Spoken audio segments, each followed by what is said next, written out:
We're good, Justin? We're good to go. Commissioners and members of the public, I'm going to convene today's meeting with roll call. Commissioner Andrades, present. Commissioner Philo, Here. Commissioner Fuentes, President. Commissioner Lewis, Present. Commissioner Matt, President. Commissioner Mesa is present, Commissioner Murray is absent today, Commissioner Sanchez, President. Commissioner Schlager, Hello, President. Commissioner Stein, Present. Commissioner Thomas will be joining us momentarily. Commissioner Yap is absent today. We have a quorum. All right, we will move on to the next item on our agenda with public comment. Now I'll hand it over to the executive director to administer public comment. Hey, folks, and happy new year, welcome back. We are gonna do in-person public comment first, we're grabbing the list. And then we will shift to virtual public comment, and then we'll do one more pass of in-person, just to make sure we catch everyone at the end. This is a 2-item agenda, which means 2 items plus general public comment for a maximum of 3 minutes of public comment. I'm gonna call 3 names at a time. When I call your name, please come closer to the microphone here at the table. And line up and get ready for me to ask you how long you will like to speak for, and I'll keep a timer. I will give you a 30-second warning for your last 30 seconds. Let's just move it. So I'm gonna start with Chris Hayes, Lionel, and Julie. Chris, Lionel, and Julie, you are our first 3 speakers. Harris. Oh, is that Harris? Harris, yes, that's Harris. No worries. Alrighty, hold on. Timer ready? Okay.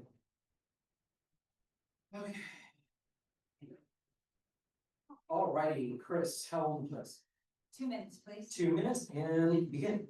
Hello, commissioners. Thank you for the opportunity to speak again. Rather than restating the benefits of proportional ranked choice voting, which I'm going to refer to now as PRCV, I'd really like to address the main concerns that are often raised and how they can be addressed. First, some worry that ranked ballots are more complex and could confuse voters or disproportionately impact marginalized or language minority communities. These risks can be mitigated with clear ballot design, strong voter education well before the election, and robust multilingual outreach, approaches that have worked successfully in other cities. Second, there are administrative and technical considerations. Implementing PRCV would require staff training, updated procedures, and coordination with Los Angeles County. The good news is that the county already uses modern voting equipment capable of handling ranked ballots. PRCV could also be phased in, and initial costs can be offset by savings from eliminating runoff elections. These are implementation challenges, not structural barriers. And finally, PRCV would require updates to campaign finance rules. While this involves upfront work, it only needs to be done once and allows all campaign resources to be focused on a single decisive election. The bottom line is that PRCV's challenges are real, but manageable. They are not flaws in the system, and they have been successfully addressed elsewhere. 30 Thank you. seconds. Perfect. Lionel. And how long would you like, Lionel? 2 minutes, please. And go. Good afternoon, Commissioner. My name is Lionel Marta, the Great Council Budget Advocate, and I live in Council District 6. Speaking for myself as an individual, I urge this commission to consider the following. 1, give the city controller an independent budget. 2, designate the controller as the city's chief financial officer. 3, require minimum qualifications for the controller. 4, clarify the controller's audit authority, including performance audits of all city programs that are sourced from or use city tax dollars, including those under elected offices. 5, allow the controller to hire outside counsel. 6, enshrine the controller's fraud, waste, and abuse function. Help us strengthen the city controller's role as the city's independent watchdog for a better LA.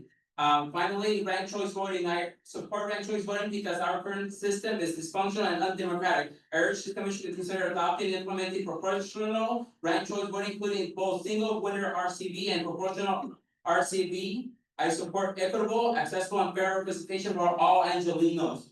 These reforms aren't radical, they're practical, and they will help make LA better for everybody because democracy needs to be heard. Thank you, and Happy New Year. Thank you, Lionel. Alrighty, Julie next. After Julie, I'm gonna have, yes. Oh, no worries. Welcome, Julie. Thank you, Karen. Clyde, Marcella, and Mike. Clyde, Marcella, and Mike, you are next up. Clyde going once, going twice. That's me, I think I saw that. Oh, no worries, welcome. Marcella, Mike, and Steven. Stefano, sorry, that could be Stefano. Okay, Marcella, how long would you like? 2 minutes. 2 minutes, and go. Good afternoon, commissioners, chair and staff. It's great to be here with you all today. As you all might already know me, my name is Marcela Miranda Prieto, ED of Cal RCV. I want to briefly thank the chair of the Government Structure Committee, Diego Andrades, and the rest of the members, Commissioner Mack and Commissioner Fuentes, for your thoughtful work on these recommendations that came out of your Government Structure Committee. I also want to say that, you know, we are here obviously advocating for the options that came out of this Government Structure Committee, which is single winner RCV, proportional ranked choice voting, along with council expansion. Again, I want to emphasize how these are not final decisions. These are still options that are on the table. And I ask you to continue considering these further and studying them further as they merit that continued study. As I like to say when I present to folks, RCV is an upgrade to our current system. It's not going to solve all of our issues, but it's going to solve several of them, especially with our current system and the level of distrust that we have currently in our city council here in LA. And as you continue doing this work, whether it's to the Government Structure Committee or the ad hoc committee that is on the agenda today, I want to encourage you to maybe run a schedule that is approved by you at next week's meeting, full commission meeting, so that we also know as a public what your work is gonna look like on this ad hoc committee. 30 seconds. We're happy that you're going to be doing this, but we wanna make sure that the work is getting done in a timely manner and that the work, that the thoughtful work is getting put into that timeline, because as you know, the timeline is, the runway is short between now and April. So thank you again for your considerations and for all your thoughtful work. Mike? Wait, how many minutes? Hello, everyone. Again, good to see you together after all this time. Certainly charter reform and even just review of the charter is really overdue after so many years, since 1999.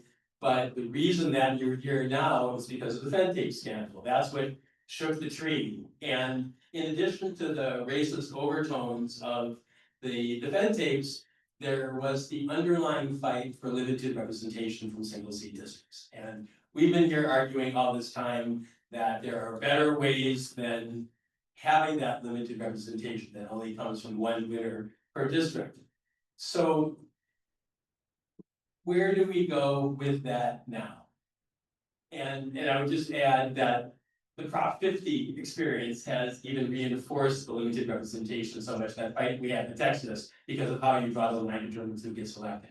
The two suggestions I want to make for you today is, one, since we really haven't had a chance to go back and forth other than in the committee, it would be great if you had a go around with each of you on the dais and you put out what are your main questions on how ranked choice voting and proportional ranked choice voting would actually work in practice, so that we could give back something in writing to you, because we really haven't had that sort of back and forth. And ideally, your staff would take down those questions and give those to us, and then whatever you decide to do for your next steps, you would have that in place. The second thing is the recommendation you make to council, in my opinion, is to empower this city to be able to debate electoral systems and democracy. And while you may have one option that you favor the most, I think that you would serve the public debate the most if you do a side-by-side with the status quo, which is single seat with the runoff system, if you do a single seat with ranked choice voting, and if you do multi-seat with proportional ranked choice voting. And that your final recommendation to the council is to give the benefits, the pros and cons of each of those models side by side, because people are going to pay more attention when this gets to council. Unfortunately, This process should have started in 2022 after the Fed dates came out, and we should have had years of this so that the options before you could have gone to each council district and had a lot of public work to turn people out. That didn't happen, so if you hand something to the council and the year that looks, that looks at all three models and in the end says, this is the advantage of this model, this is the advantage of that model, then the public can be engaged and do that compare and contrast, and you will be handing the council the tools that take those kind of systems and say, how do they work in LA in our specific reality here? Thank you. Thank you so much. Stefano, is there a Stefano? There. Yeah, this is. Okay, after Stefano, I have Connor, Angel or Angel and Brian. Stefano, how long? I won't take 2 minutes. I'll give you two. Hi, everyone. My name is Stefano Medina. I grew up in Los Angeles like many of you. I live in Council District 13, where my family grew up. And I'm a lawyer. My job is I represent tenants in eviction court, but I also represent community organizations here in this building. The hardest part of my job being an advocate in Los Angeles' civic life, the hardest part, by far, way harder than anything else, is getting a meeting with a council member. It's the hardest part of my job. It takes weeks, it takes months, and we all know why. We know why. It's because we have millions of Angelinos and 15 council members. So I know that you're considering various options for council expansion. I recommend that you strongly consider giving Angelinos the maximum number of council members that's practical. Because the other biggest problem with having council members, having such a small size of the council that I run into often and often is that they're just too powerful. There is not a single community group, there is not a single coalition of community groups that a council member really feels accountable to. Not one. There's not one council member in city council that really feels concerned about any issues that their constituents are bringing up to them. So I think you've got to level the playing field for community groups like my clients to be able to participate in our government. And that's why I think you really have to give Angelinos the most elected officials possible. Thank you. Thank you, Connor. How long would you like? 2 minutes. And go, when you're ready. Hello, I'm a dad from Mar Vista and I work in applied statistics. I took some time off work to be here so I can talk to you about representation. I believe that representatives should reflect the whole makeup of the populace that they represent. No matter what system that we choose, that we use to choose our representatives, if we only have one representative per district, then the majority view will be overrepresented. The only way for minority view to get a representative under this method is if they happen to be geographically clustered and a district overlaps with that cluster. By having multiple representatives per district, we can create some guarantees about having minority representation. That if we don't have multiple representatives, it has to be relying on happenstance otherwise. So if we want to accurately represent our city, and we need to, then we need to have multiple representatives per district. I will also note that having proportional representation makes gerrymandering much less effective. Additionally, I'll add that it seems like having 5 representatives per district does a good job of balancing a diverse representation and not having too many people to vote on. I also think that proportional ranked choice voting with a troop quota does an excellent job of implementing proportional representation. Proportional representation is necessary to make our democracy better represent our city. Thank you for considering what I have to say. Enough. Angel, Vasquez. How long? 2 minutes. 2 minutes and go. Thank you. Good afternoon. My name is Angel Vasquez and I live in Council District number 6. I have come a long way from the valley to express my support of expanding the city council with more than 25 seats and adopting ranked choice voting, including single winner RCV and PRC. Many voters my age I know don't vote because they believe their vote doesn't matter or because a preferred candidate had lost and believed their vote had been wasted. RCV fixes that by letting voters rank candidates instead of choosing just one. PRCV goes further by ensuring communities are represented proportionally. Constituent services will also improve if council services offices have smaller constituencies. When people feel seen and heard, trust comes back. Council expansion and RCV are practical steps for rebuilding that trust in Los Angeles, which this summer has been lost. Thank you.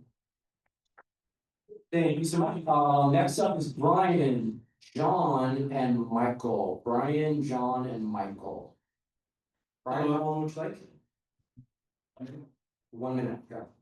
Hello, everyone. I'm Brian Villarreal, president of the Pierce College Democrats, and as the youth of Los Angeles, we affirm our support for ranked choice voting because it creates a more fair, more representative electoral system. Ranked choice voting encourages broader participation and therefore representing a broader range of people. It also reduces the impact of extreme partisanship and ensures that elected officials better reflect the true will of the majority. By allowing voters to rank candidates by preference, the system promotes coalition building and more constructive campaigning. While giving voters meaningful choice at the ballot box. And as young people, I feel like we don't come out and share our opinions often enough, and that's why I'm here with Angel and John. And I hope you guys take our comments into consideration. Thank you. Thank you, John, then Michael. John? How long? Ready when you are. Hello committee, I'm a resident of City Council District 3 and a student of Los Angeles Pierce College. I'm here to support council expansion and ranked choice voting, including both single winner RCV and proportional RCV. RCV isn't an experiment, it's been used around the world and right here in the United States. It gives voters more choice, reduces negative campaigning, saves taxpayer dollars, and ensures winners have broader support. RCV has led to greater voter engagement by consolidating elections and empowers a broader, more diverse and representative candidate field to run for office. Council expansion combined with RCV means communities get representatives who reflect them, and the city saves more money. That's good for voters, good for democracy, and good for Los Angeles. Thank you. Thank you so much. Michael? Hey, How long? what? 1 minute. 1 minute, perfect. Michael from CD 14, good to see you all again, happy new year. Good afternoon, thanks for the opportunity to speak. I'm here to support council expansion and ranked choice voting, including single winner RCV and PRCV. The bottom line is simple. RCV is tested, trusted, and voter friendly. PRCV ensures that diverse communities aren't shut out of representation, while council expansion ensures that voices have seats at the table. Los Angeles wants fairer, more representative elections. This is a clear path forward. I urge you to move ahead with these reforms. Thanks so much.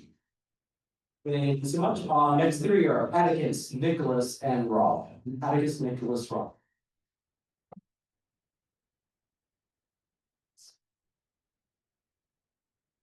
How long would you like? 3 minutes, and ready to start. Alright, hello everybody. I'm an EMT, I've been an EMT for 6 years. I've worked at Lifeline Ambulance, worked at skilled nursing facilities. I just want to import the importance of making sure that you guys do proportional ranked choice voting, including recalls. I think that's one of the biggest things we don't see at the federal level, is this level of being able to recall elected officials. I mean, one of the biggest things I want you guys to understand is when it comes to the size of the city council, by not having competition, it really restricts our ability to decide who we want to represent us. And I think the cube rule is really good at this. So the cube rule basically says, if you look at Congress, founding fathers originally said it should be one representative for 30,000 people. And what's basically happened is we've had this change where they cap the number of elected representatives. And that's what we're starting to see across the country. So you see a lot of these changes where people are capping things because they're afraid of the collective elected representation that could really be useful if we actually apply it correctly. So I want you guys to really consider that if we, for example, take one of the comments that said we want the maximum number of city council members, what does that really look like? You use the cube root rule, which means it should be 158. Now, I want you guys to understand 158 sounds shocking, but when you really look at Congress and you really look at the inefficiencies of government, it's because we have less parties, it's because we have less elected representatives to represent us.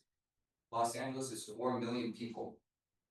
It's 2 little city council members. And in order to make that effective, you have to really look at the math. So take the time, question yourselves, and try to do the best for us. Thank you. Nicholas. Nicholas Rob, and then, John. Good afternoon, commissioners. My name is Nicholas Caputo, pleasure to know you all. I'm the executive director of Political Advanced LA. We're submitting a living 54-point charter reform quick reference sheet that consolidates reforms already under discussion in this process and supported in whole or in part by multiple civic, housing, and governance organizations. And at the core of that framework is a simple idea. LA doesn't just need better policies, it needs a governance structure capable of delivering them from the ground up. City council expansion is foundational to that capacity. Today, each LA city council member represents roughly the same number of constituents as the entire city of St. Louis. That scale erodes cultural cohesion and forces unrelated communities into the same political container, competing against each other. Councilor 10, for example, contains Koreatown, Mid-City, Leimert Park, and parts of the west side. These are areas that do not share the same lived realities, yet they compete for attention from one overstretched office. That is just not tenable, no matter even if you think of Council 15 or Council 10 or Council 13, whatnot. Oversized districts also make democracy prohibitively expensive. At this scale, viable campaigns require major fundraising operations and insider access, filtering out community-rooted candidates like the people in this room who, before they even get a chance to talk to their constituents, they have no money to actually compete in it. These districts also worsen city hall dysfunction. Council offices have become bottlenecks. Different departments don't have clear lines of executive authority. We don't have clear hiring practices. So departments are strangled, and then council offices have to step in order to deal with that. Which leads to a familiar reality. If you want something fixed, permitted, or even answered, you often need to know a guy at City Hall. That is not democracy. That is scarcity created by an undersized city council. So we support expanding City Hall to 31 members, implementing ranked choice voting for all city elections, and beginning with the 2040 census, requiring the council to automatically resize every 10 years to the lowest odd number, so no council district exceeds 125,000 residents. That ensures representation scales with population or removes conflict from future expansion.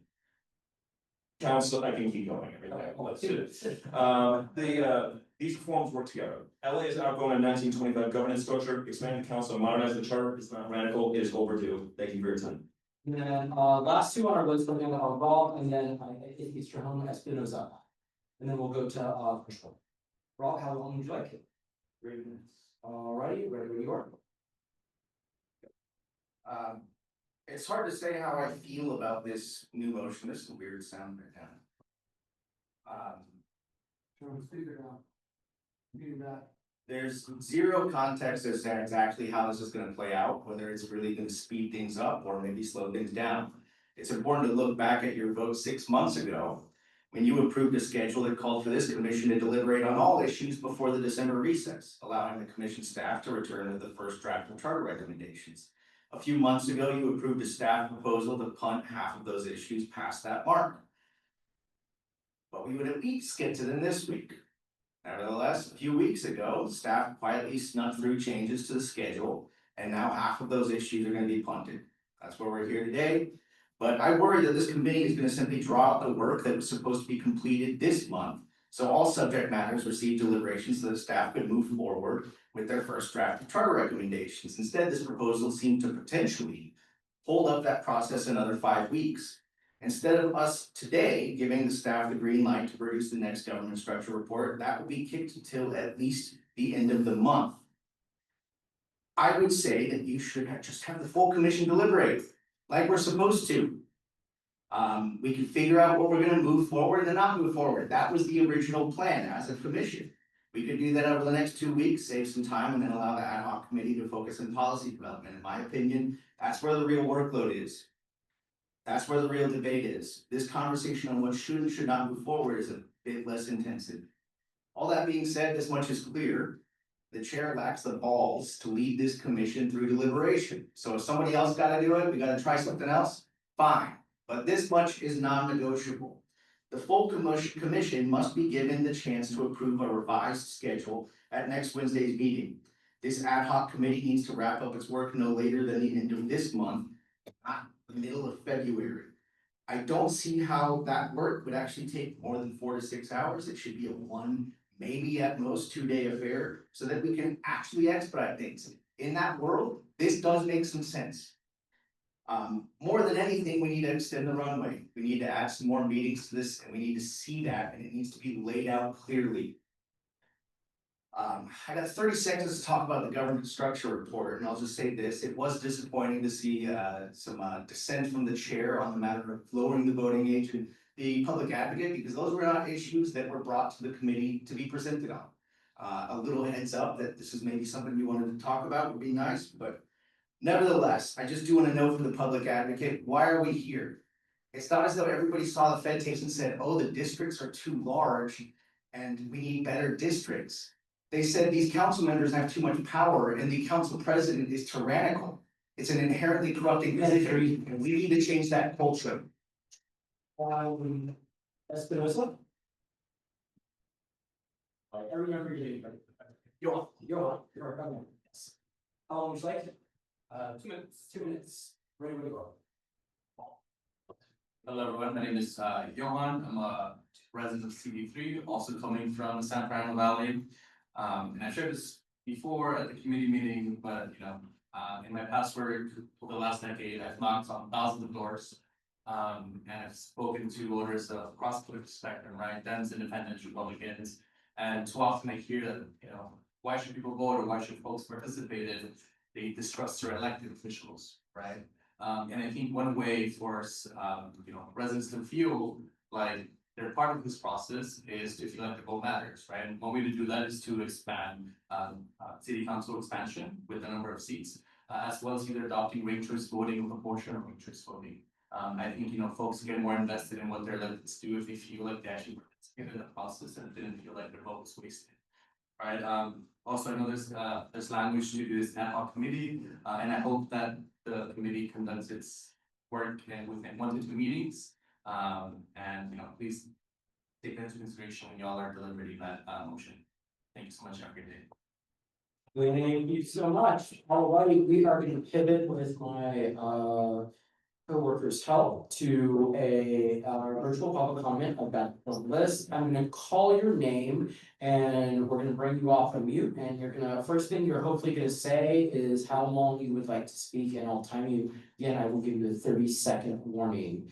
Alrighty, I'm gonna go at 3 at a time, just to let you know in advance. It's gonna be Jazz, Carolina, and Alana. Jazz. Hello, my name is Jazz Hampton. I should be talking for about 2 minutes. Sorry, 1 second. Let us just get a microphone. Okay.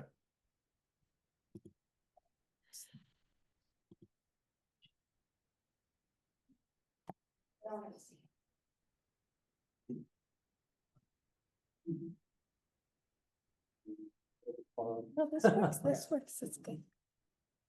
Little event technology we have here. All right, Jazz, how long would you like? 2 minutes should be great. All right, go. I'm sorry? Please go. Hello, sorry, my camera is disabled, but my name's Jazz Hampton, and I'm honored to be here. In November of 2025, I ran for mayor of Minneapolis, which is a ranked choice voting city. I'm here to advocate for this system, and I can give you a short reason why. I'm a Black man that graduated with a law degree around the age of 24. I worked in corporate law, and then I left to do civil rights work. I started a platform that connects drivers to an attorney on a video call when they've been pulled over, which is incredibly important, as we know right now in the city of Minneapolis, from what we saw today. I then ran for mayor of Minneapolis, and what I did not have was prior experience in the political space, as do most Black folks in this city. And when I speak about the opportunities that ranked choice voting gives to those who want to be a part of a solution, that is exactly what I was provided. If there was no ranked choice system in the city of Minneapolis, I never would have been able to put my hat in the ring and to say, I want to be a part of the solution. And guess what that resulted in? I did not win my election in November of 2025, but I received 81,508 votes. I received more votes than any other elected or campaigning individual in this election. No one received more than I did. I didn't win because I didn't have enough first rank, but let me tell you the important part of what that means. It means that I had the widest support across the city. It means that people showed up and were excited about the campaign that we ran. It means that I raised $127,000 compared to the $1.3 million by the incumbent 2-term mayor. It means I was able to show up and represent for so many communities of color like my own that didn't have a voice before and maybe would have been trepidatious to do it otherwise. That is just one of the countless opportunities that ranked choice voting affords folks. It gives you the opportunity to say, I can be a voice, I can change this election, and I might even win. And if we do not allow that across this country, across cities and municipalities and other types of elections, we are cutting ourselves short of giving people the opportunity, because guess what? I'm not going anywhere now. I'm going to be a part of this work, and I have built credibility from this race. All righty, Carolina Goodman, you're next.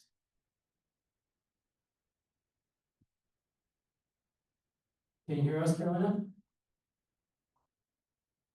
Hello? Hello, can you hear me? There you are. Yes. 2 minutes, please. Go. Happy New Year, Commissioners. Carolina Goodman, League of Women Voters of Greater Los Angeles. In your packet, you have a written comment from us. Please strongly consider our recommendations. Note a correction. The League of Women Voters is in support of ranked choice voting and is neutral with respect to proportional ranked choice voting. We remain of the belief that Los Angeles City does not have enough time to do an effective job of educating voters about ranked choice voting in advance of the November election, much less for proportional ranked choice voting. Regarding the Stein-Mesa motion to be discussed today, whatever the outcome, the full commission must be given an opportunity to approve a revised schedule at next week's commission meeting. Also, the revised schedule must provide a clear outline for how policy recommendations will develop through the required phases of detailed recommendations, new charter language, and final report. Thank you very much. Thank you, Alana. After Alana, it's gonna be Andrew, Vidisha, and Jeremy. Alana, taking you off mute. Thank you. 2 minutes, please. 2 minutes. All right, begin. My name is Alana Pearson, and I'm here on behalf of Represent Women. Represent Women is a national nonpartisan nonprofit that has spent more than a decade tracking the systems and structural levers that increase women's representation in elected office. A core focus of our work is tracking electoral outcomes for women in jurisdictions that use ranked choice voting, so we can understand which reforms translate into representation in practice. Drawing from that research, we find that in jurisdictions using ranked choice voting, women hold 52% of elected seats, nearly twice the norm in places without RCV. That outcome reflects what happens when election rules remove vote splitting and expand opportunity. The clearest large-scale example is New York City, the largest city in the country and the most comparable to Los Angeles in size and complexity. Today, women hold 32 of 51 seats on the New York City Council, a supermajority. That council is also far more diverse than in previous decades, with women of color now holding a majority of seats. Importantly, these historic gains for Black women, young women, women of color, queer women, and Latino women have occurred directly following the adoption of ranked choice voting. We see the same pattern in Portland, Oregon, where council expansion and proportional ranked choice voting were implemented together, which is what is being proposed here. Following Portland's first PRCV election, women now hold half of the council seats, and 4 of the 6 women elected are women of color, making this the most representative council in the city's history.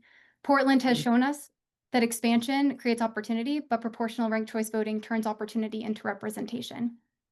Los Angeles is the second largest city in the United States, yet its council remains significantly smaller than those of its peers, so expanding the council is an important step. But without PRCV, expansion alone risks reproducing existing barriers to women's representation and political power. So that is why Represent Women supports this moving forward. Thank you. Thank you so much. All right, Andrew, we're gonna take you off mute right now, hopefully. Andrew, can you hear us? Yes, I can. Can you hear me? Oh, perfect. Andrew, how long would you like? 90 seconds? Go. Thank you. I'm in favor of RCV, particularly proportional ranked choice voting, as well as expansion of the council. I just want to remind the commissioners, and first of all, thank them for their service, but remind them that the status quo is a choice. And currently the status quo vests an enormous amount of power in a few people. It's a recipe for corruption, as we have seen over and over again. I'd also like to point out, as others have, that PRCV is neither new nor radical. You will hear arguments against it, but each of those arguments has a response that is founded in data and experience. And as our former president said, don't compare me to the almighty, compare me to the alternative.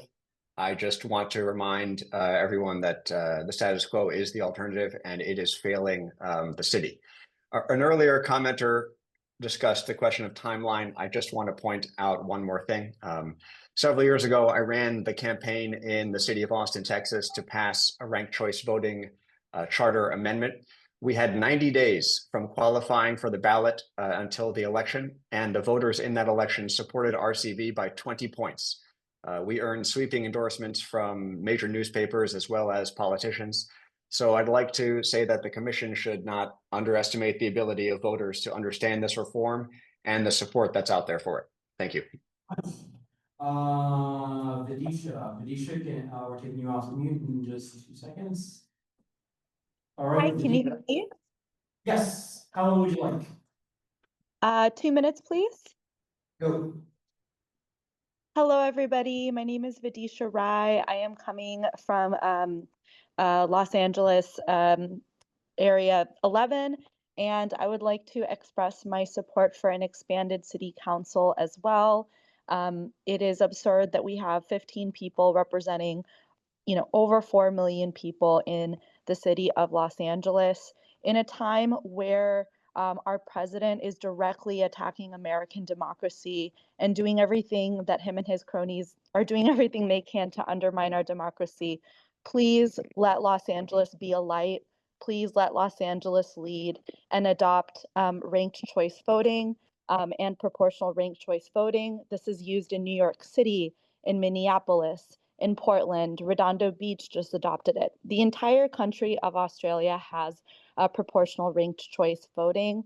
It is more democratic for constituents, but it is also easier for people that are running. It creates less polarization, less nasty campaigns. It allows a greater diversity in candidates. So it's better for constituents and it is better for people that are running. Yes, thank you. Thank you so much. Jeremy is next. After Jeremy, it's going to be Kathleen, Chad, and Linda. Kathleen, Chad, and Linda are after Jeremy. Jeremy, can you hear us? Yes, can you hear me? Okay, how long would you like? 2 minutes, thank you. Hi, my name is Jeremy Payne, representative of Kellis, California, and a member of the RLA Coalition. As you deliberate today on which government structure reforms to advance, I urge you to consider the following actions on government structure reform supported by RLA, which we believe will strengthen representation for BIPOC, low-income, and other historically underrepresented communities, and create new pathways for Angelenos to meaningfully engage in municipal policymaking. Regarding council expansion, RLA recommends expanding the Los Angeles City Council to 23, 25, or 31 districts as supported by the committee.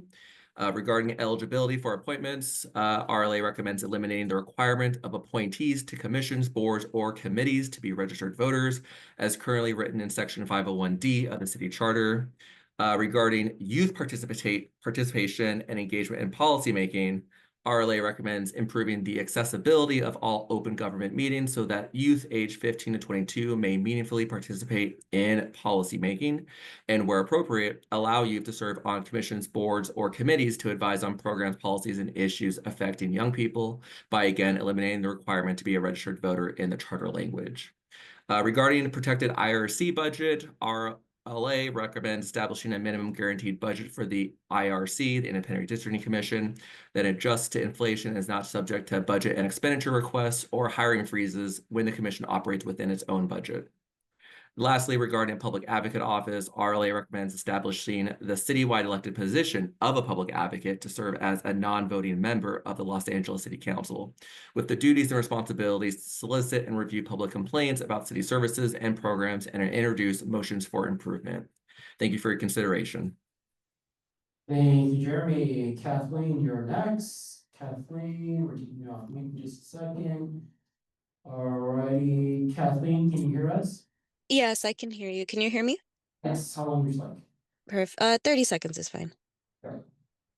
Hi, my name is Kathleen and I live in Los Angeles. I support expanding the city council and implementing ranked choice voting, including single winner and proportional RCV. These practical reforms reduce vote splitting, lower election costs, and better reflect how people actually vote. Los Angeles is diverse and our democracy should reflect that. Thank you. Thank you so much. Chad, you're next. Chad, we're taking you off mute in just a second. All right. Chad. Hello, can you hear me? Yes, how long would you like, Chad? 3 minutes, but hopefully I'll be less. 2 minutes, go. Good afternoon, commissioners. Happy New Year. My name's Chad. I'm a resident of Los Angeles. First, I'd like to speak on government structure. The staff report makes clear that Los Angeles has a serious representation problem, with only 15 council members, each representing roughly 250,000 residents. Districts are too large to be responsive and too disconnected from the neighborhoods they serve. Expanding the council is necessary, but the report also shows that simply adding more single-member districts has limits. Once districts get too small, neighborhoods like Koreatown and other dense communities are at risk of being split apart, weakening their ability to elect representatives who truly reflect them. That's why the discussion of multi-member districts is so important. A structure such as 9 districts, electing 3 members each, allows the city to expand the council while keeping neighborhoods and communities of interest intact. When paired with proportional ranked choice voting or single transferable vote, these are the same thing. This model also improves political competition. Instead of one seat per district where incumbents benefit from name recognition, fundraising advantages, and low turnout dynamics, multiple seats create real opportunities for challengers. Candidates no longer need to win a majority to earn representation, and communities with meaningful support can elect someone without displacing everyone else. This matters because Los Angeles has one of the lowest rates of incumbent turnover of any major city. A system that allows a lower threshold to win a seat encourages coalition building and allows more than one representative per area to help, and it helps reduce structural incumbent advantage while preserving accountability to place. And then secondly, on the motion for the ad hoc committee, I understand the desire to streamline and synthesize the work, but these are not minor charter tweaks. I urge the commission to ensure that ad hoc process maintains clear public accountability, robust community engagement, and documented reasoning for what moves forward and what is tabled. These decisions will shape Los Angeles governments for decades, and the process needs to reflect that weight. Thank you. Perfect. Thank you. Let's see, after Chad is Linda. And then after Linda, it's gonna be Alexander, Francis, and Steven. Alexander, Francis, Steven. Linda, can you hear us? Yes, hello everyone. Happy New Year. I'd like 2 minutes. 2 minutes, go. All right. Hello everyone. I'm an educator who works with schools across LAUSD and formerly lived in Oakland. I'm here in favor of ranked choice voting as I believe my voice and vote would make a bigger difference. In the previous Oakland mayoral election, due to RCV, I was able to vote for Elisa Victory, an Oakland born and raised Black woman, formerly unhoused and now a civil rights attorney. She would be the kind of candidate that in a traditional majority wins voting system, I would never consider voting for because she is the kind of grassroots community-oriented candidate our current system disenfranchises.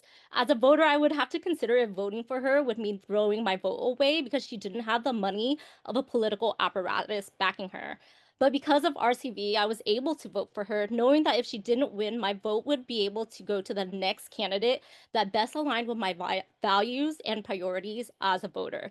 In this race, she got the 3rd most votes, which no one could have predicted. And because of her coalition building, the second choice votes of her voters led to an upset in this race. RCV encourages candidates to build coalitions across different communities because they have to appeal to more than just their voter base.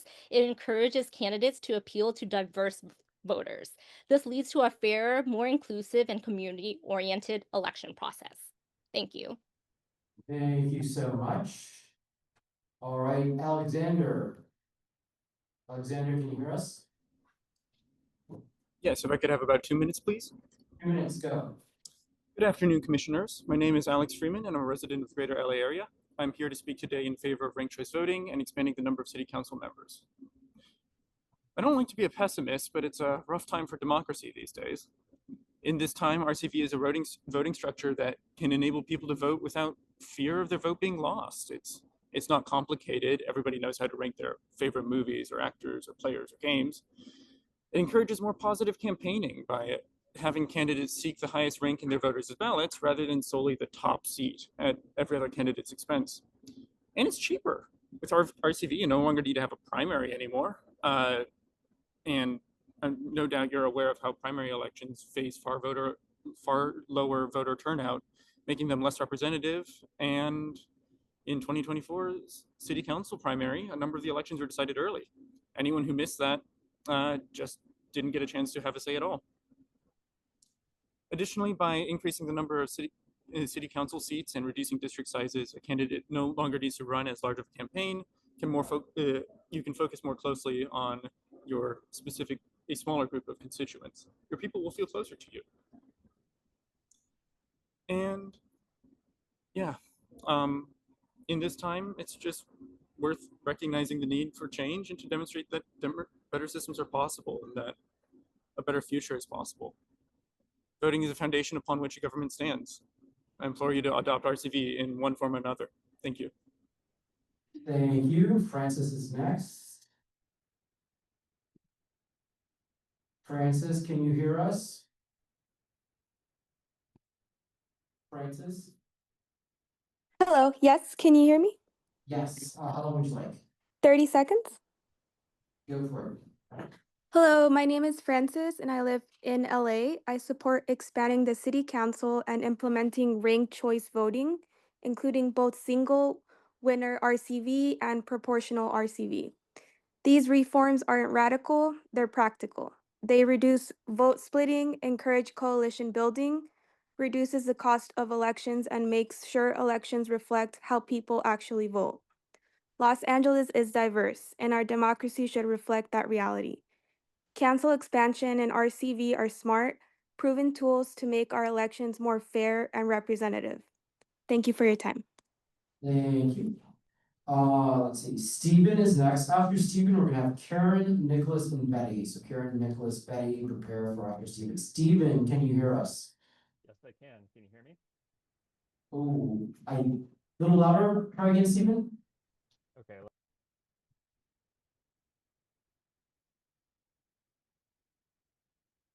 Are you there?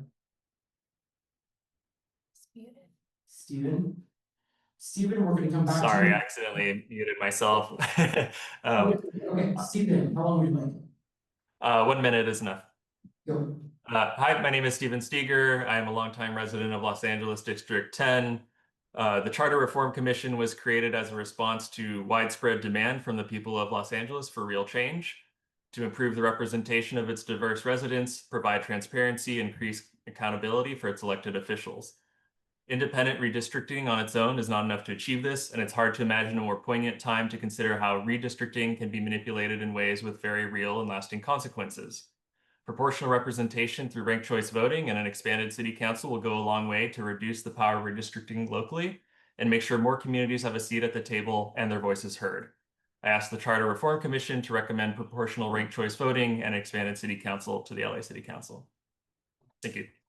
Thank you so much. Okay, next up is going to be Karen. We're trying to unmute Karen. Give us a second. Karen, on. Karen, can you hear us? Karen. Yes, I can hear you. Hi, Karen. How long would you like? I think I need just 2 minutes, please. Go for it. Okay, thank you. Chair and commissioners, thank you for the opportunity to testify. My name is Karen Wharton. I come before you as someone who helped champion the adoption of ranked choice voting during New York City's 2019 charter revision process, and who later served as an RCV education organizer during its first implementation in 2021. I've worked with voters, candidates, and communities at every stage of this reform, and I want to address a concern that sometimes surfaces in these conversations. You may hear that ranked choice voting is anti-Black. 1 second, please. I'm having some tech. Yes. New York's experience shows the opposite. In 2021 and again in 2025, multiple candidates from the same Black, Latino, Asian, and immigrant communities ran in the same local elections without being told that they had to step aside to avoid splitting the vote. RCV allowed voters, not political gatekeepers, to decide. and communities could support candidates who reflected different visions, generations, and leadership styles without penalty.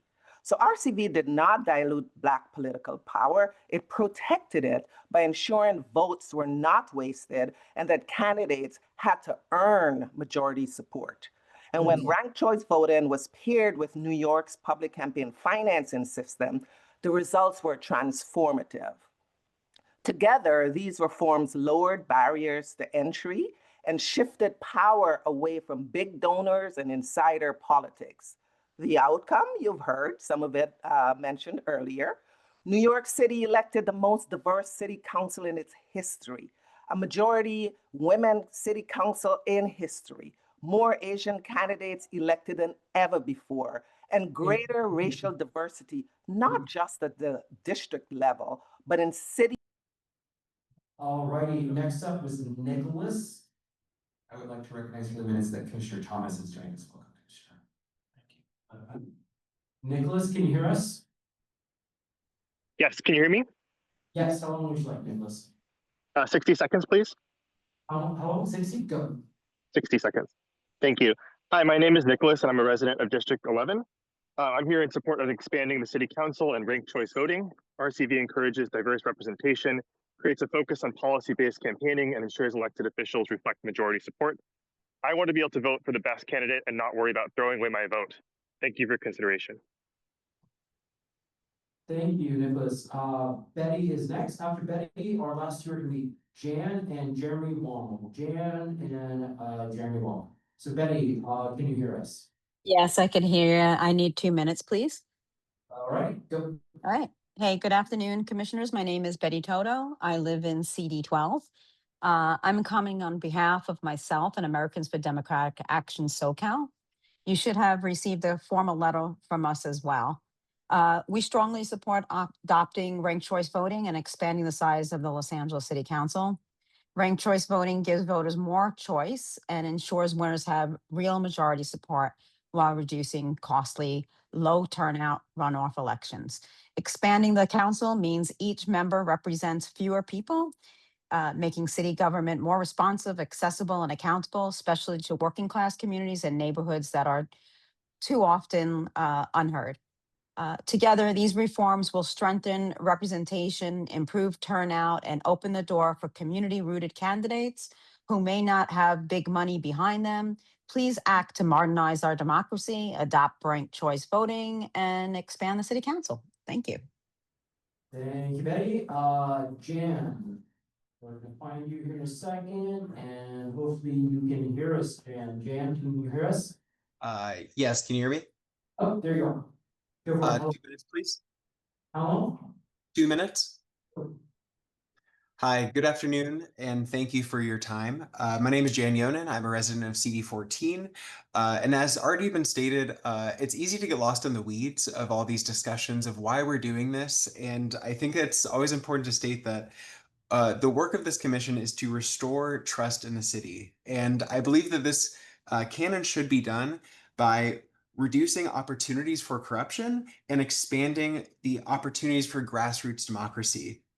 So I'm today advocating in terms of reducing opportunities for corruption. One, something has not been discussed as much in comments, but bifurcating the city attorney into 2 roles, one for prosecution and one for advising city council, so that city council members know that they're being advised in the best interest, not the interest of the city attorney. Also, reducing opportunities for corruption, expanding city council. I believe that expanding it to the maximum amount of 53 members recommended will allow the most opportunities for engagement at the neighborhood level, as well as the maximum representation of historically disenfranchised areas like Watts. On opportunities to expand grassroots democracy, I also am in support of ranked choice voting, giving voters actual choice in who they want to see elected, not just going against the most evil in the race. It also saves the city money by reducing the need for runoff elections. While this unfortunately was not mentioned as a a recommendation. At the moment, I am also voicing my support for democracy dollars or other campaign finance reform options like we see in Seattle to allow further grassroots fundraising for our city council members. Thank you. Thank you. And Jeremy, our last virtual, Jeremy Wong. Hi, can you hear me? Yes, how long would you like? Thank you. May I please have 2 minutes, please? Go for it. Thank you. Good afternoon, commissioners. My name is Jeremy Wong. I am an Asian American, a resident of University Park, and a graduate planning student at USC. I'm here because Los Angeles is currently trying to run a 2026 democracy on 1920s hardware, and the math is frankly embarrassing. Political science has a gold standard for representation called Tadjipara's key root law. It says a city of 4 million people needs a council of roughly 158 members to be functional. But you only have 15. When 15 people represent 4 million, you don't have a republic. You have a bottleneck. In a winner-takes-all system, this small, my community is effectively invisible. Asian Americans make up 12% of the city, but we are cracked across districts where our voices are muffled. Representation matters, and we know how to fix this because Ireland has done it for a century. We must expand the council and adopt proportional ranked choice voting. This ensures that if a group has 20% of the votes, they get 20% of the seats. It ends the us versus them doom loop and builds a stable, inclusive democracy. To save our republic, we must stop the 1920s math. I urge this commission to recommend expanding the council and implementing proportional ranked choice voting to give 4 million Angelinos a government that actually looks like them. Thank you. I yield my time. Thank you so much. All righty, final speak in the room. Have anyone else sign up on the sheet? Oh, go ahead. Anyone else? If you're, I'm gonna give you a chance to come up, line up, and then we go last two. All right, and how long would you like? I'm taking 3 minutes on 2 agenda items and no public comment.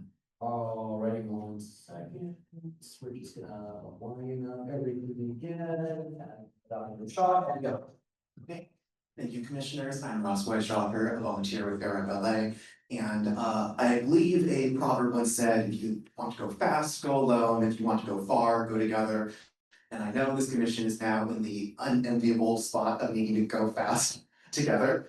And I appreciate so much the spirit of the motion, the Mesa-Stein motion, to make that happen. But success is in the details and formally getting on the same page by this commission ASAP. So I'm asking the commission to formally and publicly agree through a vote at their next meeting on this schedule together. So there are no surprises, but full agreement that there is not just deliberative, but practical capacity to really make this happen. And ideally, also visualize and create a clear outline as to how these recommendations will develop and how these stages for red line language development and report finalization will really play out. Just on my way down here, I grabbed some highlighters and started mapping out the different kinds of topical meetings that are scheduled for the last 2 months of the commission's meetings, and that made it so much easier to see that there are, for instance, only 1 meeting or even no meetings of the full commission scheduled in weeks 2 in February and March, in the final week of March. If that's something I can pull together in even a couple of minutes, then it's something that the commission can pull together to ensure that they're all on the same page for the schedule moving forward. And that also makes so clear that in these last 2 months, the commission does need to be meeting at least 2 to 3 times per week as the full commission to make sure that all of its recommendations and final language can move forward. On the topic of the report, one of the most crucial issues that democracy is now facing is the reality that decisions are now founded not on facts, but feelings, not based on evidence, but beliefs. So as the commission potentially speaks today in report item G1 to extend the right to vote to 16 and 17-year-olds, I wanted to pre-bump some myths. The first being that the 16, 17-year-olds are not ready to vote. The city of Los Angeles already allows voting for neighborhood council elections. Expanding the electorate just makes clear that neighborhood council offices are not lesser offices and that all city offices deserve the same electorate. I also wanted to pre-bump the myth that 16, 17-year-olds are not ready to vote because they are indeed ready to pay taxes, drive, work, and lead the political movements that have changed LAUSD since the 1968 Chicano walkouts, and as they continue to do so in their protests against ICE, with additional empirical evidence forthcoming in a research brief that will be provided to you by Vera Belay. And finally, I want to pre-bump that this reform is unsupported. Not only does polling show that the group of Californians most in support of lowering the school board voting age are in fact Republicans, aged 18 to 54, but there are some prominent Democrat supporters as well, such as Ted Lieu, Waters, Schiff, and none other than Mayor Karen Bass. Thank you so much. Last but not least, I'll let you go. 3 minutes, okay, go. Hi, my name is Amy Archer. I'm here as an individual. Before you start, you speak into the microphone. Hi, my name is Amy Crusher. I'm here as an individual. I generally support the Stein Mesa motion. I think getting rid of the committees could be a good thing. However, I've got real concerns about the scheduling. If this ad hoc committee takes a full month to figure out what's getting chopped off, that leaves the rest of the commission 1.5 months at most to deliberate on the rest of the topics. So if the at this point, each committee should have an idea of what is critical and what is nice to have. We need to deliberate over, we needed to have the deliberations or debates over implementation and just start last month. And this committee needs to make the final decisions by the end of January. If there's one thing that I've learned by coming to so many or watching these meetings, it's that we need to have a periodic charter reform. This commission has tried to tackle a lot in not enough meetings. There's not enough time to go over everything, and that's why we need the ad hoc committee. But I think part of the reason why we have so much to tackle is because we don't have a periodic charter reform. You've got a lot of angry voices, a lot of passionate people who want to see change, and this is the first time in almost 30 years that we've had this opportunity. With respect to the government structure report, as many people have said, please expand the city council to at least 26 members, though I am partial to 9 3-seat districts for 27 members with proportional ranked choice voting. I also think it is critical to decrease the voting age to 16. High schoolers, when they're 16, should be getting active in politics, and this is a great opportunity to make sure that we expand the active adult population. And I also think that the CFO responsibilities, the role of the CFO should ideally belong to the controller as an elected position. This is on your points. Thank you. Thank you so much. Thank you, Mr. Chair. That concludes our public comment. We'll move on to our next agenda item, which is neighborhood council community impact statements. Are there any approved neighborhood council community impact statements? Virtually? I don't think so. Yeah. All right. Our next item will be approval of the minutes. We have 2 sets of minutes, commissioners, to approve. One from our December 4th meeting, and then from our December 18th meeting. Every commissioner should have copies of them that were emailed out, and also our copies in front of them. Let's discuss the meeting minutes from December 4th, please. Is there a motion to approve the revised meeting minutes from the commission meeting on December 4th? Mr. Chair, I have a question. When the December 4th meeting minutes were made available to us? Stop, respond, please. Sorry, the final adjustments to these meeting minutes were probably made about 3 o'clock today. The change was, Kate, do you want to speak to the change? She worked with us. This was just, we've posted these in December, but we Commissioner Slaughter had some questions. We spoke with the city clerk's office today and gave people listening on that.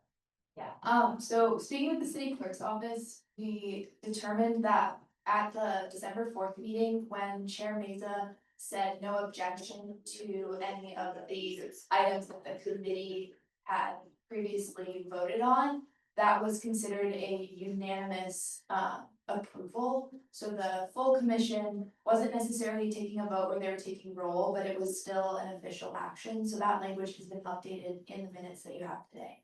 And those changes were only made less than an hour before the meeting today. So, I think the changes are really valuable and that's important. I just want to note that I haven't had a chance to review. I've been listening to public comment and I didn't multitask to try to do that.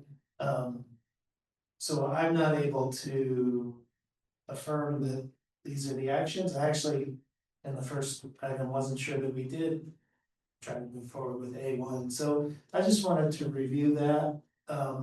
And I don't believe we have time to do so, though I'm very obviously supportive and thankful that changes were made as they were. So with that, I'm not able to vote, but I would defer to others. Thank you. Well, if there's no one else who wants to speak, I will move adoption of the minutes of December 14th. Second. Second, we'll do a roll call vote.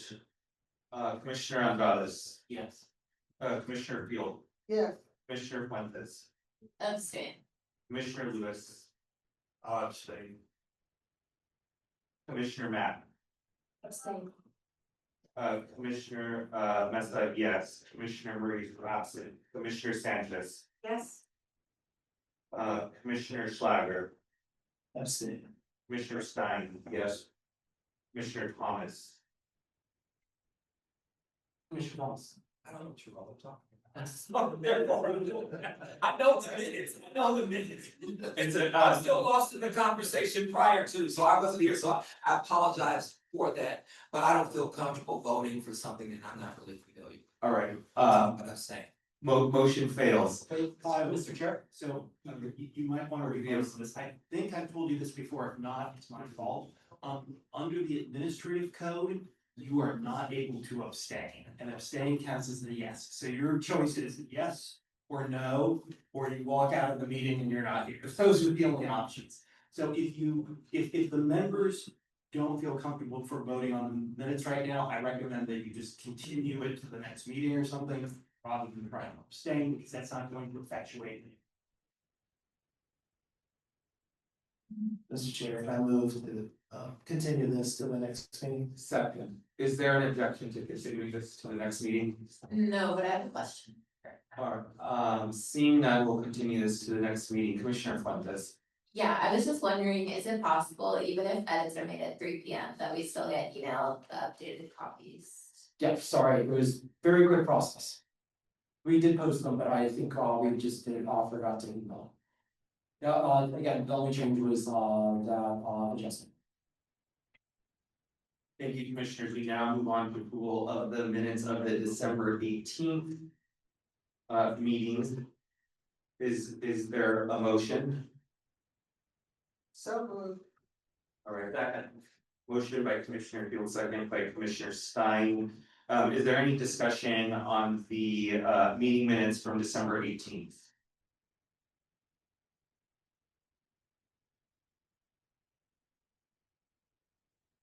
All right, seeing none, is there any objection to approving the meeting minutes from December 18th?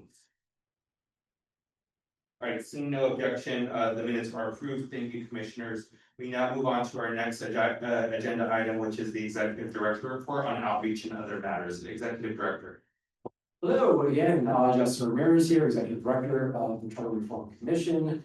Happy New Year, welcome to the races. Here we go, everyone. As outlined in my letter that I sent over last night, there will be changes, and I'm sure this during the discussion on the motion on item number 2, there will be a discussion on changes to the calendar. So we as staff look forward to hearing that discussion and implementing and working with you to implement whatever changes to the calendar you see fit. We'll just mark, we'll have to work together on those changes, because there will be times when, let's say there's a vote requesting additional information, research will need time to, map out how long that will take to get additional research. But I know, we've worked to get this far together, so I know we will continue to, work to get this across the finish line. Attached, you also see, some statistics that City Fabric put together in their recent update, as well as their report themes and takeaways on the, town hall open house that was held last month. So let's see, anything else? Additionally, again, working with various offices to get us some extra staff. It looks like I will be getting some extra help here soon. Our team will be excited about that, and we're also working to see if we can get some city clerks support at future commission meetings. Once really this commission really is going to start taking important votes on charter language and amendments here soon, and we'd love to have additional help. We appreciate, of course, the city attorney being here, but we think that added staff being a city clerk to help us in those votes will be very beneficial for everyone involved. That concludes my report, and I look forward to questions. I have 2 questions if I can go. For this survey, can you remind us what's gonna be done with the results once it closes? Sure, so we're very excited about the numbers are starting to really trend up on the survey results. A number that was included is that about 5,000 people total have at least started the survey.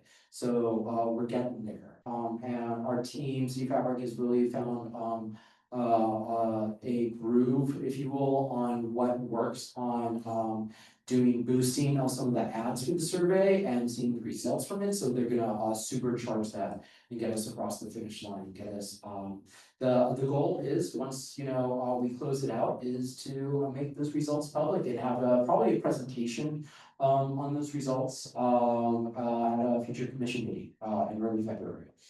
And then my other question, do you have any updates to share about the 13th commissioner? Ooh, yes, thank you. And his ears are lightly burning. He, I think, is sitting behind me right now. The council member has nominated and sent the nomination to council, so we await for that process to play out. But in the meantime, we are still 12. You are still 12. And we will keep on operating until that, that hopefully council has their process. I don't wanna put any pressure on them, but pressure. We look forward to that coming to fruition here soon. Are there any other questions for the executive director? Yes. Good. You go first. Sure. Thank you. I do want to note that the council's been on recess, been away on holidays as well, so hopefully they will deal with the nomination quickly. With regard to this survey, I don't need an answer today, but I do want to flag that if all we're doing is assembling the totals of the original survey, City Fabric may be missing an opportunity to give us actually pertinent feedback on things we're discussing. My read of the survey is 90% of it is overly generic and not actually going to be helpful to us when they calculate the total. We've asked for this previously, and you had assured us, and City Fabric had assured us that they were going to be able to, be relevant. And I want their final report to be relevant, so let me just flag that. And then one other thing that I'd like for you to explore with City Fabric, and again, this response can come almost at any time before we conclude our work here, is simply that I'm assuming they are collecting names and contact information, and I'd like the commission to be sure that there's a plan to communicate our final activity and then what is next after our final activity. Which it will go to the council. So we want the public to understand, 1, what actions we took, 2, the process is over, and 3, if they're not gonna hear from City Fabric anymore, they should understand what to do next. So it'd be my recommendation to try to have them put together a plan for how to transition this from the stage we're in to the stage we will be at. Thank you. Thank you. Definitely discussions have, kind of started about what, April, May, June kind of look like. Early discussions on that plan, their contract ends, I want to say in April, maybe May at the very latest. I guess to say around maybe another month after that, just depends, but, we'll keep all that information. What that all is gonna do is we'll be able to pass on all that data, all the lists, every participant, everything as part of the report. Maybe in an addendum form, but said all this will be backed up, like these recommendations are backed up by all these interactions, all these people who did this, all these people who showed up for that. But thank you for the Commissioner Thomas. I'm gonna go around the circle but get to the point. I'll get comfortable. As a preacher, we have what we call exegesis, which is drawing the narrative from the text. And then we have eisegesis, which is inserting your own thoughts within the text. What this represents to me is an assertion of the thoughts, not of the people, but of some other folks. And I say that because if my students, if I asked them to conduct a study and I paid them upwards of almost $400,000, and I got this is just not sufficient for me. It's not stratified based upon race. It's not stratified based upon region. I don't know who you've talked to. I mean, we've reached the same conclusion. And I hear the public saying, well, we've reached all these conclusions from day one. The public has come forward and said that in public comment. The very things that are in here. What I am missing, and the point is that there's not a response because it's too late. But this does not represent what I thought we would be getting. And because this is not a survey of all people of Los Angeles. I don't know who they've talked. Sorry, what survey are you talking about? I'm talking about these survey results. Oh, in the on the December 6th document? Yeah. Oh, this isn't a survey. This is results from the interactions that people had at the town hall. So then that's even. Well, I'm glad you made that clear. Okay, yeah, this is a one-day event. This was City Fabric. No, this is City Fabric, so sorry, this is different from the survey. This is the December 6th Echo Park event. Where people showed up, where we set up like displays and people interacted, you might have seen some pictures on social media. And people interacted and people put like sticky notes on like, oh, I support this and I support that. Yes. So the number of people that have been polled is how many? So just, again, not just with this document. Okay, yeah. So what's the number of people? And I guess my question is. Sure. We had the largest push and turnout that we have ever had around, I don't like police reform, but that's what they call it. And I don't see any of that reflected in any of this. No one at any time in these town halls brought up the fact that there's a problem with policing in this city. I don't see much, I don't think I see anything on immigration. There's a mention about housing. These are the very things that we've been talking about this entire time. You know, I mean, we as commissioners, we know this is anybody surprised by the outcome of this? Haven't we heard this the entire time? We've heard this the entire time that we've been meeting. And so what I don't understand is, and again, if we're having a town hall, shouldn't the town hall be for us to hear from the people what they want to share with us? It shouldn't be us pushing our agenda on them. And that's what this just kind of feels like to me. It feels like we're going to cover this, and this. But if people want to cover these specific things, we have committees that meet. We have people who come out and give public comment. If we are spending our time asking the same questions, getting the same answers, again, who is controlling the narrative? Is it the community? Is it the people controlling the narrative? Or is it someone else? It certainly is not the commissioners that's controlling the narrative, but somebody's controlling this narrative. And so I thought that using city fabric, that they would be able to push past that.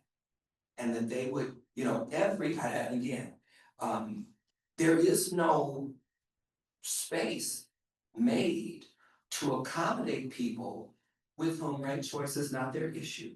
Ranked choice voting is not their issue, right? Expanding city council is not their issue. There are people who are hurting in this city. And they need a charter to deal with specific problems in the city. I don't want to rattle on for 20 minutes. But I want what we get to reflect the people that are struggling within this city. And I think it is very inappropriate and almost kind of insulting that we would produce a document that doesn't mention the fact that most common people in this city are in war with ICE. They are at war with ICE. Well, it's unfair. I just don't get it. I do not get why that's not reflected in here. I don't. And if the survey or city fabric, we didn't have the foresight to know this. We needed hundreds of letters to come in so that we could have a conversation about police reform. What is wrong with us? Well, ain't nothing wrong with me. What's wrong with people that have crafted this narrative? And so you can't respond to that. I would love for city fabric to respond to it. I can respond if you would like. They report to me. Solid, awesome. And happy to work with, if you have a different structure of, so these were plans, as you see, you know, it's got the 4 areas that are approved by this commission. No, don't do that. We're not gonna take up time for that. I think maybe we should have, you know, I don't know what the public feels about that. We don't want to take up time for work that should have been done in a different way, and now we're being told. I just don't like that. I'm sorry. Okay, well, happy to ID with you and any of the commissioners on a different structure of this. This would, you know, we talked about this. Why don't we have a town hall on? I like police abolition, I know y'all scared. Police reform or police accountability. And one on dealing with the issues of the unhoused. And what is happening in the streets with ICE. That's 3 town halls. That's what I'm recommending, but whatever I recommend typically never happens anyway, so I know it's like blowing, it's just like blowing in the wind, but I'm gonna say it, and so. That's what I'm recommending, so that people have an opportunity to understand and know that we as commissioners have their best interests at heart. We're not bureaucrats. We are everyday citizens who feel the horror of what is happening in the city of Los Angeles, and that most of our elected officials, all of them, seem like they're walking in the wilderness and don't know what to do. I think, Commissioner, I know there's gonna be discussion on item 2 on the future meetings and structures, and topics and everything. I think that's gonna be perfect. Thank you. Time for you to bring that up and have a discussion with your commissioners. Probably not here because that is agendas, but thank you. Yes, absolutely. Mr. Chair, I think we heard a recommendation from my fellow commissioner here. And I'd just like to move, not that we push that to discussion later in the agenda today, but rather I'd like to move that just staff brings those ideas to city fabric that were suggested here by Commissioner Robinson. And reports back on city fabric's plans for further outreach. That would be my motion. I don't know if we're at the point where, I think we do motions at the end, but I'll just the chair, and again. Always up to you, and then we have city attorney to help us. I'll let city attorney let us know if this motion is out of order, but I'm making a motion that staff take Commissioner Thomas's recommendations for city fabric and for the staff to report back on city fabric's plans accordingly for future outreach. Thanks. I second the motion. Oh, and just be the first. Oh, city attorney's coming forward. God is coming. I couldn't resist, I'm sorry. I'm sorry. Hold on a second. You have to be very careful when you address him. I saw him on TV the other night, and he's a superstar, so we have to give the proper respect to, and very articulate as a superstar. I was praying on TV. I didn't see you praying, I saw you discussing. Sorry. One of the things might not think fairly within the items on the agenda is it might be the city fabric report. You're basically just giving directions to staff to augment it in a certain way. I think that's fine. Okay, great, thank you. So the motion is good, we can make that motion. Is there any objection to the motion? Yeah, I'd make an amendment to it just to include your point about providing survey data at a point in time would be helpful as well. For the next meeting that we have to provide actual results based on Oh, the survey. We're not gonna bring results until it closes, because you don't wanna. No, we can't do point in time, like what was asked. Sorry, point in time. Yeah, That's- point in time, so so that- that means the results for the day. Oh, Yeah. I think, the plan was, wait until they're closed, then to release them, so, you know, it's kind of like when you have a poll in the field, you don't talk about the results publicly until. The poll is closed, so the results don't influence the poll. Yeah, it discourages people like, oh, it's already, I already heard this is 90% people, so why even, are in favor of this, so why should we even tune in? Yeah, so that's why we wanna, not, release results until the end of the month, once it's closed. I would accept a friendly amendment to have city fabric report on their polling strategy. Thank you. Is there any objection to the, well, imagine the amendment's gonna be because you have the motion, so. Can someone give me the amendment, the full motion also? Yeah, we're instructing the staff to report back on the possibility of having 3 additional town halls. One on police accountability, homelessness, what is happening, and the third is what is happening with ICE in Los Angeles. And then there was a friendly amendment, To have city fabric, or you present the city fabric, plans for the polling and survey. Yeah, just report back. Yeah, absolutely. Just, is this so we have the motion. No clarification, please. I think it's two different things we're talking about. One is the town halls. And the other is a survey that's online that ends January 31st. I just want to be sure it's clear that this is two separate things.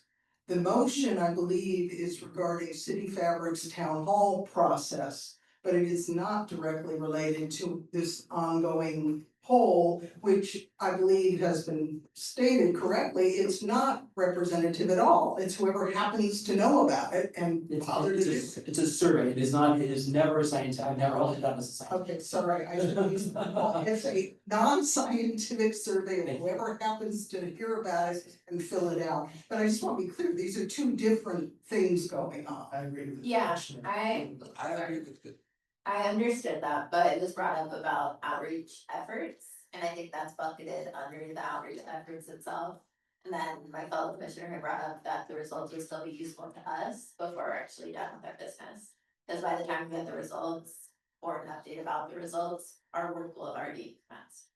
Right. But let me just ask, I feel like there's agreement. Is there any objection to the motion as amended? No. All right, seeing none, the motion is approved. We will have a report back, the next executive director's report. Thank you.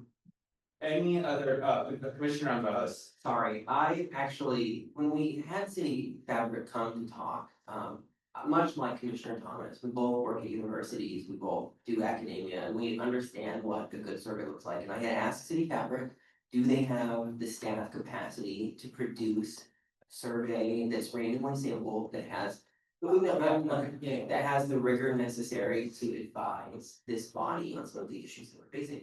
And I think that the survey that I've taken, and it doesn't do that. There's this principle in political science that the way in which you construct a survey and that you construct a question actually leads to the results that you're trying to parse out, right? So if you have a really basic question sometimes, that means that you could have a question that results in a specific, answer. And I think we see that actually, not with the survey as much, but with this town hall.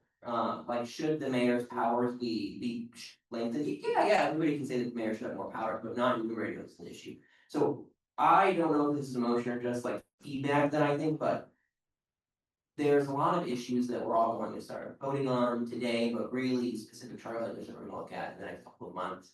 And I think that this commission could be well served by having something that's a representative sampling with merit that shows what likely voters and residents of Los Angeles are thinking about really specific emotions. So I don't know if City Fabric has the capacity, but I would recommend that we look at an ATF if we can't do a formal bidding process, but some kind of way of us looking at the voter file, randomly sampling voters who are representative and getting crosstabs to see exactly what X amount of people think. Sure, sorry, and again, I'm sorry if there was some confusion, the survey is also in large part just an outreach tool. It's getting people to interact with the commission's work. Again, it's framed around a lot of the stuff that the commission has already been discussing, especially framed around the committees that were set up by the commission and the subjects covered in the outreach engagement line. So the data that come back, I don't think is useless, but it was never meant to be a scientific representative survey. That's something different, that absolutely. But that we're planning to do. Yes, so I do have two paths that are parallel. One or both we might do that are more scientific. That now that it's the new year and we're able to take steps to do it without having, hopefully, we're limited to your point on, for example, to do anything without going out to bid, it has to be less than $25,000. To do a real survey across the city of LA, that's more than $25,000. So I'm working with, within the rules and within the other options that are available, but yes, absolutely working. I know I've spoken to some members here. I've said publicly that I would love to do an actual scientific survey before. That was never going to be in City Fabric scope because that is not what they do. That is something that different firms specialize in this, as you know. I've worked with polling firms for a good long time, and a lot of them do a lot of good work, a lot of them charge a lot, especially. But yes, that is definitely in the plan, and I know I've talked with the chair about that, I've talked with individual commissioners about doing that. So that is still hopefully the plan. Lots of changing, on this commission, especially if you pass the ad hoc thing, so kind of want to see how things shape up. After that, that will help form some of the questions and some of the things that we do in order to get it to you all in time. I know it's a chicken and the egg thing, but happy to take feedback, happy to talk to some of you afterwards, also if you have some thoughts on it. Or if you want to set up a call afterwards, if you have some thoughts, I'm happy to have that discussion. Yeah, I've heard, please, for one moment. Commissioner Stein. My purpose in bringing item 2 on today's agenda was due to the fact that I think we are in one of the greatest time squeezes of trying to bring to the conclusion all of the items that this commission feels should be put forward as part of charter reform, and it's not simply just voting, we approve expanding the city council. There's a lot of rights, rewrites, and red lines to take over, in terms of what needs to be done. I appreciate what Diego's saying, because I like Poland. But I don't know that at this time, the expenditure of money with the crisis that we're facing of time is going to change much. I like many of the things that Commissioner Thomas has said. Personally, I don't know how this commission, and maybe I'm wrong, but how this commission can control ICE. I don't believe there's a charter amendment that's appropriate on that issue, because it's really a federal issue that we have to deal with a person in the White House, unfortunately. So I don't know if that in and by itself doesn't cause more time being wasted by the commission. I think the goal of all 12 of us, hopefully 13 of us very quickly, is let's get this done. Let's get approval of the ad hoc, not trying to take that out of order, Mr. Chair. And let's get a schedule that maybe even tonight we can have some indications from the chair or from the executive director of how we're gonna make up the time that we need to make up, and schedule more meetings, and so that the public knows, so that they can know that on X date, we're gonna debate this, on Y date, we're gonna debate it again. And it should be a robust number of dates, because we have a heck of a lot of work to do. Yeah. Thank you, Mr. Chair.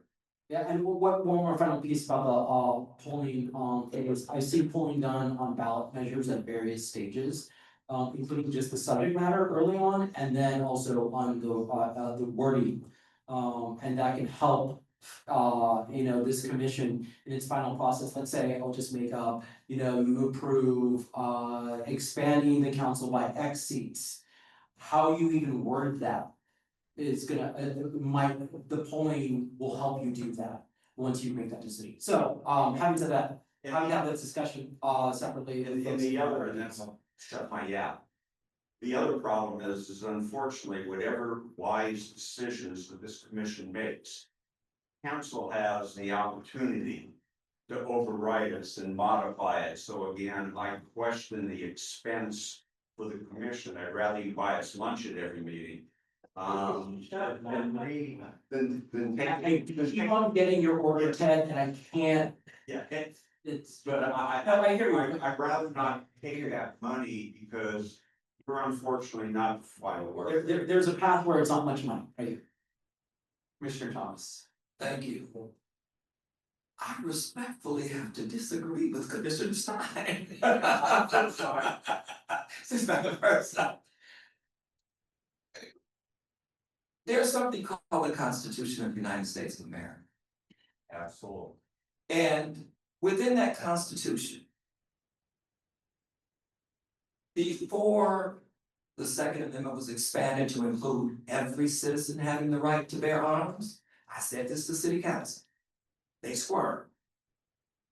The Constitution says that in the event of a federal police force attempting to control and take over cities, I'm paraphrasing, not direct quote, that those states and those cities can organize a militia to defend themselves against the federal government.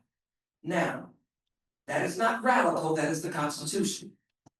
The courts have stated that what President Donald Trump, he's not my president, y'all president, has done, what he has done is he has organized a federal police force. That's what he has done. And he is trying to take over our cities. And our police force are supposed to protect and serve us. But rather they're facilitating the harm that is happening to us. And that is something that we should deal with in the charter. We should be able to say that if we get another tyrant in office, that we have to adhere to the Second Amendment. The Second Amendment, the Second Amendment. And no one wants to deal with that. But instead, we have people being shot on the street by federal agents. What you saw was a young man doing what happens all over the city. Shooting in the sky, celebrating the new year. This ICE agent, this Homeland Security guy, noticed him, went back to his home, put on his tactical gear, came out with his service revolver and killed him. And he's yet to be arrested. He's yet to even really be questioned by LAPD. And so if that ain't within our purview, if that's not something that we need to look at, then none of this other stuff means anything. None of this means anything. Representation doesn't mean anything if our people are dying. If people are being shot in the street, if pregnant women are being drugged by, like literally, drugged across the street by federal agents, and we're talking about this, I want democracy just like everybody else. But you gotta have people in order to have a democracy. And what we have now is a mess. And we are in a position to do something about it. We're in a position to say, this is what we want you to do. This is what the people need. And we need to hear from you. Because as I've said before, and I'm done, it's not gonna be a 20-minute sermon. Right, Justin? I'm kidding.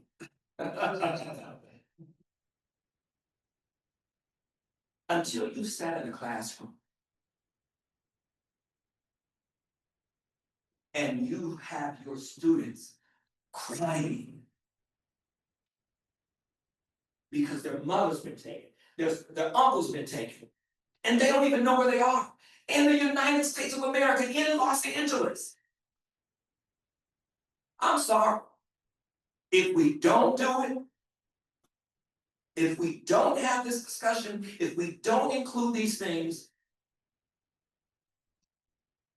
in the changes that we want to see,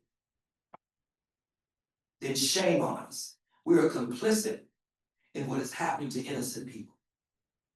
And we don't deserve the honor of even being called truth bearers of democracy. And that's what I believe we are. I don't think we're here by coincidence. You know, I'm a preacher. Everybody was divinely chosen. We have a job to do. This is You are the guy. where we can show to the world who we could be. But we have to do it with the people.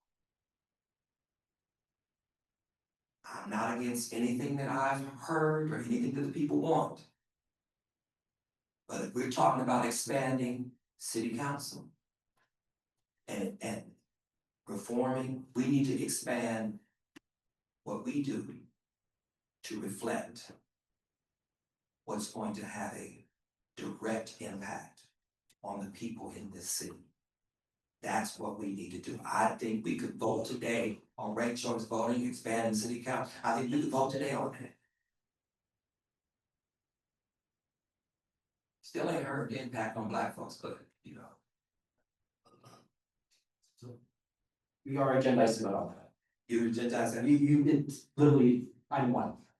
Okay. Just to quickly piggyback off of what you're saying, for tomorrow's committee meeting, multiple public comments have brought up also enshrining the right of access to counsel for deportation defense in the LA City Charter. So hopefully that is also brought up and agendized. Thank you, commissioners. we will go on to our next item on the agenda, which is item number 1, discussion relative to potential government structure related charter amendments. Just a little bit of how we're gonna conduct this item would be very similar to how we conducted the infrastructure and planning report back to the full commission. So the staff will go through the full staff report. After that, I'll ask the chair, Commissioner Andrade, to color in anything that they felt could help elaborate on the staff report and the committee members as well. After that, we will then go through the on the grid that is in the staff report. We'll go through the reform categories. So for example, A is increase the number of single member districts, B multi-member districts, and it goes on. And we will take votes if there are any motions made on the reform categories. So that's how we'll proceed with this item. So with that, I will hand it over to the staff to give the updated staff report on government structure.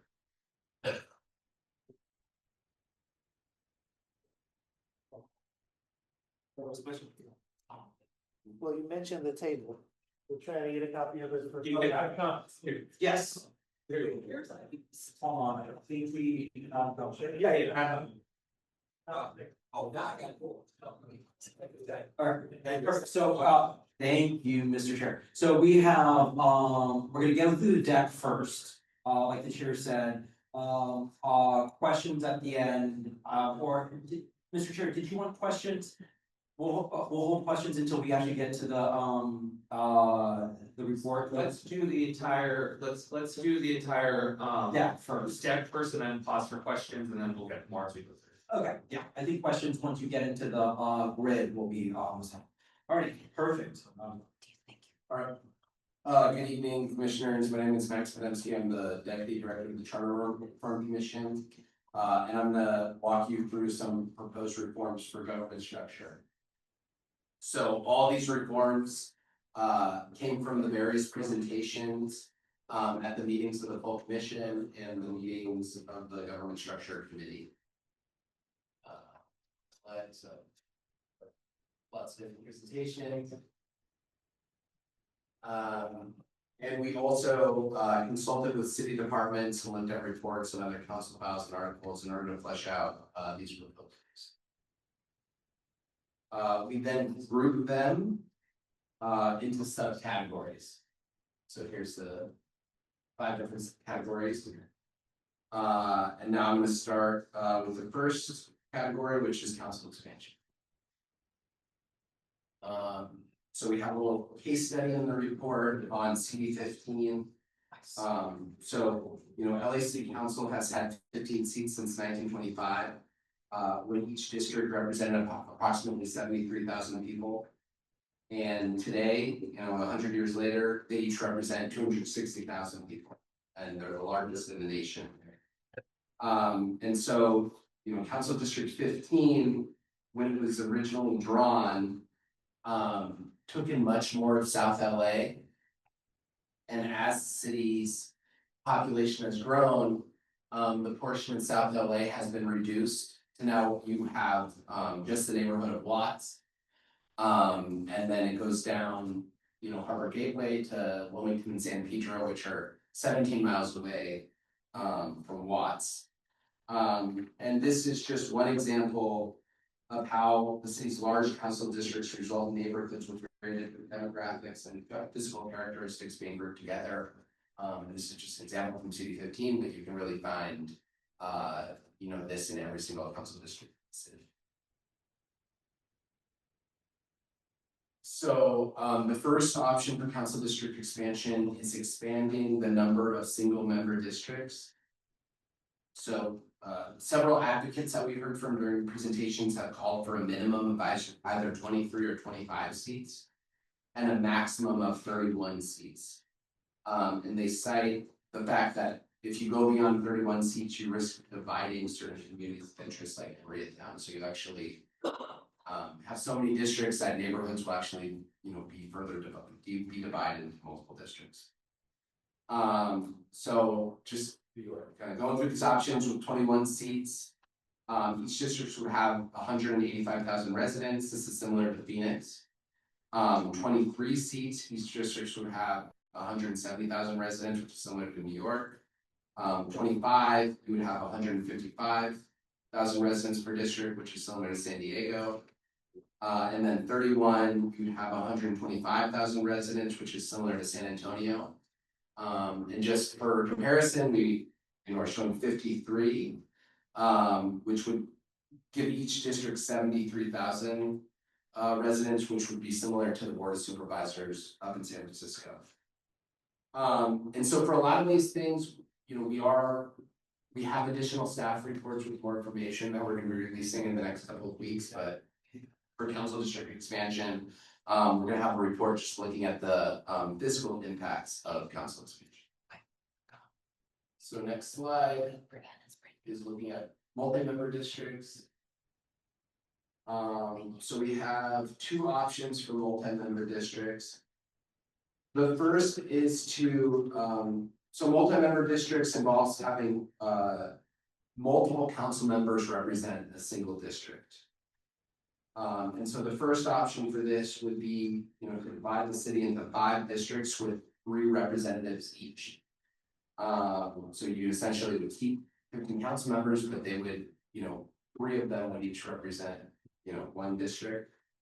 And that would keep the current number of council members in the near term, you know, which would reduce complexity in terms of doing this. And for comparison, Portland, Oregon recently did a charter reform, and they actually went to multi-member districts where they have 3 people representing a single geography. The second option here is to increase to 25 council districts. And so in this scenario, you have 20, so the city would be divided into 20 single member districts, but then you would have 5 regional districts. So basically 5 single member districts would be nested into 1 regional district. So for example, you could have like the West San Fernando Valley would be, you know, 5 council districts, but then 1 regional district.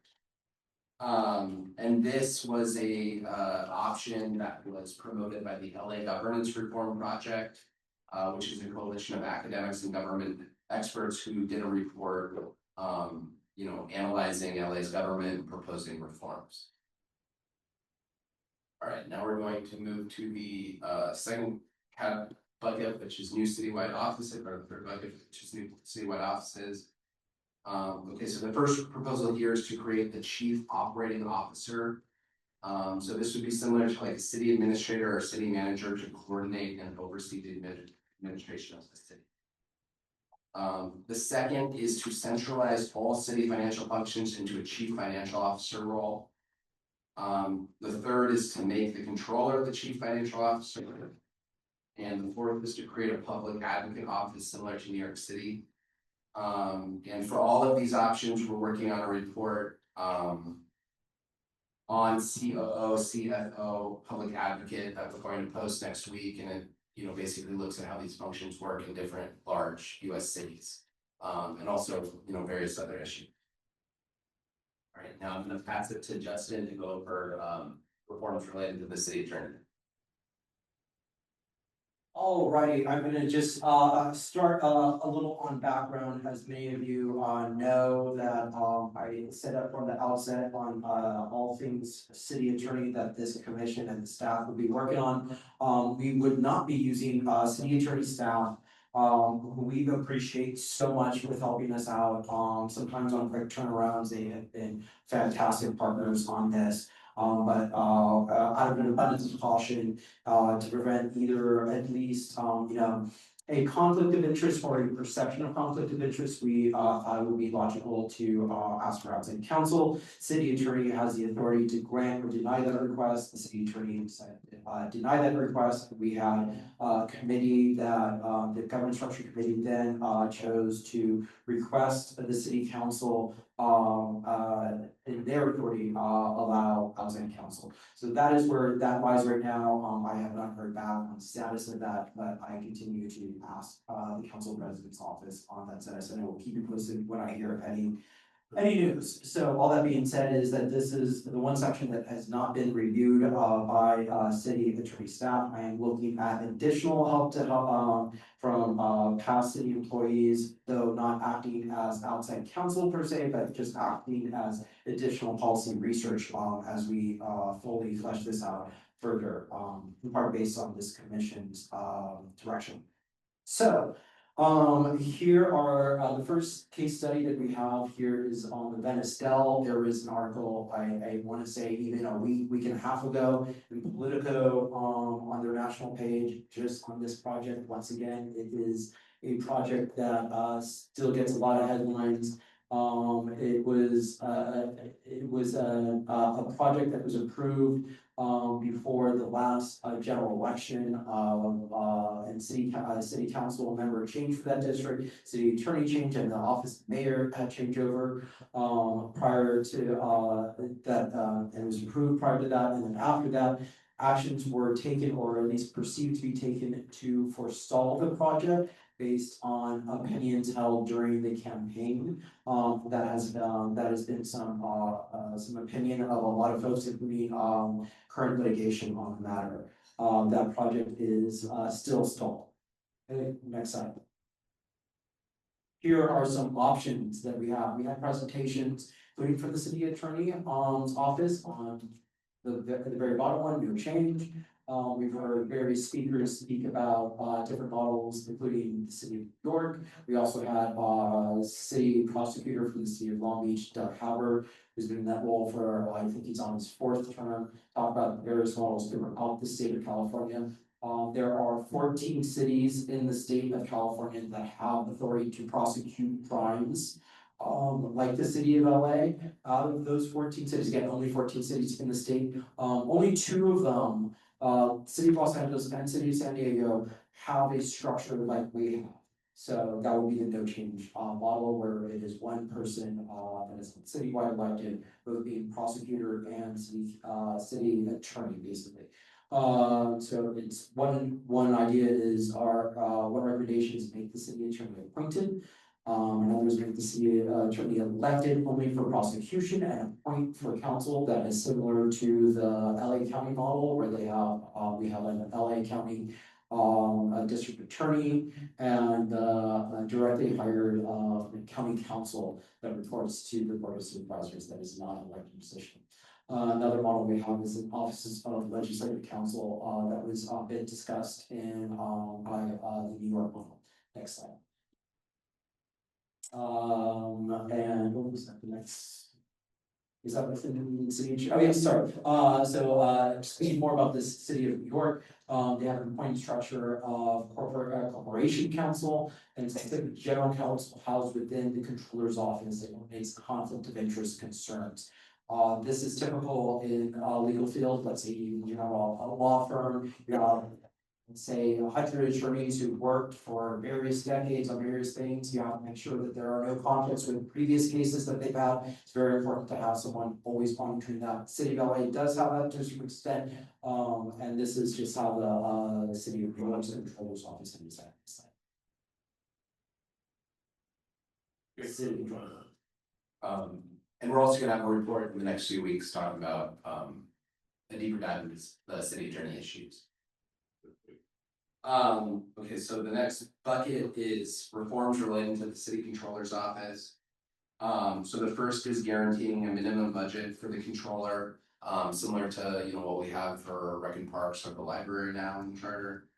The second is creating minimum qualifications for the controller, such as that they have to be a certified public accountant. The third is clarifying the controller's audit authority over elected offices. The fourth is to allow the controller to hire outside counsel. And the last is to codify in the charter the controllers having oversight over fraud-based abuse. So this is another area where we're working on a staff report for the detail these items. Next bucket is elections and voting. So we have a number of reforms on changing how people vote, such as proportional ranked choice voting and star voting. And we also have a proposal to change ballot access that would include lowering the amount of signatures we need to qualify for the ballot. As well as campaign finance reform to create greater flexibility in public financing methods and goals. All right, next bucket, which is one item, is amending the city council meeting schedule. So right now, the charter says the council has to meet at least 3 times a week, and are allowed to take recesses and breaks. Just a comparison, the New York City Council meets twice a month.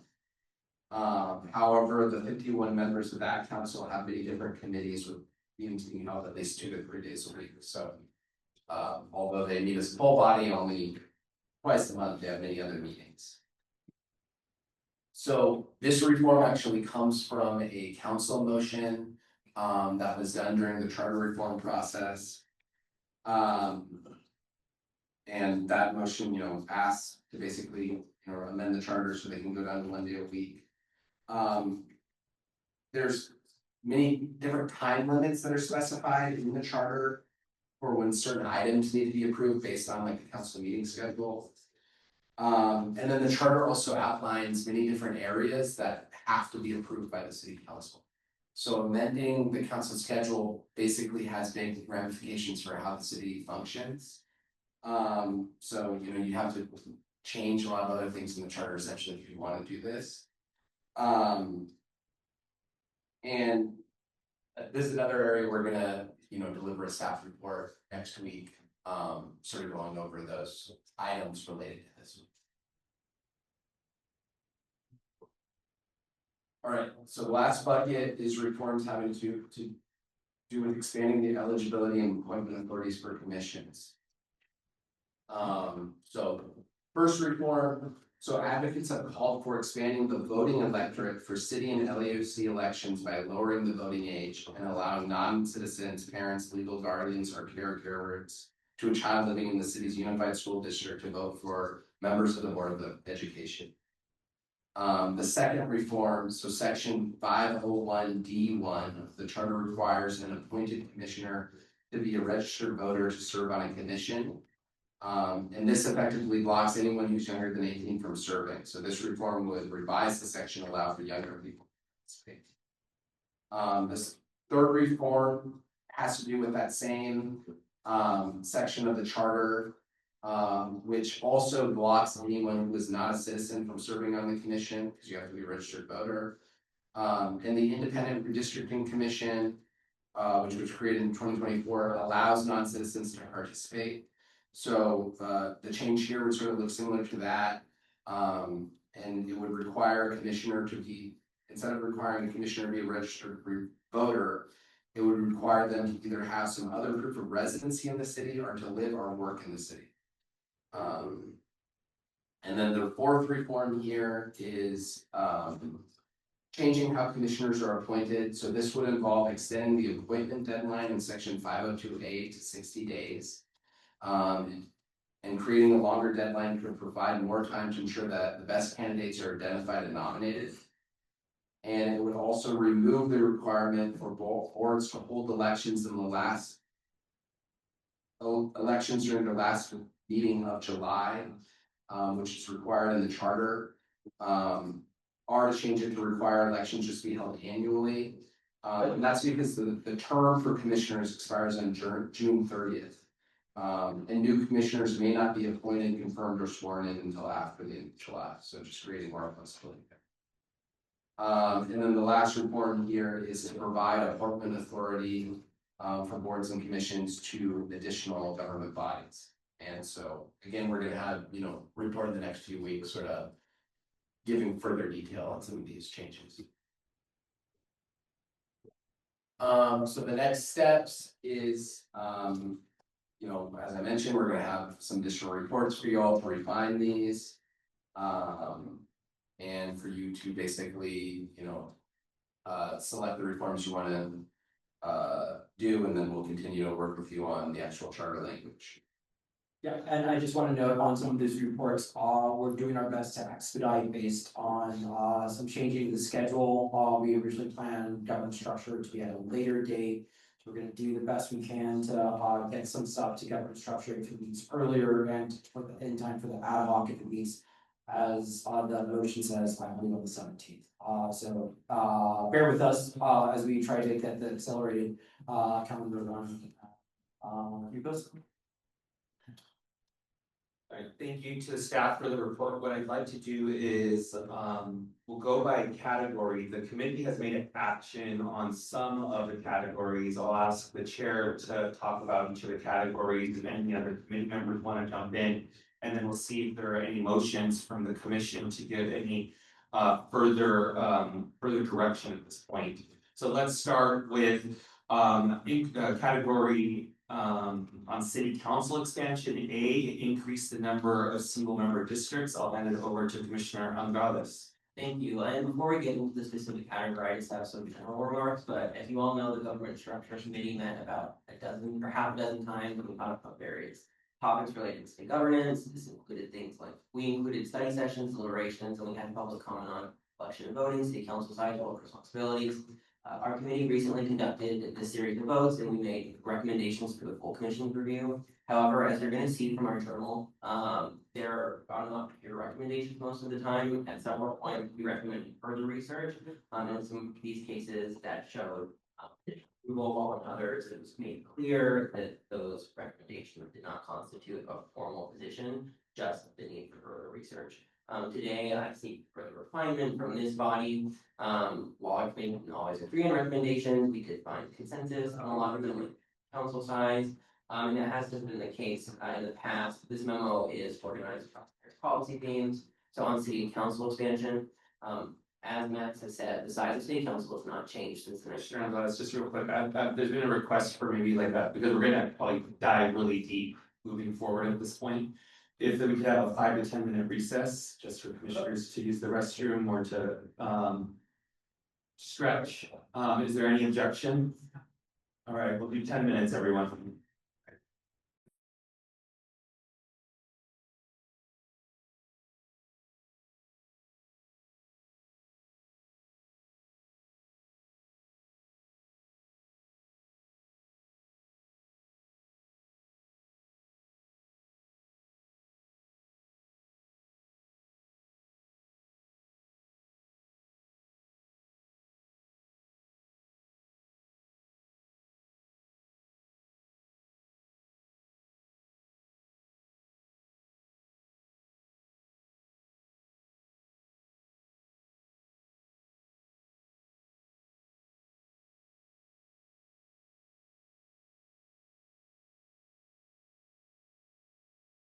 Conduct roll call, it could be the meeting.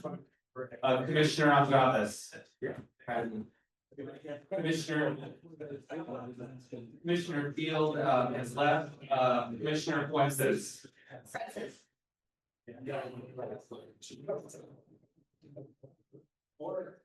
Commissioner Lewis. Present. Commissioner Mapp. Present. Commissioner Mesa is present, Commissioner Murray is absent, Commissioner Sanchez. Present. Commissioner Schlager. President. Commissioner Stein. Present. Commissioner Thomas. Present. Commissioner Yap is absent. All right, thank you, commissioners. We are going to reconvene our discussion on item number 1. I'm going to hand it back to our committee chairman, Commissioner Andrades. So on city council expansion, as you all know, the size of our city council has not changed since the 1925 charter of existence. But in the last 100 years, the city has seen a population increase of roughly 3 million. And yet our city council sizes remain the same. Year after year, the number of constituents that each city council member serves has exponentially increased. Relative to peer cities who we had talked to us, this ratio is an outlier. We have one of the smallest city council sizes so far, city council sizes by far. With this in mind, we're committing to look at how to increase representation in such a diverse city. Right now, it's quite challenging to redraw boundaries because there are so few districts. This makes it incredibly difficult to draw opportunity districts for minority communities in LA, particularly for Asian Americans and Black folks. After hearing the implications of various council sizing, our committee recommended a range of 23 to 31 members. We consulted with academics, interest groups, and other stakeholders when determining this range. We did not endorse a proposal for council enlargement. Instead, we asked staff for further research on both single member and member options that fit within this range. And then to correct the presentation a little bit earlier, that means that we disposed of 5 multi-member districts and the 15 multi-member districts. So the only multi-member number on the table was 9 multi-member districts.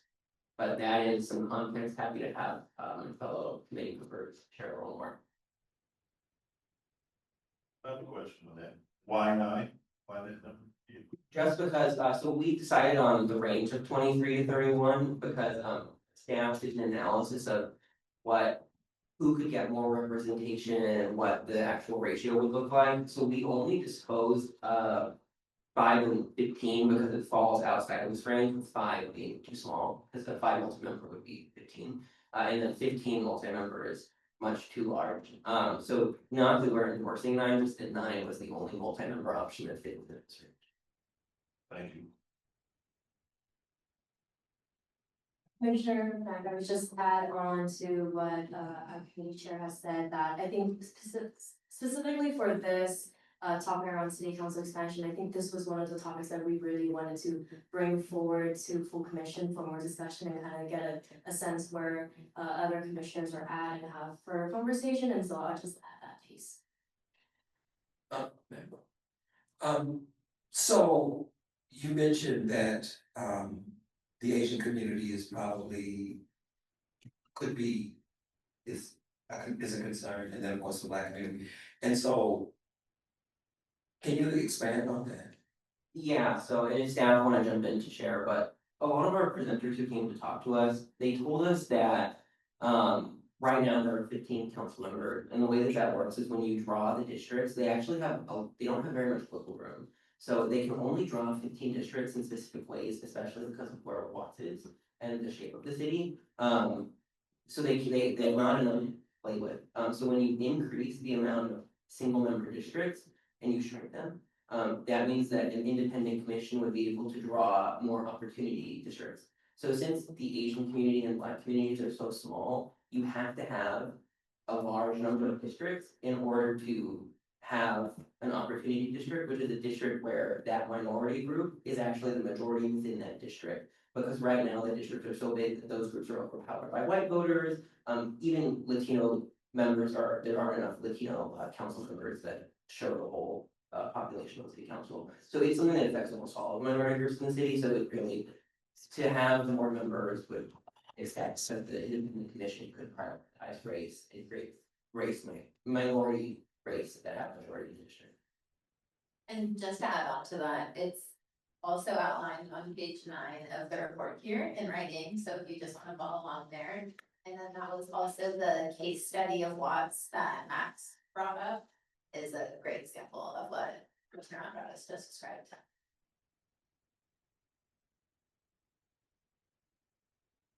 As a question, please, thank you, Chair.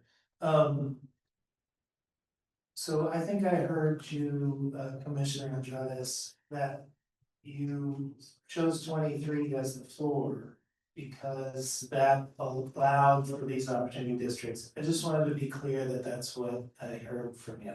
That is correct. Thank you, because I had read in the report, there was studies about 17, and so I wanted to understand that floor. I guess it's my understanding there's gonna be further analysis that comes back through the staff report. And I guess I was curious about what we.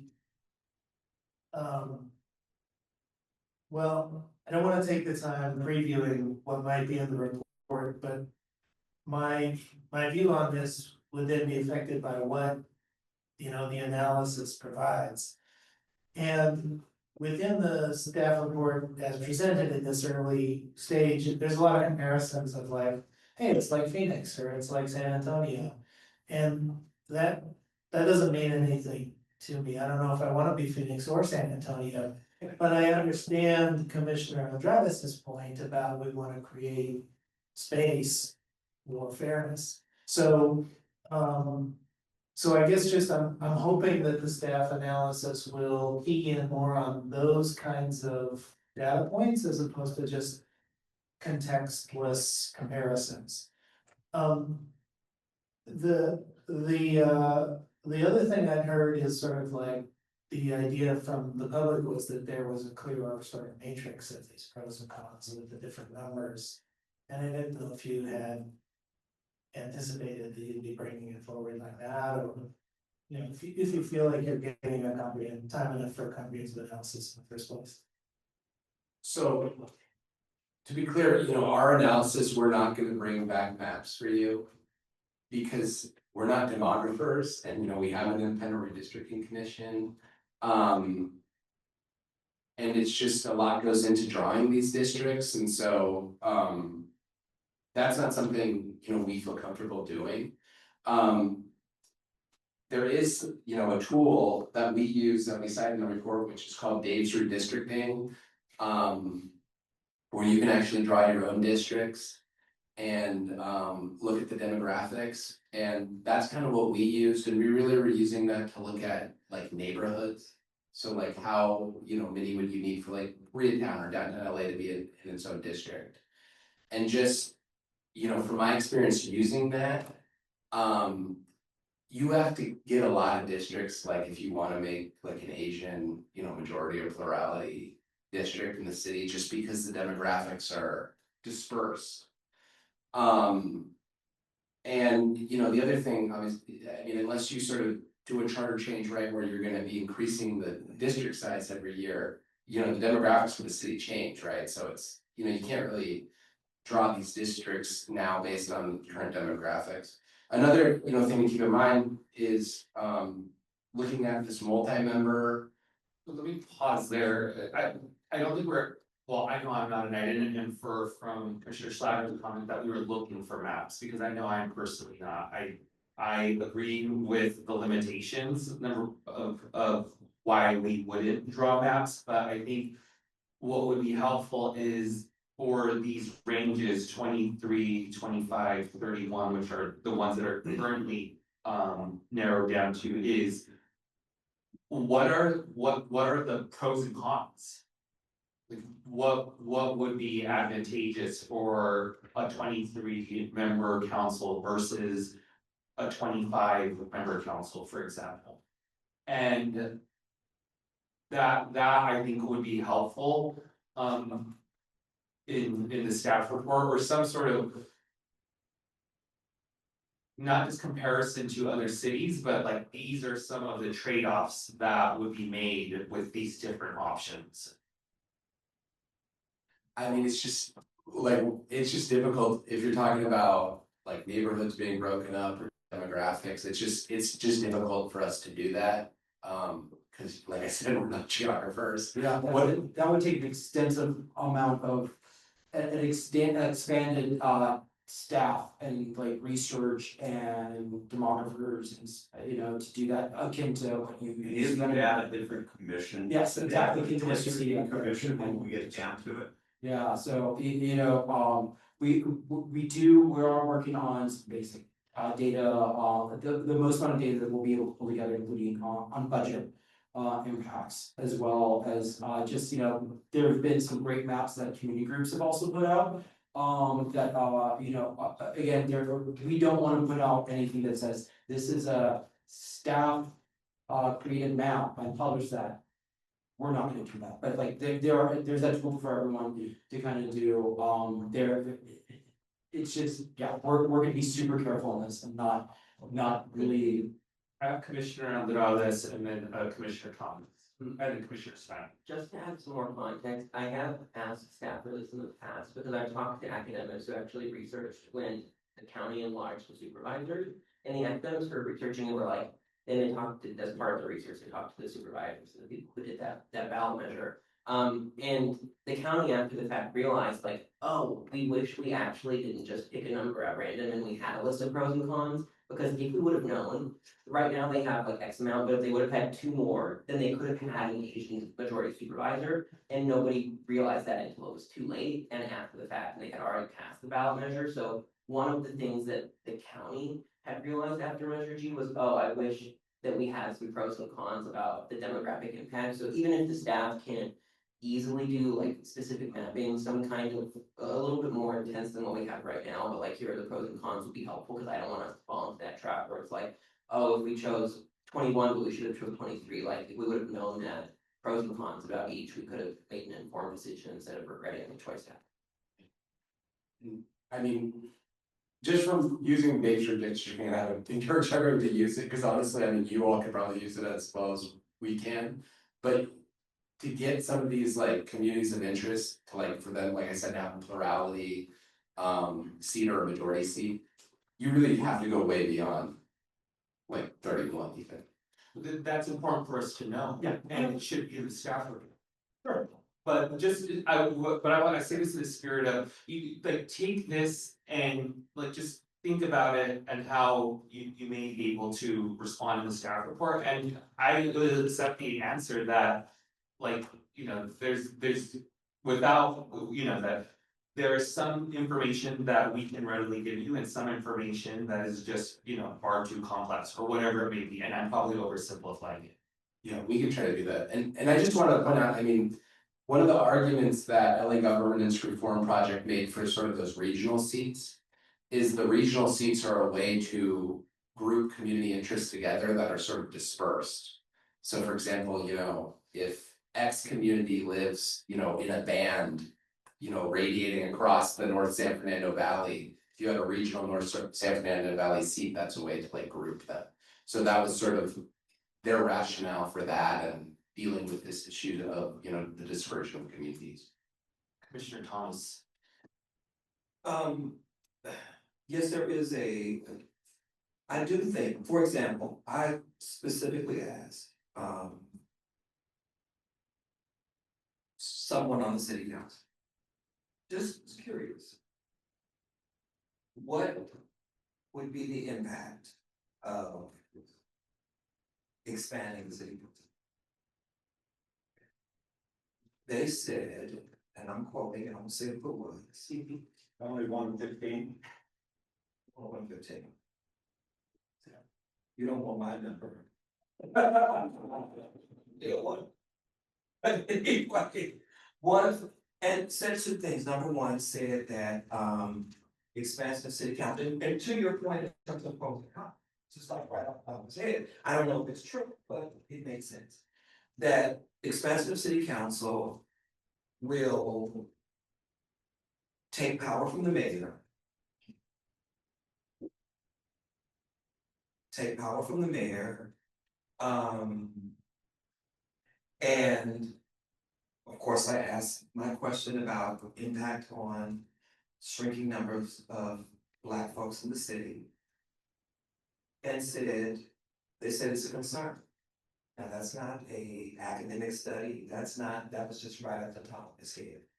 But what struck me in looking at these results is that there are people who want the mayor to have more power. Right? Did I read it correct? That's later in the report. Yeah, I'm just saying. Yeah, but it's not unrelated because. Well, but I know, but I'm saying, if people want the mayor to have more power.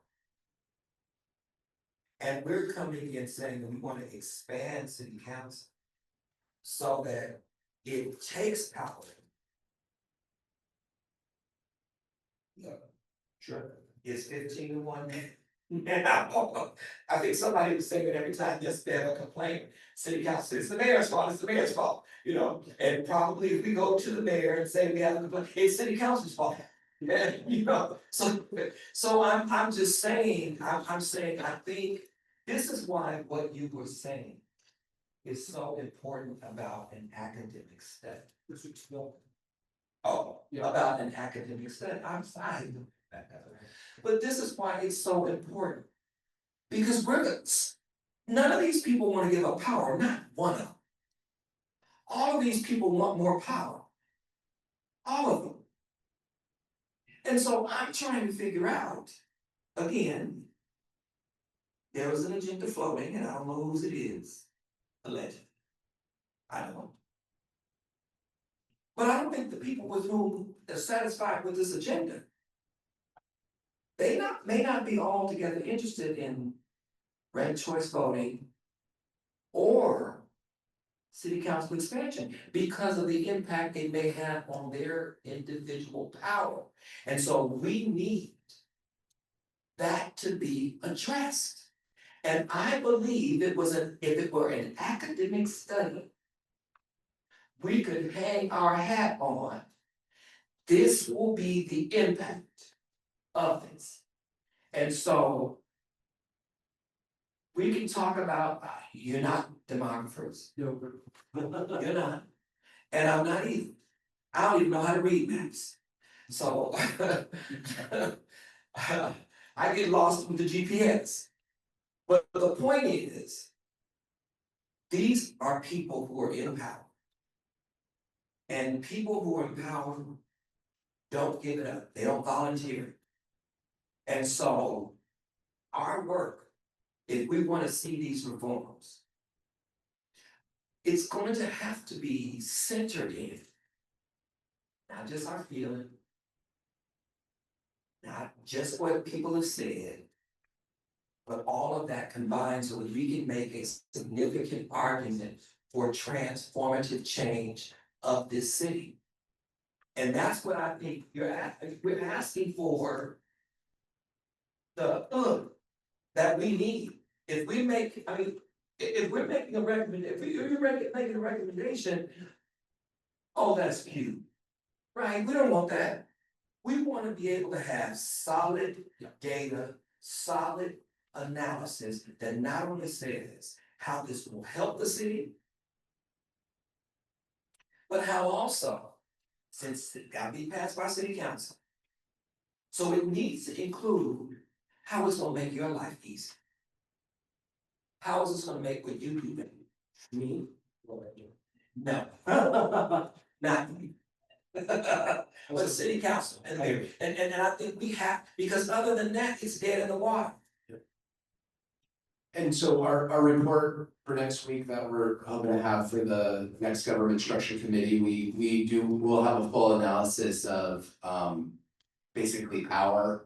And then, you know, it has to do with the CFO, that COO question, also the council meeting schedule question, and sort of an analysis of the 5 largest cities in the US and sort of looking at how power is distributed. So I think that's gonna give you all a lot better idea of some of the implications for some of these things. But I think it needs to be specifically related to what we're talking Yeah, so on the side there is the LA governance reform project, which is. I'm just saying, we can compare cities, but cities are not alike. Well, this is report on the city. Yeah, That has recommendations. The difference between New York and Los Angeles is night and day. The difference between Northern California, Oakland, San Francisco, and Los Angeles is night and day. Absolutely. And so we can use that maybe as some sort of comparison. But I think we have to do some real work and some real analysis. To do a full academic study, let's say this commission. $25,000 will get you 20.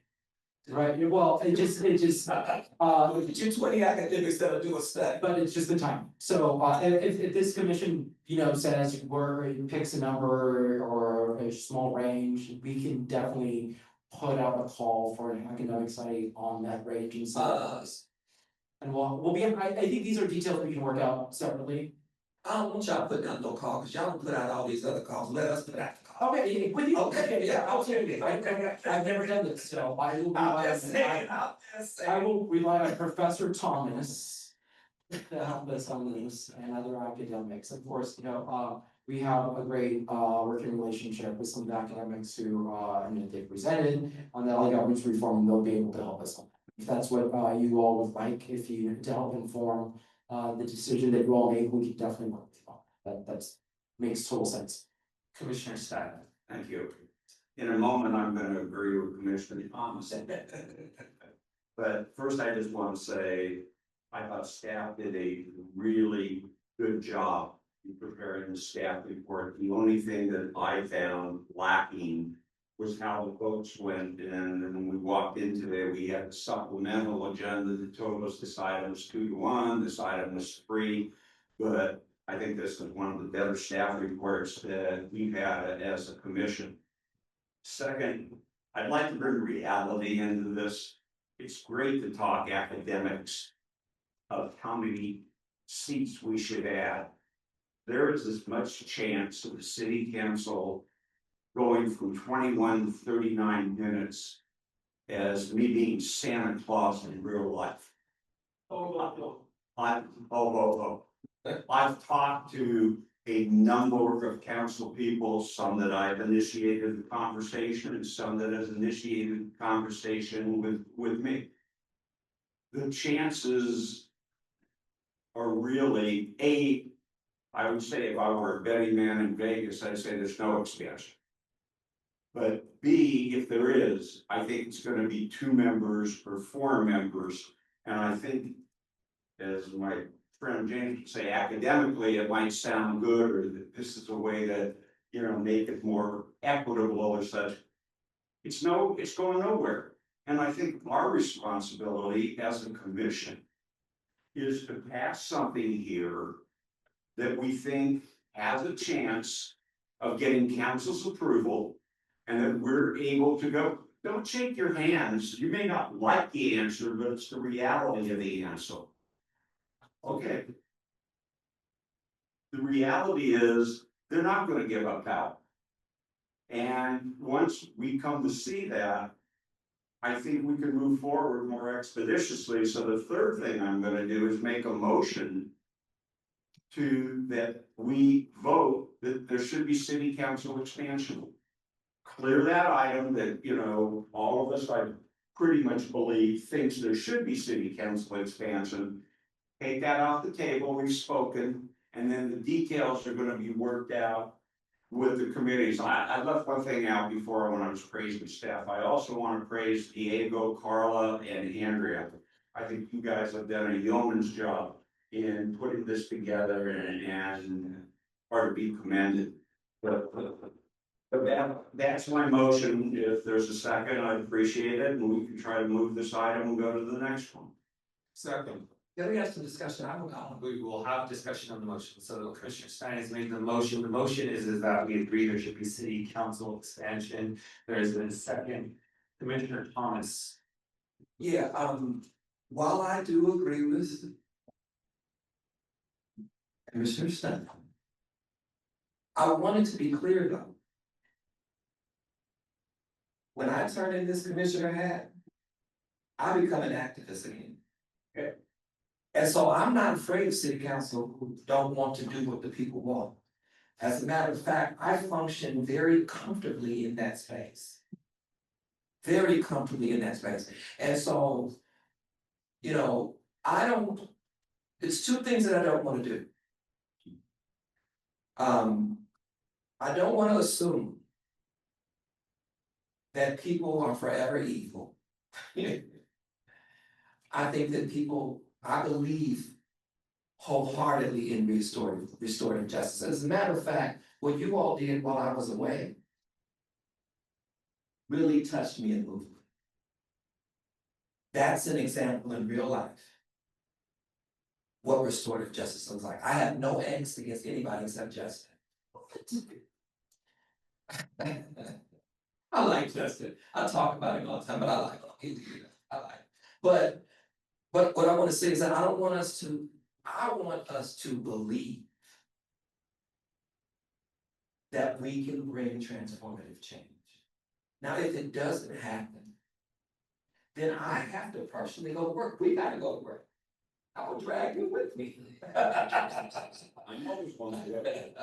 So, but I don't want us to limit ourselves. You know what I mean? I don't want us to limit ourselves. Some of us have already, these changes won't impact us. We'll be in heaven by the time that we see this happen. But some of y'all will be here, right? It's just true. So let's not, and so I just want us to, yes, I think we want, I have no problem voting for it, but I want us to not limit ourselves. We still need the information to determine what the expansion should look like. And I believe under my motion, we've left that open. That's what Or the obvious going to be a. That's it. Should be city council. That's it. That's it. Commissioner Lewis. Question, just some clarity on the motion, Commissioner Stein. You're moving that we, agree there should be council expansion, but leave out any specifics around the nature of what. We're gonna leave that up to staff. Diego, Carla, and Andrea come up with another recommendation to bring back to us. But we're gonna take off the table that we don't ever have to vote again, should there be city council expansion.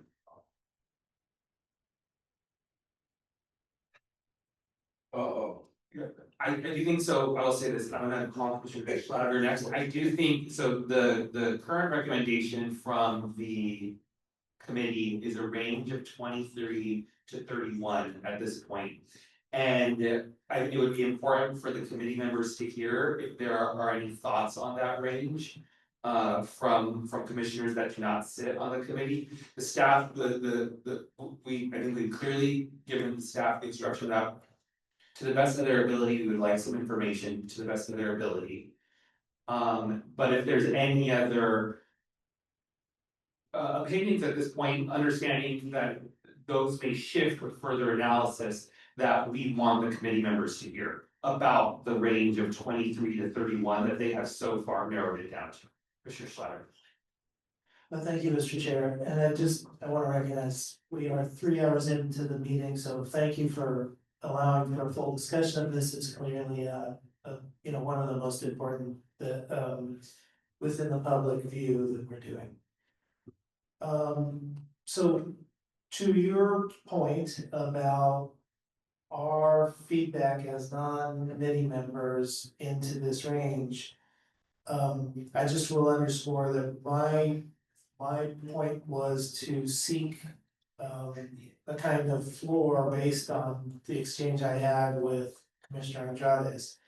What I've heard is that we have got some feedback that may be, a sweet floor spot, but also that we may not have complete information.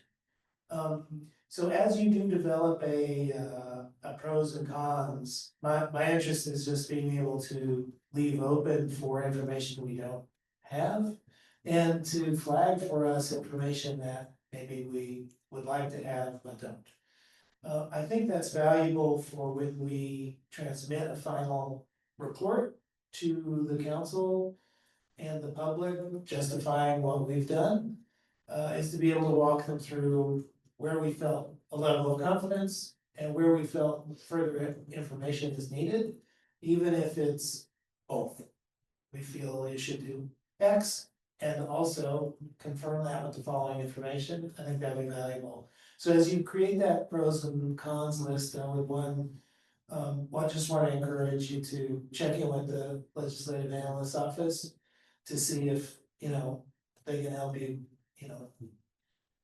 have a comprehensive list of what might need to be considered when the council does want to look at it. The other thing I just want to throw out as a question specific to the way the charter is written is, are we trying to pick a number of council members, or are we trying to pick a population that should be represented by a district? And we may want to just consider that in some fashion for the sake of future charters, like, the charter doesn't perform itself. And so, but a number that adapts with city growth or whatnot, then maybe remains current. So I think about that in terms of revenue, and one of my comments in the motion, hopefully we'll talk about it on Saturday, speaks a little bit to how do we keep revenue numbers current? And this is a question for, are we keeping council districts current with population? I don't know the answer. I'm open to experts' views, but I just wanted to flag that as a topic for future reference. Thanks. Any other commissioners want to weigh in on this topic for the committee members before they go back and continue deliberation? I'd just like to say that if you could also include a fiscal analysis of what fiscal impact this would have. Oh, fiscal impact? Yes, that this would have on. So that's what our report's gonna really look at is, the fiscal impact, and CLA did do a lot of analysis on that about the budget and. Cause there's nothing in the charter, about like 15 about their council budget and how it all looks, but.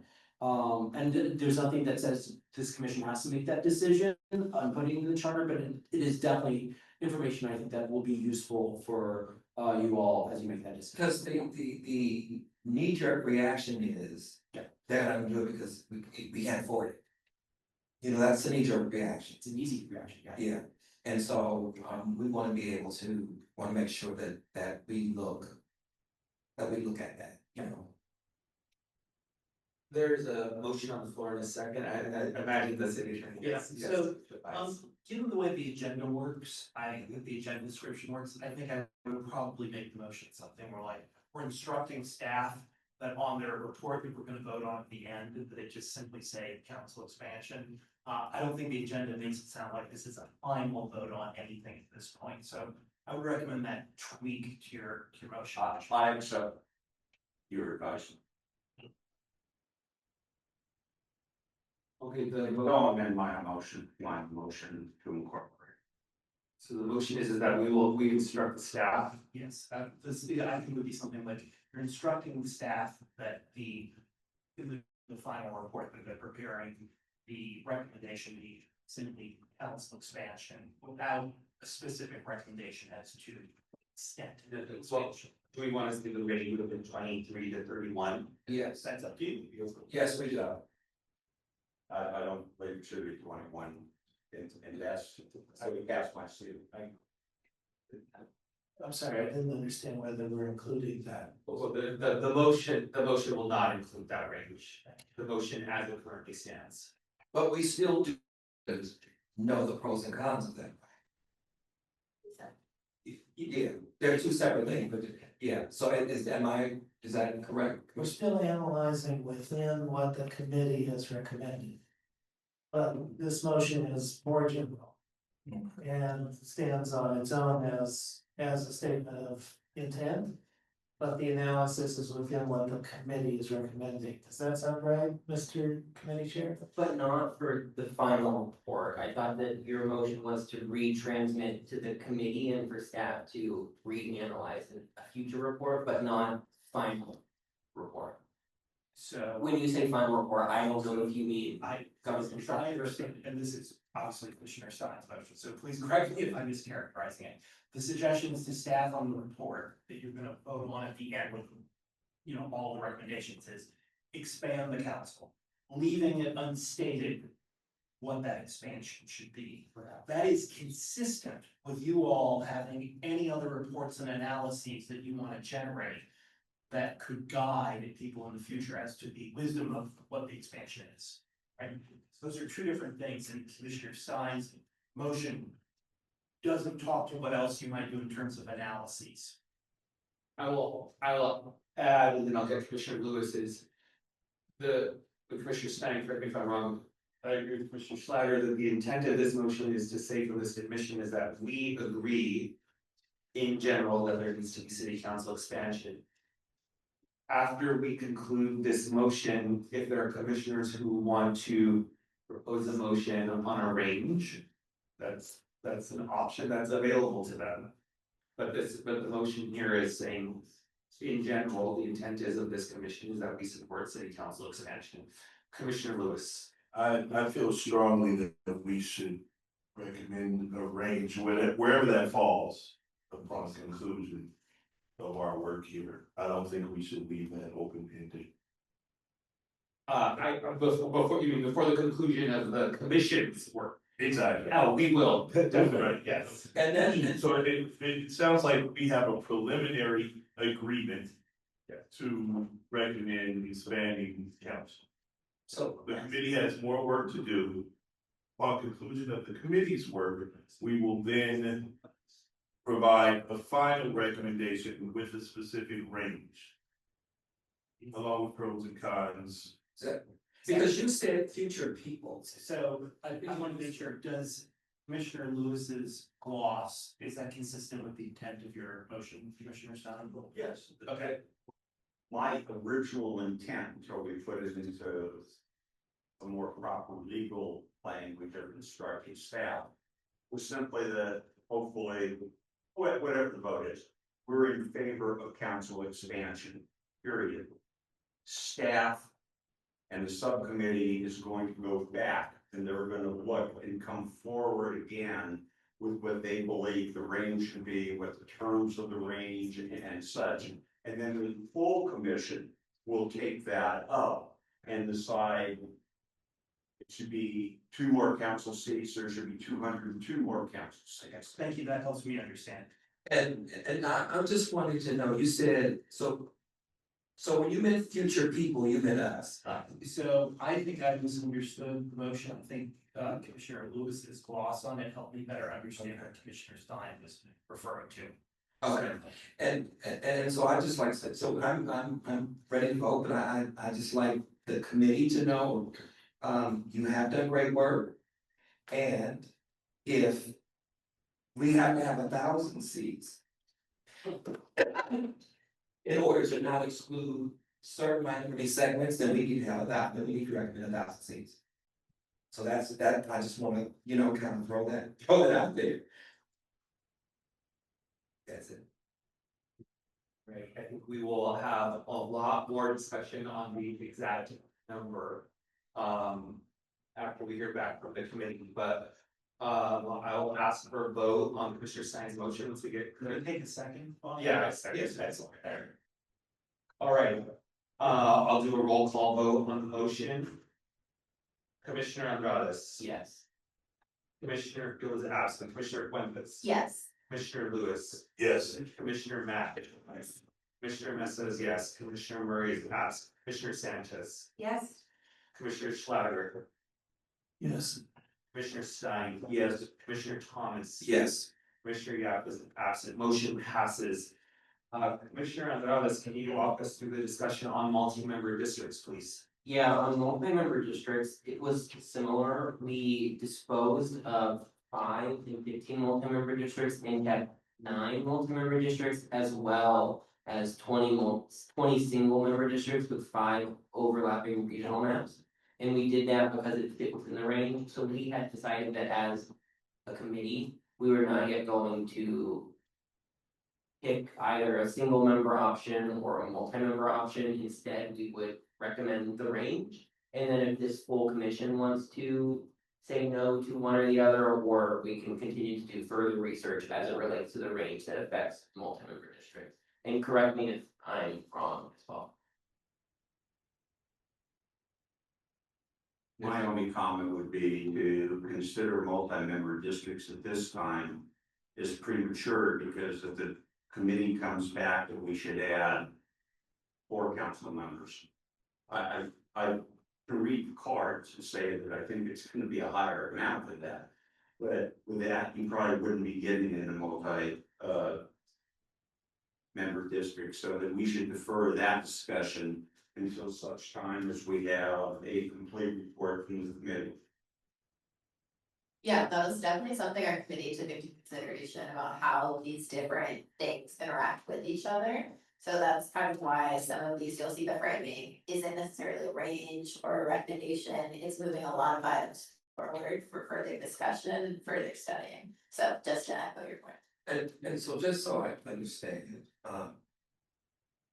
so when we talk about the multi-member districts, does that have to be, so it doesn't have to be all the districts, right? Like you said, it could be 5.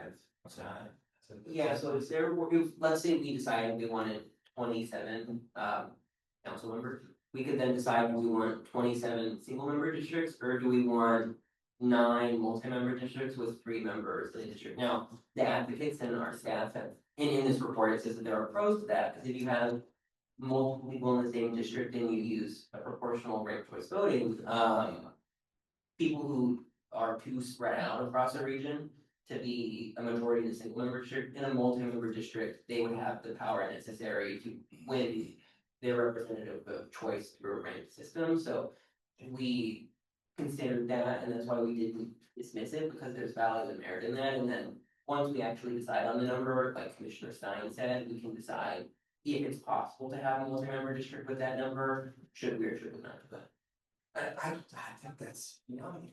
And I would say also too, I think that it's important that.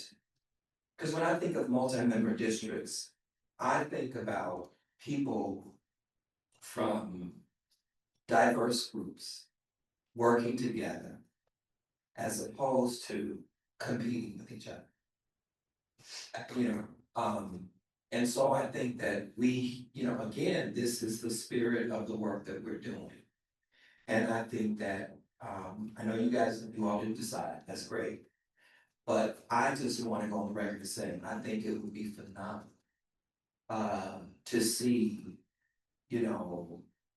different ethnicities joining together to make their community better in real time. In real time as elected officials, so I think that's a phenomenal. It's a phenomenal idea, so I'm just saying. Well, if it needs a motion, I would make a motion just to defer the member district until such time as we have a report back as the size, recommended size of council expansion. Second. Is there any objection to that motion? All right, seeing none, the committee will continue to deliberate on it. All right, Commissioner Andrade, new city offices. Yes, so our committee reviewed several potential citywide offices, and most of these officials would have duties that affect the jurisdiction of other committees in this commission. For instance, a CFO or a COO might have duties that would include a capital improvement plan, which is a purview not of us, but of the planning and infrastructure committee. So for this reason, we actually recommended that several of these policy proposals receive further research. In particular, what we had told staff that we're looking for is a matrix that identifies how these new citywide offices exist in their current framework, and then compares that for like which existing offices and agencies would be affected if a new person came about, who would have to seek power, and how the jurisdiction of other committees is impacted, because I think we can't have some of these discussions in a small body since it affects so much of the subject matter expertise that exists in other jurisdictions. So feel free to refer to the meeting agenda to see which offices were advanced for further research. And as we'll see, several votes were split, and if the commission so chooses, this is definitely one of the areas where we would like further guidance, because I know that one of the other committees actually has a motion that would impact CFO and COO, which May I ask a question of a non-committee member? Commissioner Slaughter, in your proposal that we're going to, and I say we, planning infrastructure is going to take a look at it on Saturday. Is it an even or between a COO and a CFO, or is it having both a COO and a CFO? Thank you, and thank you, Commissioner Andrade as well. So I have put forth a couple of motions, one specifically for consideration at the Planning and Infrastructure Committee meeting coming up on Saturday. That is specific to what the implementation structure for a capital infrastructure plan will be. And it does include something that overlays with the COO and the creation of a CFO. So to your question, Commissioner Stein, I do believe that those two things can operate together. And in fact, my proposal is that they would operate together.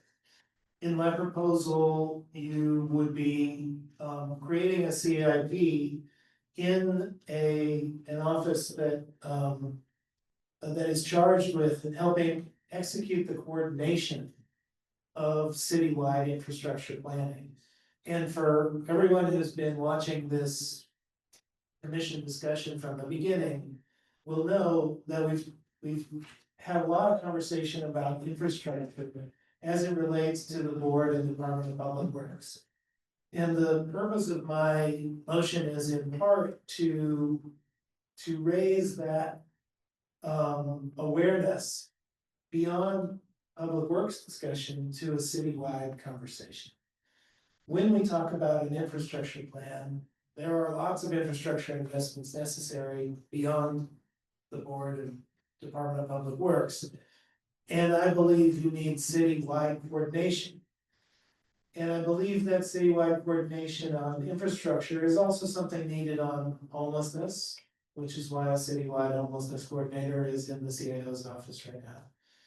On issues of climate and the environment, perhaps on issues of economic development, and really, there's probably a handful of current coordination among departments, I think needs to be elevated beyond what it is now, and those that I've cited are the ones that resonate with me.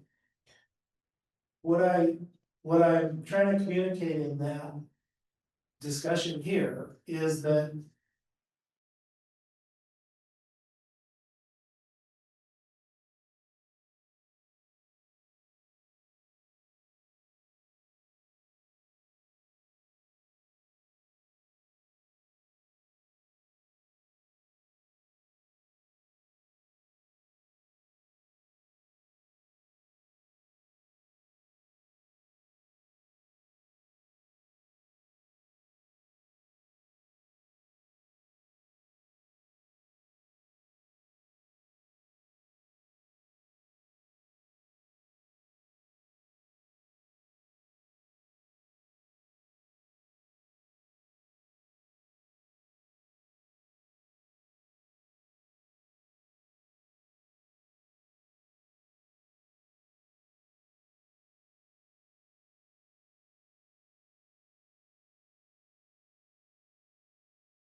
to jump right into creating another layer above those general managers in a COO. And that's why I came up with the structure that I did propose. But rather than us needing to decide that here, my purpose is really, and I appreciate you opening the door to it, Commissioner Jonas, to make sure that when the report comes back and the discussion is had at the two different committees, that, you know, it kind of is able to sync up into one thing that we end up voting on. My hope in creating a chief coordinating officer would be that there is then a place where action is expected rather than simply analysis. And the infrastructure plan itself, I think, is a no-brainer. We should all be calling for that, and we can talk about that in the committee, the coming committee. The other overlap with chief financial officer for me is that it's very important to have a chief financial officer who oversees a unified system of financial roles that are spread out across the city. So that when that chief financial officer makes the financial projection, it's both transparent and independent from political or other, structures who might want it to be more generous or less generous. And I think I want to encourage in the designation of a chief financial officer that its purpose helps depoliticize those funding projections. And I think that would help in an infrastructure cause, and that's what I would be looking for in our pressing forward with that today. And I will just note, so there's compatibility with chief financial officer, COO, or as I designated it, chief coordinating officer. And I think separately, there needs to be a discussion about the controller and how we empower the controller's watchdog and audit purposes, which is in one of the sections here today. Without giving that elected office the role of chief financial officer. So, thank you for the extra time to outline that. I appreciate it.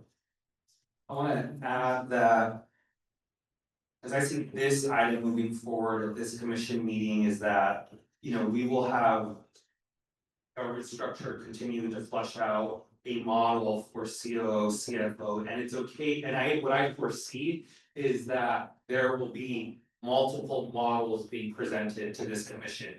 And we will eventually make a decision, this body.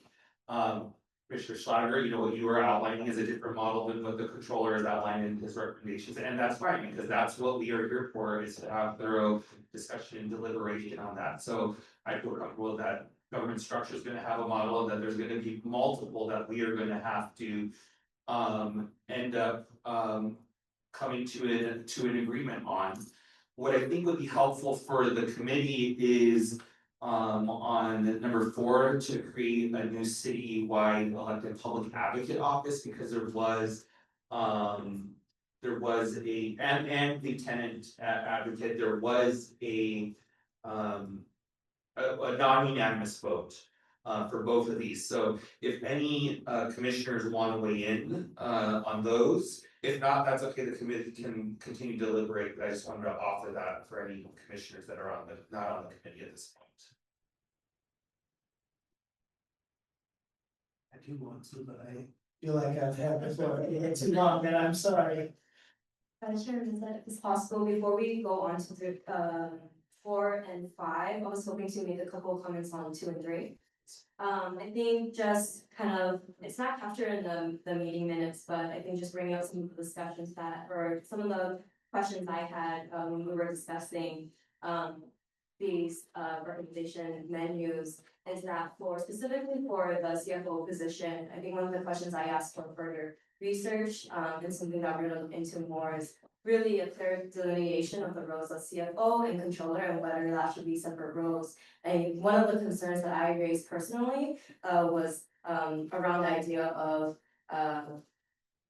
the CFO and self-auditing, in terms of kind of that relationship, if we were to put the controller and the CFO together in that regards. And so that was just one of the questions that came up, and there are conversations that I felt like you should know as well. Yeah, on that point, I mean, one, I don't want you to shy away from chief operating officer, because I've been one in the past. That's what, and I say the distinction is that I don't think it necessarily takes the power away. But, you know, as chief executive, often you are not aware of everything that's going on.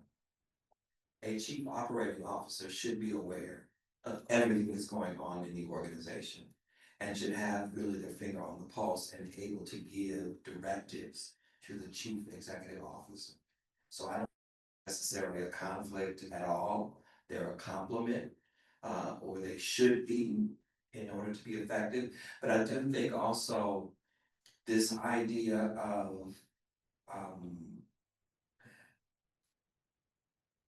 if the controller is elected, the chief financial officer is appointed. And so I think there's probably a higher level, or there should be ideally, a higher level of independence and accountability to the people when you are elected, as opposed to when you are appointed. And so I think we really need to look close at that relationship, because there's a way in which you could have the COO giving an analysis of the decisions that the controller has and by CFO that's made, you know, like kind of a back and forth kind of thing, you know. So I think we really need to look at that. But I do remember the controller basically saying that his office isn't funded to the level where he can do the kinds of things that he'd like to do. But it's also not lost on me that this particular controller has really exposed some things that has not made the city look its best. And so I think we need to look at that relationship and but also be sure not to put forward the idea that the CFO has more power than the elected. So I think we have to kind of it needs to be a balancing act. I think there's a way where we can have some checks and balances, because I think there needs to be. There needs to be some checks and balances, and so, so as you all look into that and, you know, just think about, you know, how can we make sure that there's a check and balance between these two? And even the mayor, you know, when you say that we're billions of dollars in debt, I mean, I balance my checkbook. If I'm in debt, it's my fault. I'm just saying.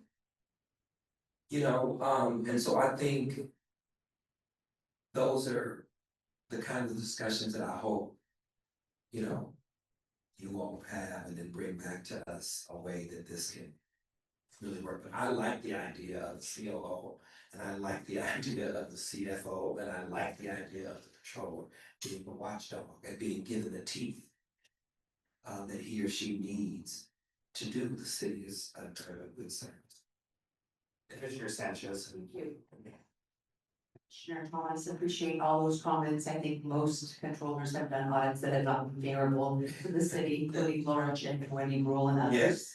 Notwithstanding, I think it's very important for us to also consider what the budget implications are going to be, and I hope that that's also being considered as we move these forward and reports come back.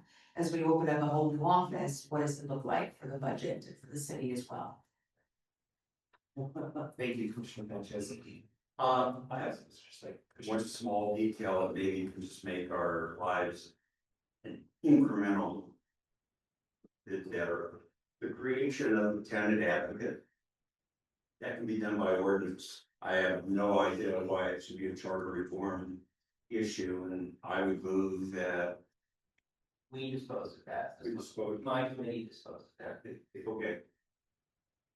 Well, can we as a commission today dispose of it permanently, because we don't have to then revisit it again? And if so, I make that motion. Can we do that? Piggybacking on that, could we say it for. Is there a second, real quick, Commissioner Stein, just state your motion and then we'll do the discussion. Just to dispense with the creation of an office of the tenant advocate in the charter. I'll second that. All right, there's a motion, a second discussion, Commissioner Lewis, Commissioner Thomas, Commissioner Lewis. Commissioner Lewis, okay, sorry. Couldn't the same be said for the first one, creating the COO position? That doesn't require. It probably could, that logic could. Be just generally speaking, as I look at all the items here, I'm more inclined to prioritize those that require charter action to move forward versus those that don't require charter action. So that's just a general approach to all of this, unless there's some compelling reason to push them forward. So I just want to. And in general, I agree with Commissioner Lewis. On the COO though, I really think Commissioner Schlager's put in a great period of time, and we should have that presentation and incorporated, you know, with citywide basis rather than just planning the infrastructure. So that's the reason I didn't make the motion on that, but I made the motion on the second. Oh, we're instructing the staff. Yes, I just wanted to say, on the COO, it depends what the person's powers are gonna be and how they relate to the controller of the council. So until you've thought about how that plays out, we don't know whether we can do it by ordinance or whether it requires a charter. And I'm also thinking about Commissioner Sanchez's comment now about the fiscal implications. Yes. COO, bringing a CFO, et cetera. To Commissioner Thomas's point, I think ideally an elected official should be accountable to the people and ensuring that things are fiscally on the up and up. I think we all would agree in theory that that should be the case. Clearly has not been. I don't know the answer to the question, I'm just posing it. Would a CFO, appointed CFO for what is recommended 10-year term, I read, would that be a person that is more likely to function independently unbiased, free from any political pressure to ensure that our budget is on point versus someone who is elected and maybe subject to the whims of political pressure. I don't know the answer out there, but I think whichever way we fall, I'm in favor of stuff. Make sure we don't have another. Thank you, Commissioner Lewis. I just wanna, if we can, focus on the question for a minute until we get back to the other items on the motion that Commissioner Stein made to dispense with the creation of an office of tenant advocate. Commissioner.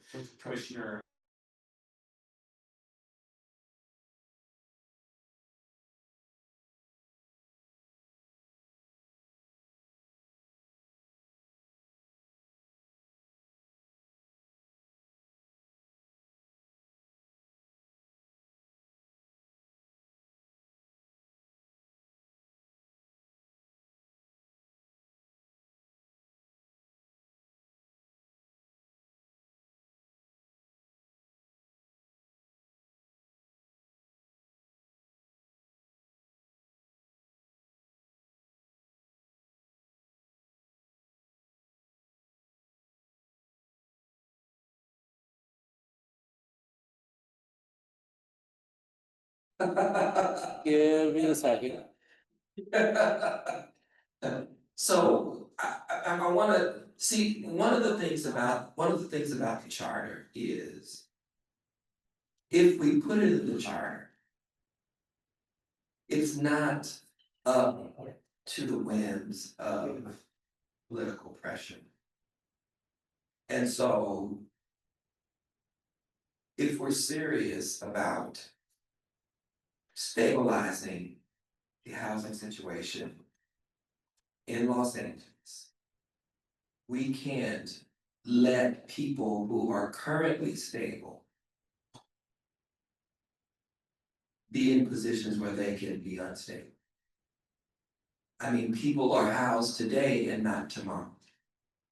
Because landlords are just, and developers are just doing whatever they want to do and charging, I mean, the majority of the single family housing stock is owned by one corporation. So who can outbid as an individual family a corporation? And so then they turn around and they rent these homes to us, or these apartments to us, at a cost that would be more than the mortgage you would pay if you bought it.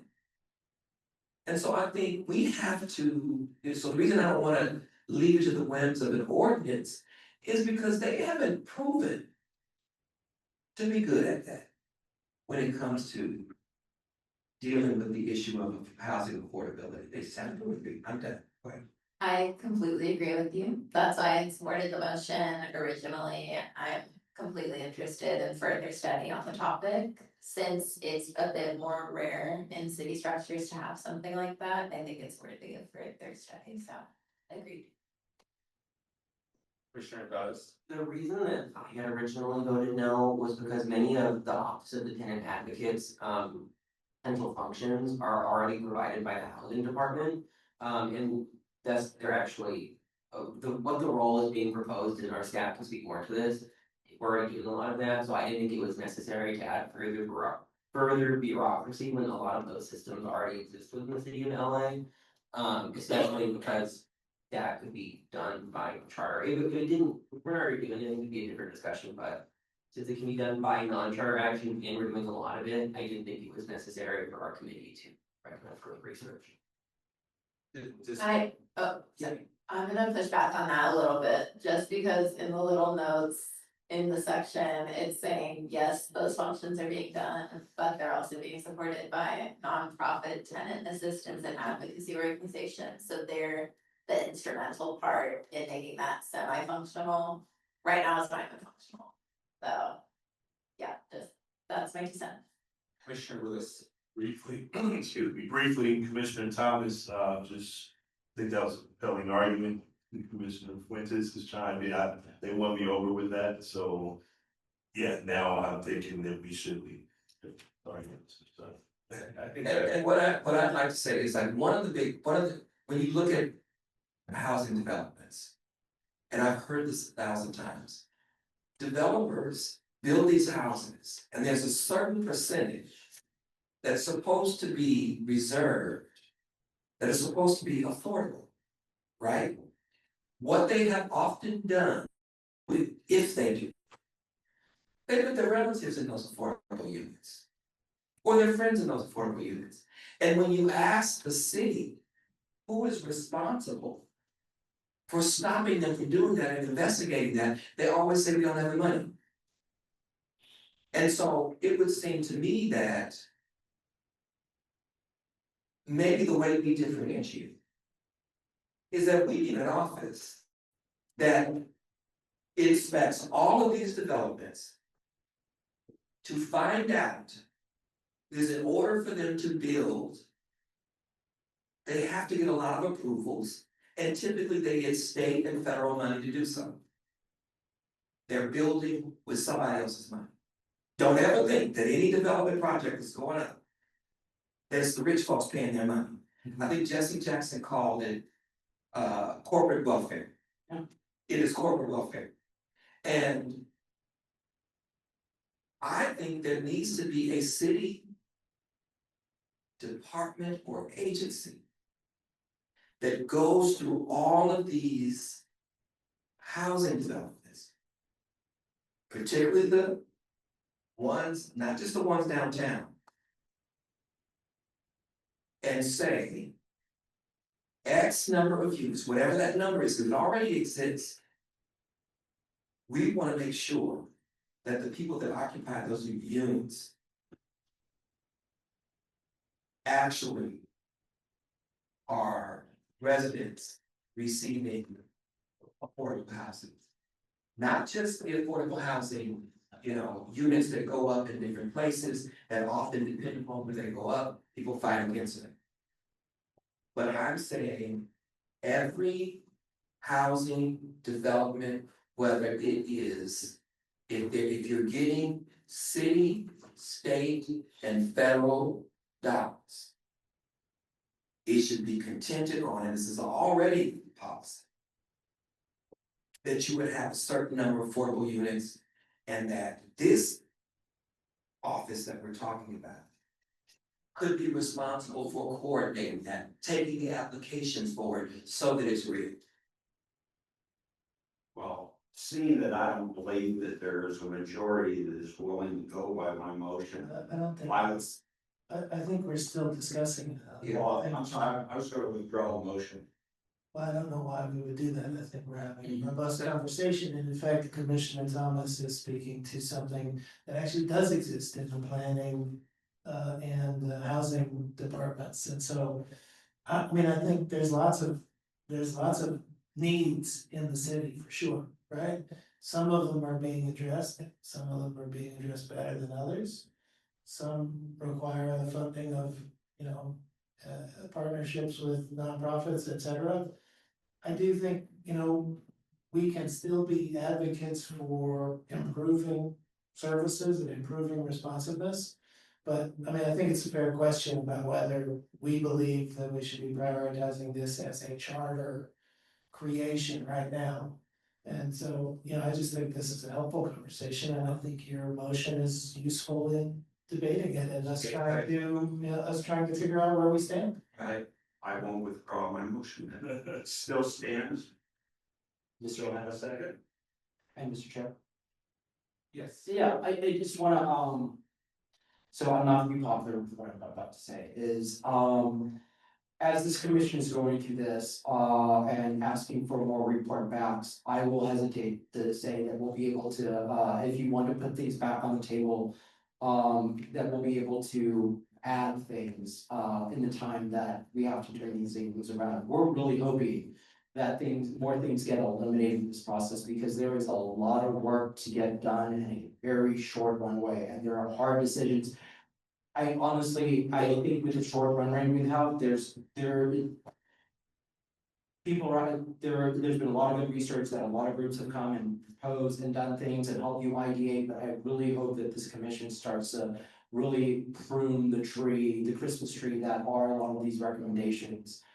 Because if something, for example, tenant advocate comes back, other things will come back and we just will not be able to handle further report backs. There's just limited time, there's limited staff.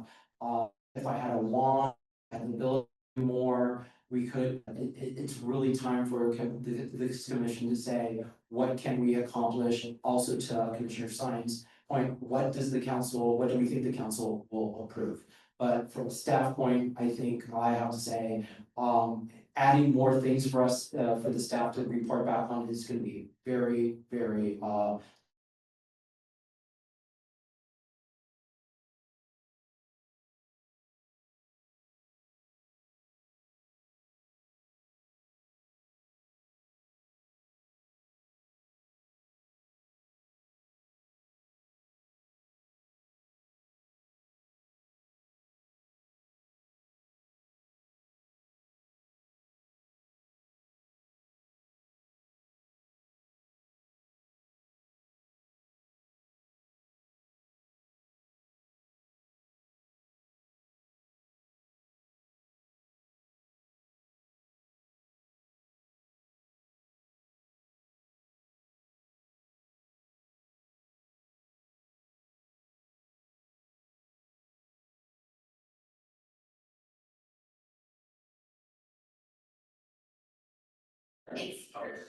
can you pin it? I was very unclear about it. All of us? 1 second, hold on, almost there. Sorry, so for those on Zoom, we apologize, we have been losing Wi-Fi connection here at City Hall, and, we just we do pause the meeting as soon as it reconnects. So you aren't missing anything, you're getting the full show. Okay, we're back. Oh, yeah, I was just gonna say, sorry. I hear you, and yes, absolutely, it is up to the commission to make those decisions, but I'm just giving you the staff feedback is, the more you bring back. You take this amount of time and, you gotta slice it up for every subject that you want us to discuss, and the more slices, the smaller the slice. Yeah, that completely makes sense. So, you gotta weigh that. Absolutely, you gotta weigh that. I'm just giving you that perspective that if you ask for more things, you're gonna get less back on each of those things. Totally understand. Well, And I'm sure there's a limited amount of information even about this as well as the public position, but I do think those two would dovetail nicely if you're already doing research on one, to do research on the other, or pulling in fiscal impacts and things like that. Just some additional nuance on this one particular. Yeah. So housing, the department is an ordinance department, so they're not even in the charter. So we were just discussing, you'd have like this, you'd be transferred. Which is probably what the problem is. Yeah, but for this, you'd be transferring duties from an ordinance department, and then you'd have them in the charter. There's just, it's kind of a. We don't need to weigh in so much on like those mechanics, but I'm just weighing in on the time and the amount of work that we'll be able to accomplish on your behalf. And if That's my challenge to you is. You look at us as your resource and we have this much, how many pieces do you wanna chop up? Into this? Well, I don't wanna chop up anything that's gonna directly impact multiple people, so I don't wanna chop that up. I'm just giving reality. I know, but I'm giving reality too. Yeah, the time to And reality is, I don't wanna hear about staff this, staff that, cause That's my job. Cause staff is being paid. Yes. I am a volunteer, Yeah. and I am giving up my time too. So at the end of the day, I hear what you're saying, I appreciate what you're saying. But what I'm hearing is that you don't wanna do it. Cause you don't have time. And so all I'm saying is, what I'm saying is that I'm saying, this is what I'm saying. Is that, look. Tenant advocacy. 56,000 students. Across at University University of California, and Cal State, 56,000 students sleep in their cars. That's more than all of these universities. 56,000. Why? Affordability. And so I can't even begin, if we were to talk about housing, I mean, maybe the reason that things are failing. And I'm of the perception that if it ain't in the charter, it don't even matter. Because people, for political purposes, for money or whatever else, power and whatever else, they keep moving the goalposts. If it's in the charter, it makes it a little more difficult to move the goalposts. And what I'm saying is that, you know, again, when we have these towns, we need to have something that gives some assurances to people who want to live in this city so that they can afford to. And there's no better way, just as we have signaled to city council that, and that's what we've done, we've signaled to the mayor expansion, city council expansion. That's what that vote is. We all from the mayor that we want you to do your job, housing. If this is already a policy and you continue to say you don't have the resources, then you're not.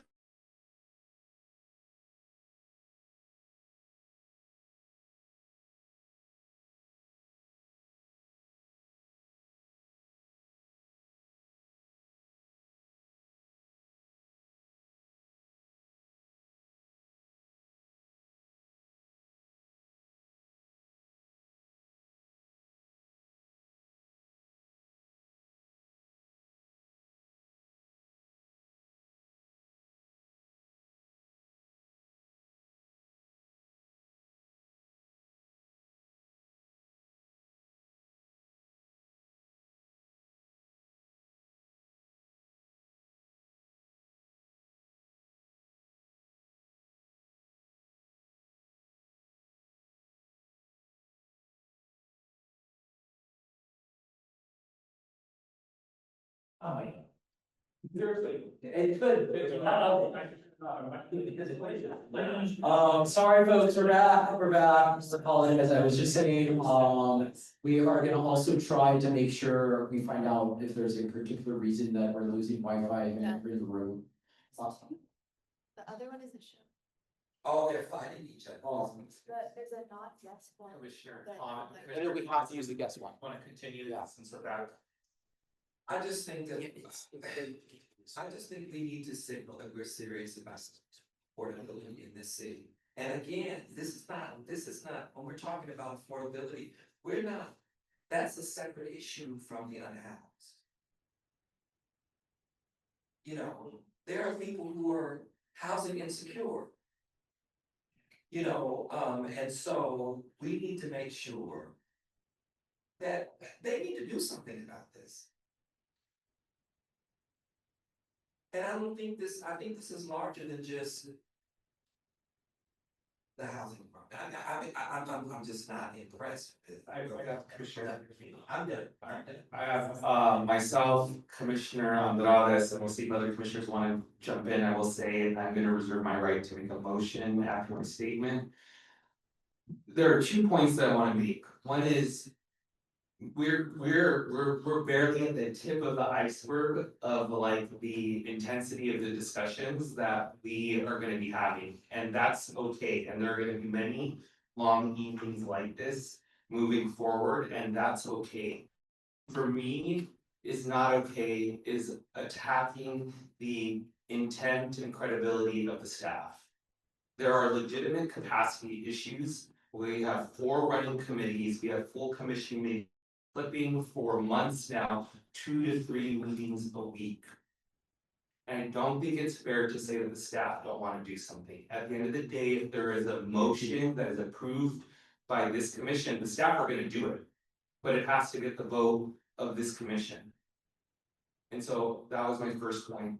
My second is, I think this is a very healthy discussion for us to have because there is also a bigger philosophical discussion about what should be in the charter.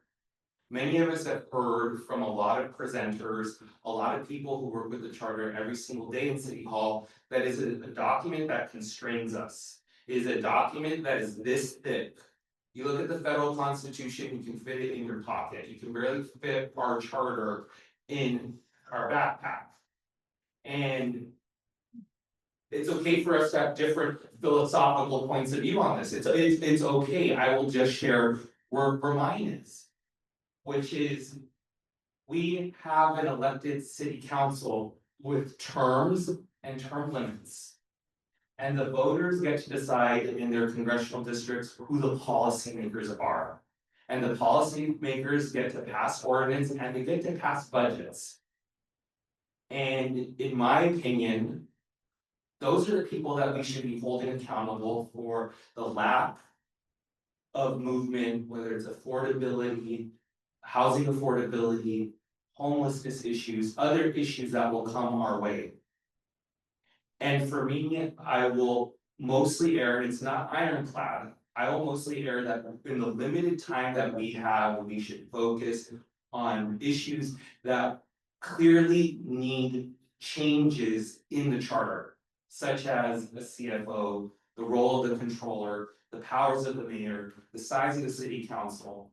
And for me, it is not because I do not believe these issues are important, but it is because I believe they can be addressed by the policymakers. And I agree that they are not doing enough. And I agree that they should do more, but frankly, the voters have to hold them accountable too. So that's just where I am on the philosophical part of it, but if we're talking about the issues, I probably agree with a lot of the commissioners on different parts of it. So I was gonna call the question, but I do want other commissioners, if they haven't said anything, if they have other opinions that have not been expressed, because I think we probably know where most people are on this topic. So I wanna allow that and then call for a vote if that's possible. Commissioner Gonzalez. Yeah, really quick, before we vote, I just wanna remind the body that this was originally dispelled by the committee. And I do want to respond to my comment. Justin, you said you didn't want to do it when I said that. You said you did. And at first I did not. I did not. Yeah, you did. Yes, you did. No, so Justin, you're on video. You're on video. You did say that. You're on video. You said that. But I'm not, it was really kind of in jest. You know, because if I want to say something that's rude and crude or whatever, I will. And I will apologize. But I don't do that. Yeah, But the reality is this, is that there is a history. And so I was just merely mentioning the history. At the end of the day, I hear what everybody is saying. This is not philosophical. This is not philosophical for me. Because I have to deal with students every single day who sleep in their cars. How are you sleeping in your car paying $84,000 a year? And you can't tell your parents because your parents are going to tell you to come home. And what do these students look like? Who are they? They look like me. And what happens when you sleep? And what happens when you sleep in your car? All of a sudden, here comes University Police. And so you find yourself on top of sleeping in your car, having to go to the gym to take a shower. Now you find yourself catching a case. And so at the end of the day, for us to talk about, number one, if this is supposed to be the Constitution for the city of LA, the Constitution of the United States of America, it was derived to protect the minority from the tyranny of the majority. That is the basis of the Constitution. And before the Bill of Rights, the Constitution was written for property folk. And who was the property? It was us. And so this is not philosophical to me. This is not rhetoric to me. This is informed by scholarship. This is informed by real life experiences. And I'll say it again. None of this means anything if people are living on the street. If we could make elected officials do what they're supposed to do, we wouldn't be in the situation we're in. We are in a position where we can on this commission. We are in a situation where we can on this commission. That's where I'm coming from. And Justin, if I offended you, I'm so sorry. You said, but I didn't say I didn't want to. Yes, you did. I'm gonna pull up the tape. That's why I got these meta classes, because people don't be telling the truth. And so I can just hit record. And it's 3 minutes. And I ain't gotta go through the whole tape. You did say yes. You might have been joking or whatever, but you did say yes. And at the end of the day, like I apologize for saying this to you. Because I wasn't trying to offend you. I was merely trying to say, as a professor, there are things that I don't want to do with. Well, Okay, that I gotta do. And so, again, but I don't want my comments to be categorized as rhetoric. I don't want it to be categorized as a philosophical view. That is not what it is. My comments should be categorized as someone who looks in the eyes of people every single day who are doing the best that they can, who cannot afford housing. When we talk about the unhoused, with all of that money that we voted on, that was supposed to bring people into housing, it was taken by the LAPD. And it was taken by the LAPD, and their argument was simply this. Well, when all of y'all are asleep, we're out here dealing with it. That's a direct quote. And so I do not think that this is not something that we should not take up in the chart. It absolutely is. It absolutely is. We need in this chart a mandate that would guarantee that people have to look at what is happening in this city regarding housing. We can have elected officials saying all day, I'm gonna build X million houses.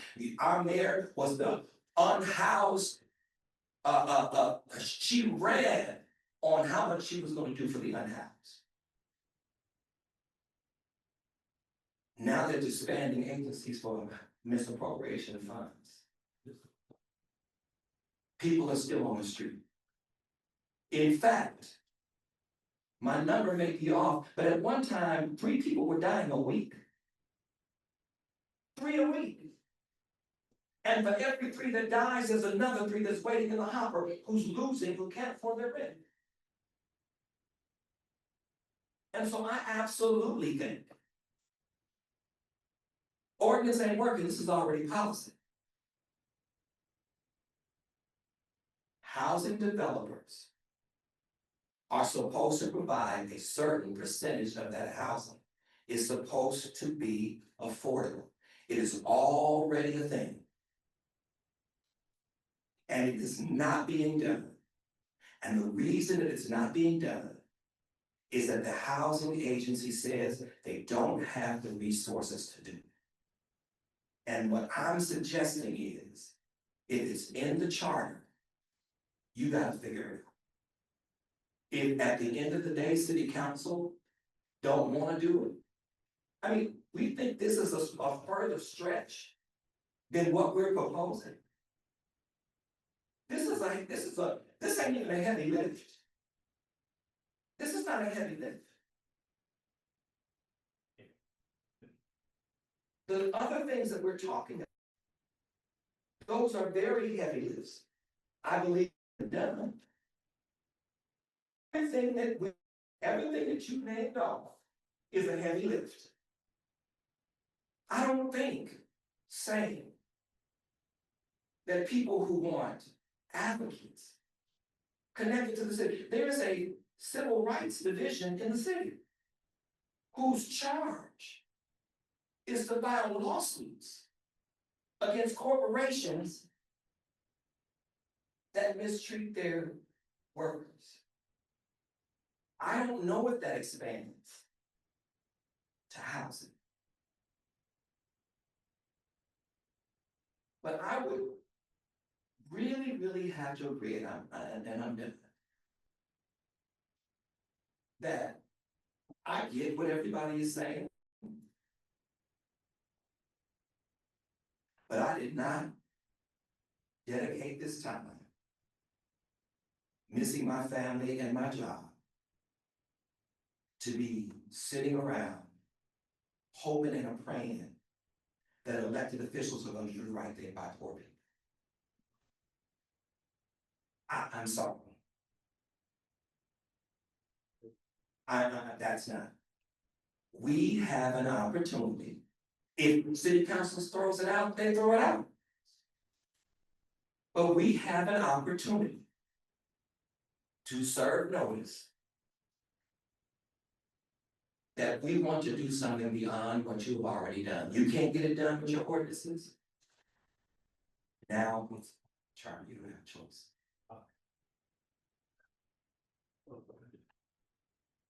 Right, I'd like to call a vote on Commissioner Stein's motion. Do we need clarity, city attorney?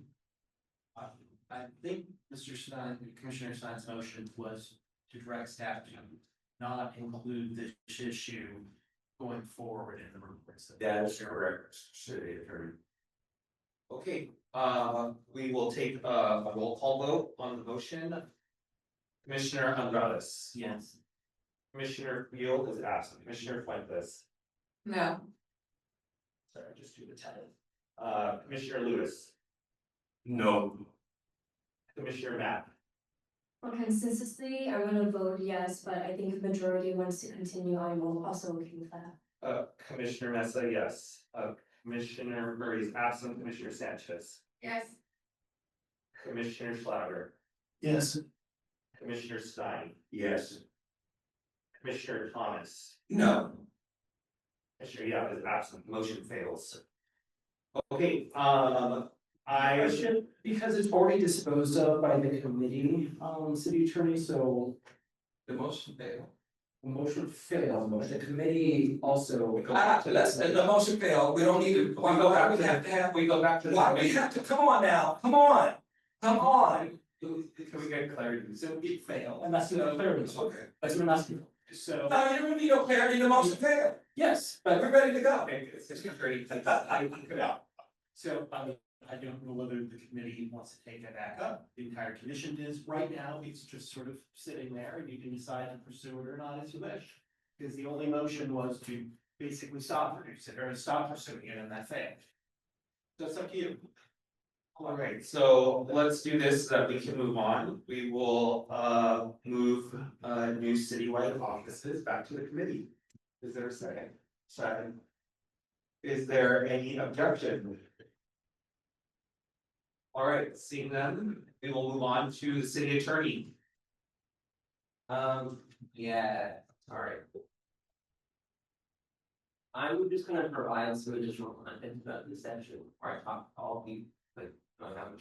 As you may know, the charter gives the city attorney the authority to act as counsel for all city business. Seeing a conflict of interest, staff and I directed staff to seek a conflict waiver that would allow the committee to attain alternative counsel only on recommendation pertaining to the city attorney. As several of these proposals directly affect the power of the city attorney's office, I did not think it would be appropriate for the city attorney to act as counsel in this matter. Unfortunately, after conducting a conflict assessment, the city attorney's office disagreed. As Justin had regionally stated, our committee appealed the matter to city council where it currently sits. I provide this context because it is important that this body is made aware of the fact that our executive director is the only one to review this section of the memo. Unlike other sections, it was not subject to the same review process that other portions of the memo were. It is my opinion that this situation shows the need for some reforms to the city attorney's office. This is supported by the many recommendations that we got from various departments, not just from the controller's department, but many departments asked us to give them the ability to hire outside counsel. Our committee was unanimous in the belief that some changes necessary. We advanced all recommendations for further research, and we did not yet settle over one opinion over another. I had a question. Would there be any more weight given to a motion coming from the full commission versus just from our committee in that instance? Or is it? Are you asking me? Yeah. So I mean, it signals that this commission wants us to keep moving it forward, which we would do anyways, if without, unless you pass a motion to say, stop. We don't want to consider this at all. But I think it signals to the public that this commission wants to keep on. I meant the motion that Commissioner Ed brought up. Oh, that motion. That motion to city council. I mean, if you do so, I can. That, and maybe that will help. Yeah. That's what I thought about. Do you wanna do? Yeah, I'm happy to read the former motion, just use the same language and all that motion. Sure. I don't have it in front of me. For context, I don't have the exact wording, but it was just a motion requesting that city council assist the attorney, the ability to seek outside counsel that's offered by the city, so we're not paying for it. To review this section in particular and any additional ballot language that goes along the city attorney's office. Is there a second? Second. Is there any, is there any objection? Just a clarification that would come out of the commission's existing budget. Is that what you said? No, so I don't know, there's another entity in the city that does conflict counsel, but you have to get approval to do conflict counsel, so we would just be going to that city entity, but. Thank you. It's the CAO's office who manages this. I'm in favor of that. Any objection? All right, seeing that motion passes. I just had a clarifying question for Commissioner Andrade. Which may precipitate a motion is, do you explicitly state that you are eliminating no change? We didn't, but I would like to. I would second that. So I'll make a motion that the under city attorney eliminate no change. As one of the items that we were pursuing. I second that. I have a question just about the content of these options. There was a very good LA Forward public comment letter that came to us that outlined this in sort of three parts. And I wanted to kind of get an understanding from staff or the committee members. We talked about, item number 2 talks about bifurcating the elected and appointing the legislative council. So can you just walk me through the difference between options 2 and 3? And is it not that appointed council in option 2 is the same as the council in item 3? Sure, so even with item 2, there are like different models with item 2, bifurcating does mean simply it's 2 different offices. Either of them could be appointed, either of them could be elected, so you have different variations and options there.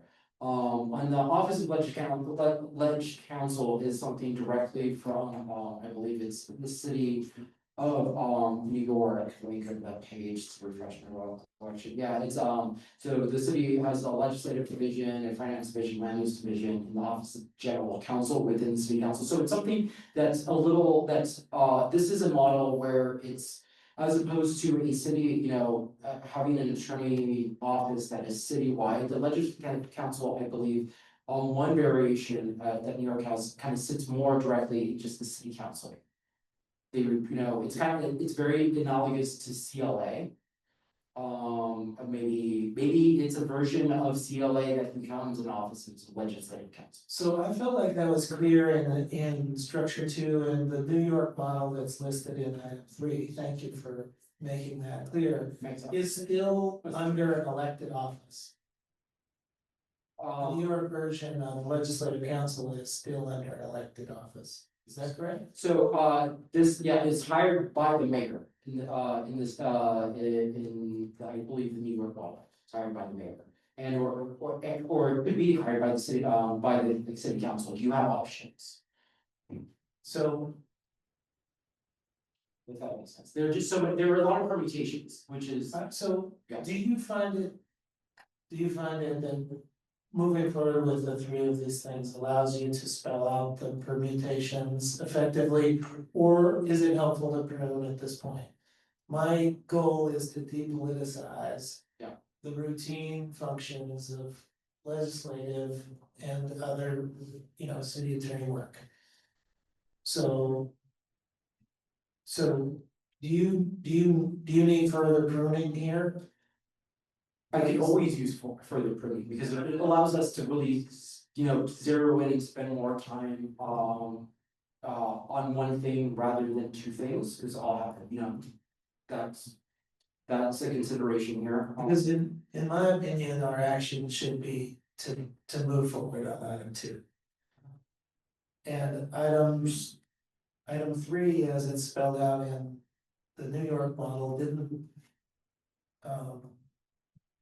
didn't depoliticize things enough, in my opinion. And item 1 is the fallback if item 2 failed. I mean, the idea of bifurcating the city attorney such that you have a distinct offices and you're depoliticizing the routine legislative activity through appointment, I think is where we all should be going. So if it's helpful to prune, I would recommend we move forward with item 2 to be able to spell out the permutations within that bifurcation. If I may, sorry, the reason that we had left both item 2 and item 3 is because keeping item 3 would allow the creation of an office of legislative counsel similar to CLA, that they might come together, but it would be totally separate from the city attorney's office. There would just be an office whose sole duty is reporting to council and giving them legal advice and policy advice. Yeah, and I think that intent makes sense, and I guess I was trying to distinguish between whether we have to do that all separately or we're doing that as a package here. Yeah, so we didn't ask Justin that ourselves, and he said that they could, both 2 and 3 can exist together, which is why we have left them also. Yeah, there's some overlap in 2 and 3, but they can also exist very, very separately. As a pruning advocate, I would like to keep this one open because I did read the LA Forward letter and I saw that is intriguing. I need to learn more. I think what I really want to see are multiple permutations and models, and then have the discussion. At least that would be helpful for me. Well, thank you very much, I appreciate that, and you all know where I stand on this. I haven't had a chance to I saw it, but I haven't had a chance to tell. I appreciate that though. Commissioner Thomas. I just met with the district attorney the other day. And one of the things that he shared, is that protesters are being prosecuted by the city attorney. Now, I find that to be very interesting. Not the district attorney. But the city attorney. Could be a wobbler. Different levels of power. So city attorney is only misdemeanors. So they're probably prosecuting those protesters as misdemeanors, I assume. All I know. But yeah.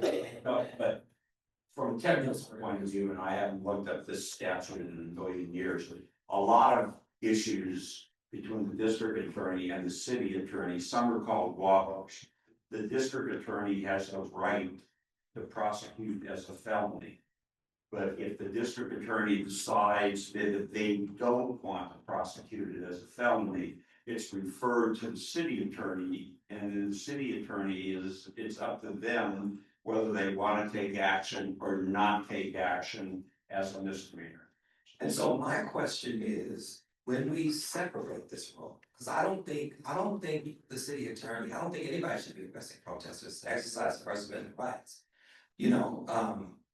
But I see an elected city attorney feeling that it is productive for him or her to elect protesters who are putting pressure on the system that represents the status quo. And so as we consider this, you know, and the overlaps, I mean, what exactly does that mean? Because if the city attorney isn't beholden to city council, what if I'm a city council person or I'm the mayor and I don't want protesters arrested in my district? Does the city attorney override? But that's a jurisdictional problem in the sense of whether you make the city attorney elected for solely for criminal prosecution. I don't think he should, I don't think he should. But the state penal code happens, you know, to give those responsibilities, so that's a state issue. The state has mandated that certain issues that are criminal, that can be criminal offenses, is up to the city attorney, if they decide it's a misdemeanor, to send it back to the city attorney's office from the DA's in order to then prosecute as a misdemeanor. If you want to eliminate that in Councilman Thomas's district, that you don't want protesters arrested, you've got to deal with the state legislature defining the definition of what are the possible penalties for those demonstrations. That's not something that making it appointed versus non-appointed is going to change at all. That's I just the think, legislative. but I do think that if you are elected, just for example, the district attorney who's elected, I am not surprised, based upon his politics, that he is overturning all of the reforms, good or not, that George Gascon put in place. I'm not surprised that tomorrow we will be arguing in court to dismiss the charges that George Gascon filed against a black male that the police engaged in seconds and killed him. And so whether you are, Gascon was quote unquote progressive. The new DA is not. The same thing applies for an elected city attorney. And so if the issue in terms of breaking this up, and what I'm thinking, and you can tell me if you know, if I'm wrong, but what I've read is. You're never wrong. Yeah. If city council and the mayor, if they have no authority over, or if they have no authority over the city council, maybe it's the wrong way of saying it. But if they are saying, and I believe this is what I'm reading, correct me if I'm wrong, if they are saying that it's difficult to trust recommendations made by the city attorney because they may be politically driven. You see what I'm saying? Right. That's the problem. And what one of the things from federal government down, there's a certain segment of people that don't believe that protesting is a constitutional right. Now, when they quote unquote rioted and protested on January 6th, where people were killed, then now they're saying it was prompted by the police. They stirred it up, they caused the problem. Why do we think that this same reality doesn't manifest itself locally? And it does. And it is manifesting itself locally in these and what's happened to these protests. A pastor was arrested. Not you. No. Okay. You gonna pay my bill though, remember, don't forget. Absolutely. Oh, yes.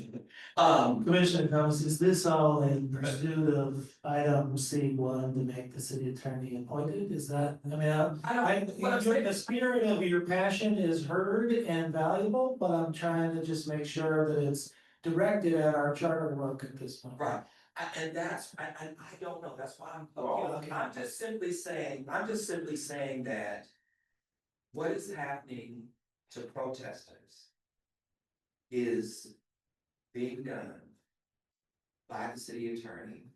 At the same time, we have elected officials saying that these are quote unquote peaceful protests and that this should not be happening. And so I'm just trying to find out. Well, but if I could interrupt, when I came today.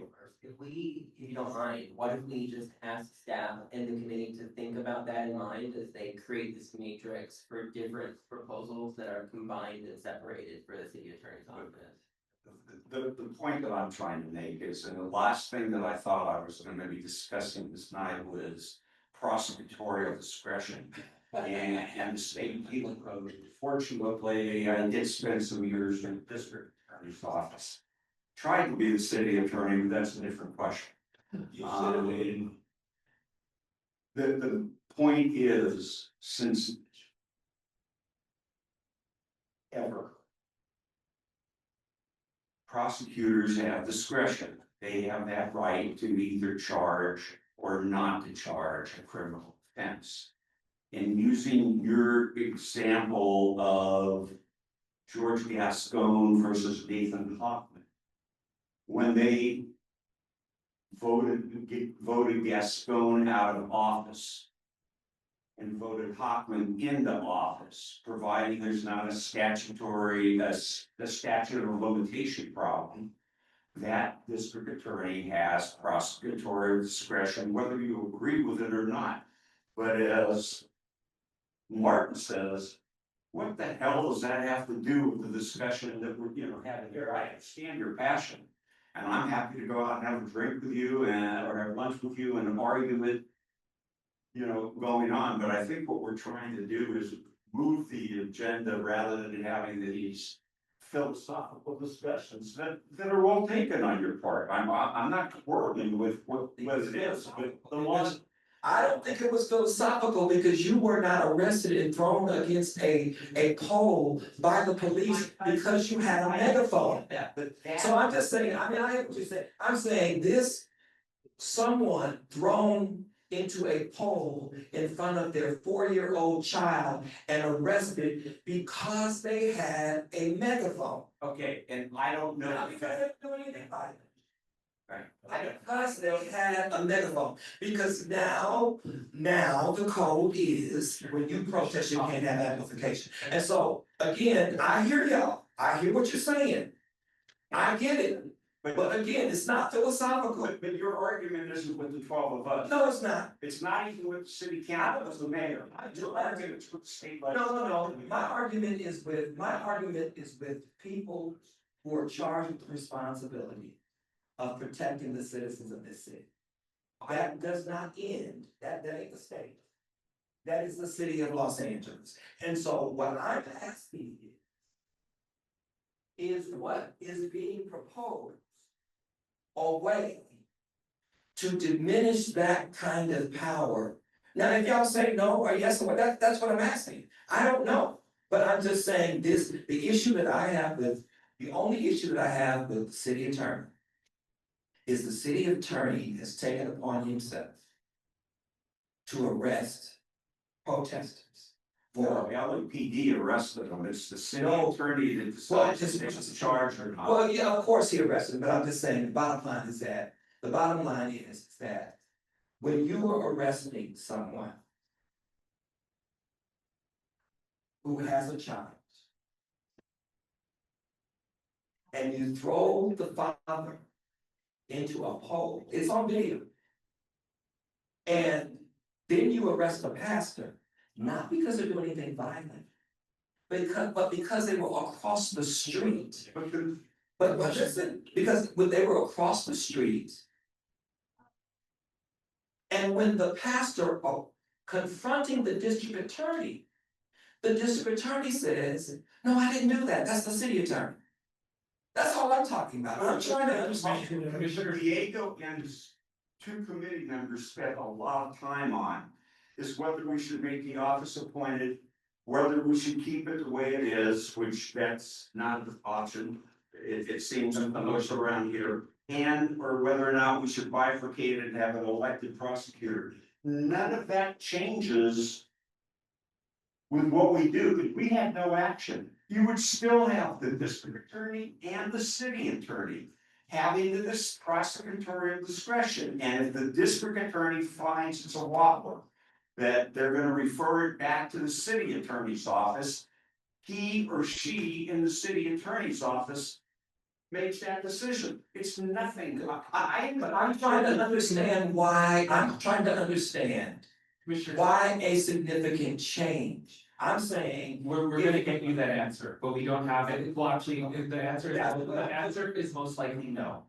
But we will confirm that, and we will get you that piece of information. Or I'll take you to lunch and I'll bring out all the peanut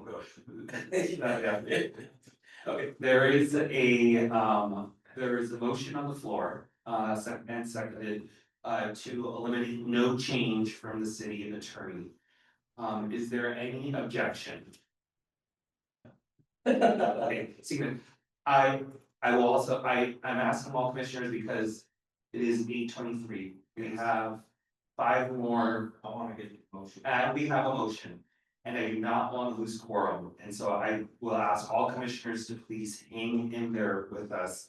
Because this is, we put the charter first because it's the most important topic and why we're here.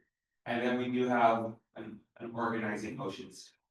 So I will ask Commissioner Andrade to go to the city controller. That's great. For the city controller's office, I'll first flag that, the option 4 allow the controller to hire outside counsel was actually moved to the city attorney section.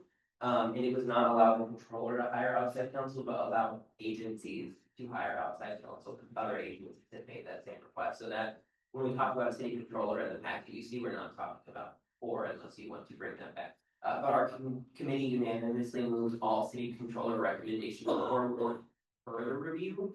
We did not give a position that endorsed any of these recommendations. This was at least my opinion, because since many of the changes citywide offices would directly implicate many of the functions of the current city controller's office, it was not yet ripe for deliberation. It is for this reason that I support further research, particularly research that could have been like any new offices.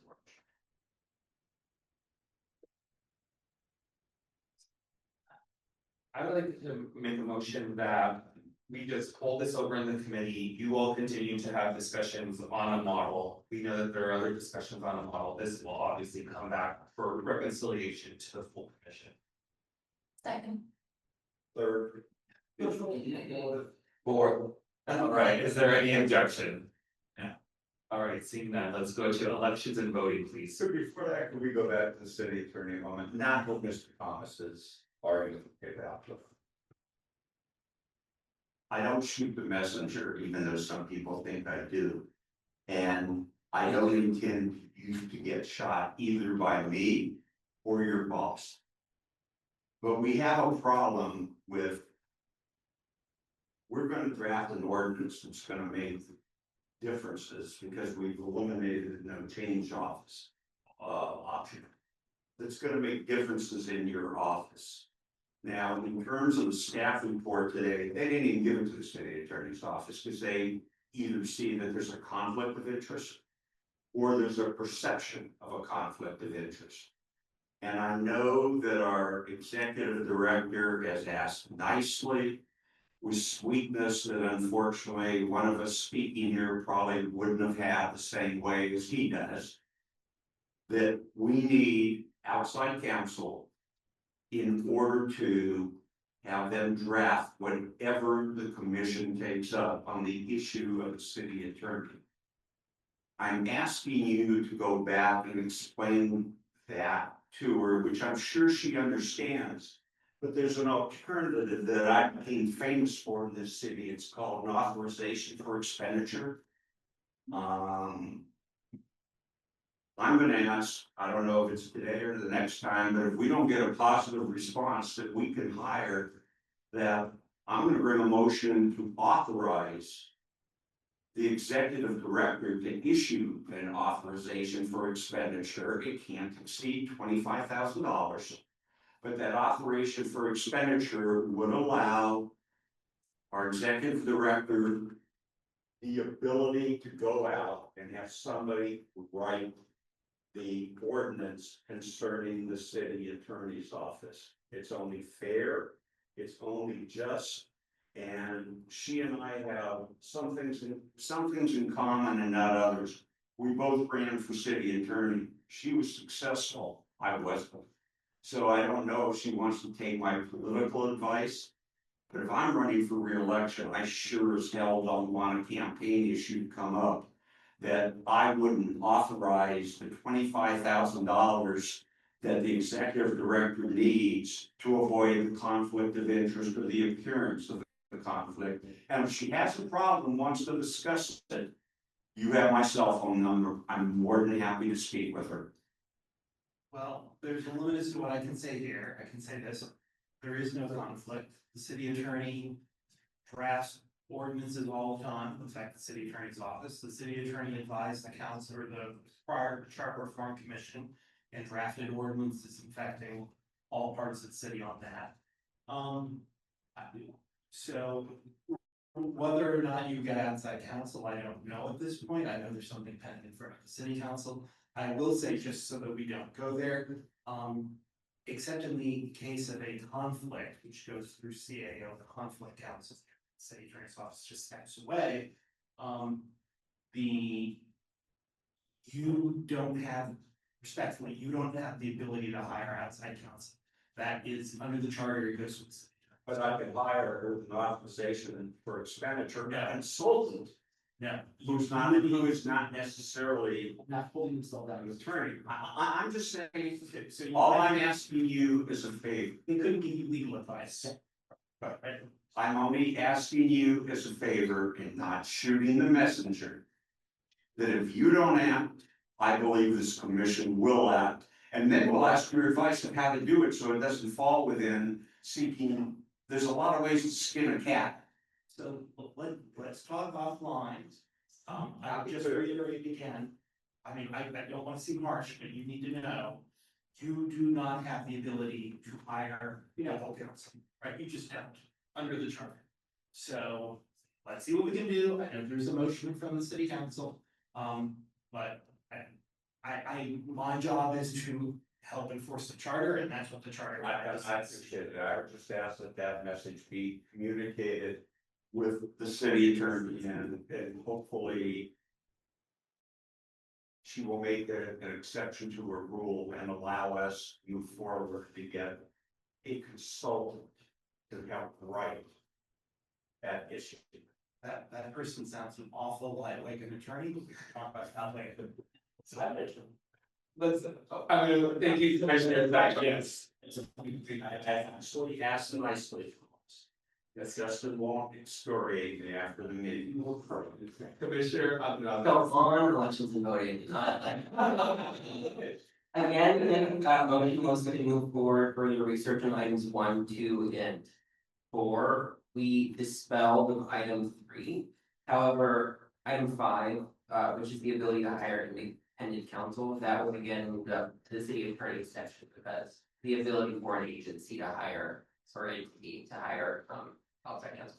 But given how interconnected these policies are with city council size, I did not think it was inappropriate to consider them separately. So we did ask that staff actually take some of the elections and voting section and move it up higher so it's visually next to council, but also so that they're actually taken in conjunction with one another.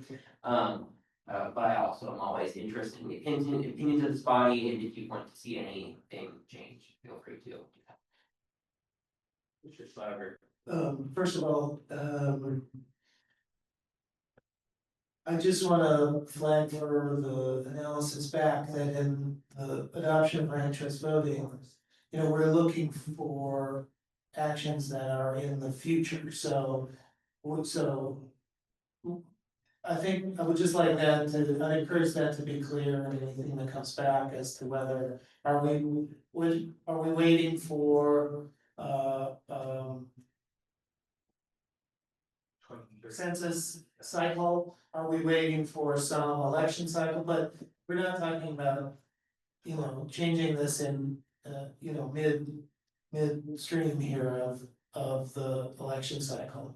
You could. We can. I talked to the county registrar's office, and since LA uses proprietary voting software, anything that we do to change that would actually have to get approved by the Secretary of State's office, which would take a couple of months for them to rewrite, and it's a little, so they said 2032. So that sort of signal about, you know, looking toward this timeline, I just think we should all be clear that that's what we're trying to do, and any recommendations be built with that in mind, such that, you know, we're looking at that kind of timeline.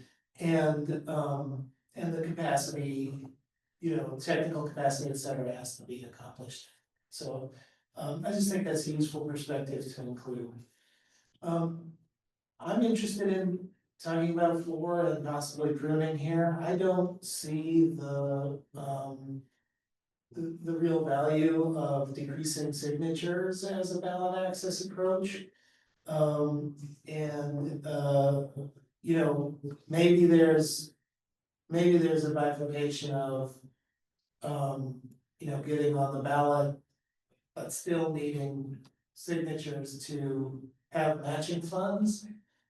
I just don't think that this is that as written here in terms of signature threshold, that this is a priority topic. If there's agreement on that, I would encourage pruning for and make a motion to that effect. I second. Alright, so there's a motion to dispense with item 4, change ballot access. This is primarily the number of signatures required, correct? And so, Right, it's not about other access points of commissions and, you know, qualifications and things like that. This is really signature threshold, and I think that we don't need to change that. I think though, if you are running for office, it is significant. Because the difference is that in order to run for office, I think what's the threshold? It's like 700. What is it? 500. You need 500 ballot signatures. What you find if you've done this work is that in order to get 500 signatures, you really need, if you're really gonna be safe, you need 1,500. Yeah, and so the people who are able to get the 1,500 signatures are the people whose campaigns have money in the coffers. Very rarely, it's very, very difficult if you don't. And so I definitely understand what you're saying, but it is a major, major hindrance for someone who is just independent, who wants to serve the city, but is not connected with an elected official or, you know, unless you have money. Yeah, I hear that for sure, and very much respect and understand that money is one way to get those signatures. I also think that there's, you know, we're talking about the large districts, you know, as a problem. Even in our, you know, even in our expansion of council, we're talking about 170,000, you know, people in a district. And I think it's important that, you know, our ballots and our elections are valuable to the electorate such that, you know, people who are rooted in the community, rooted in community activism or organizations or whatnot. And I recognize money is one way to just go get your signatures, but the other way is to be rooted in your community.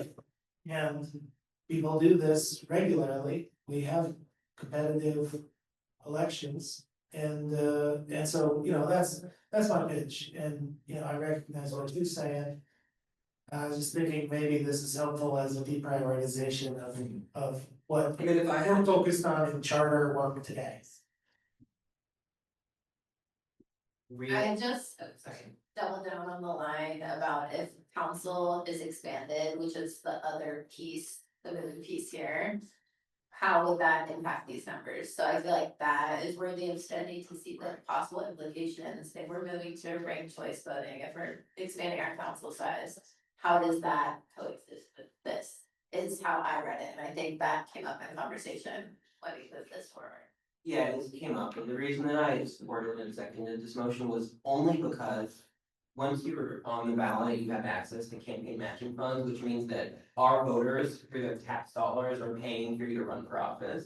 And I just think that you should probably be viable to do that, and even if we increase council at the highest threshold, it'd probably be like 150,000 eligible voters in that district, so yeah, you need like less than 1% of those people to sign your form, and I think there are ways, money's played the factor, I totally respect your opinion, I just didn't think that this was as important, like Commissioner Schleifer said, if we're trying to deprioritize, and because people don't, I've watched the focus groups, and once people find out that they are paying for someone to run for office, they get really mad that we even have campaign matching in the first place.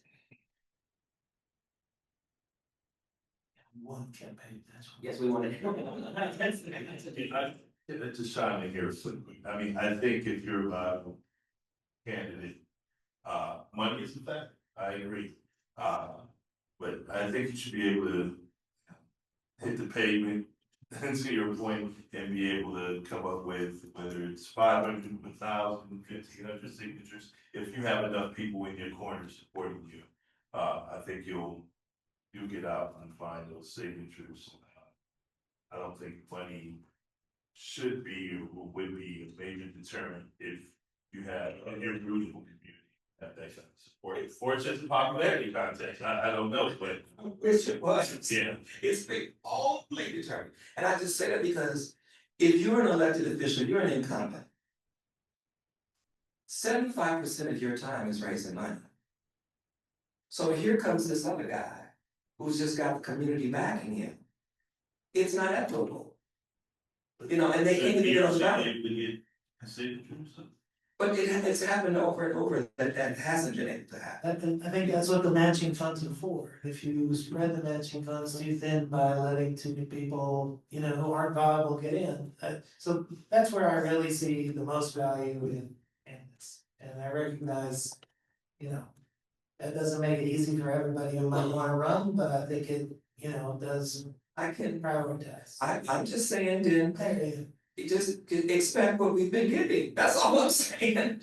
Just That's fair. That's fair enough. And I just think, Well, we can go. I put this forward as like an opportunity to prune, which we haven't done much of. And so. We can, I mean, I'm not passionately connected to it at all, but I just wanna make the statement. We're gonna continue to get more of the same. That's all I'm saying. I just want, it's both jokingly and as a support for the motion, there are three of us, I believe, on the dais who ran for office. All three of us have had the benefit of, and I would say, the luck of actually not winning. And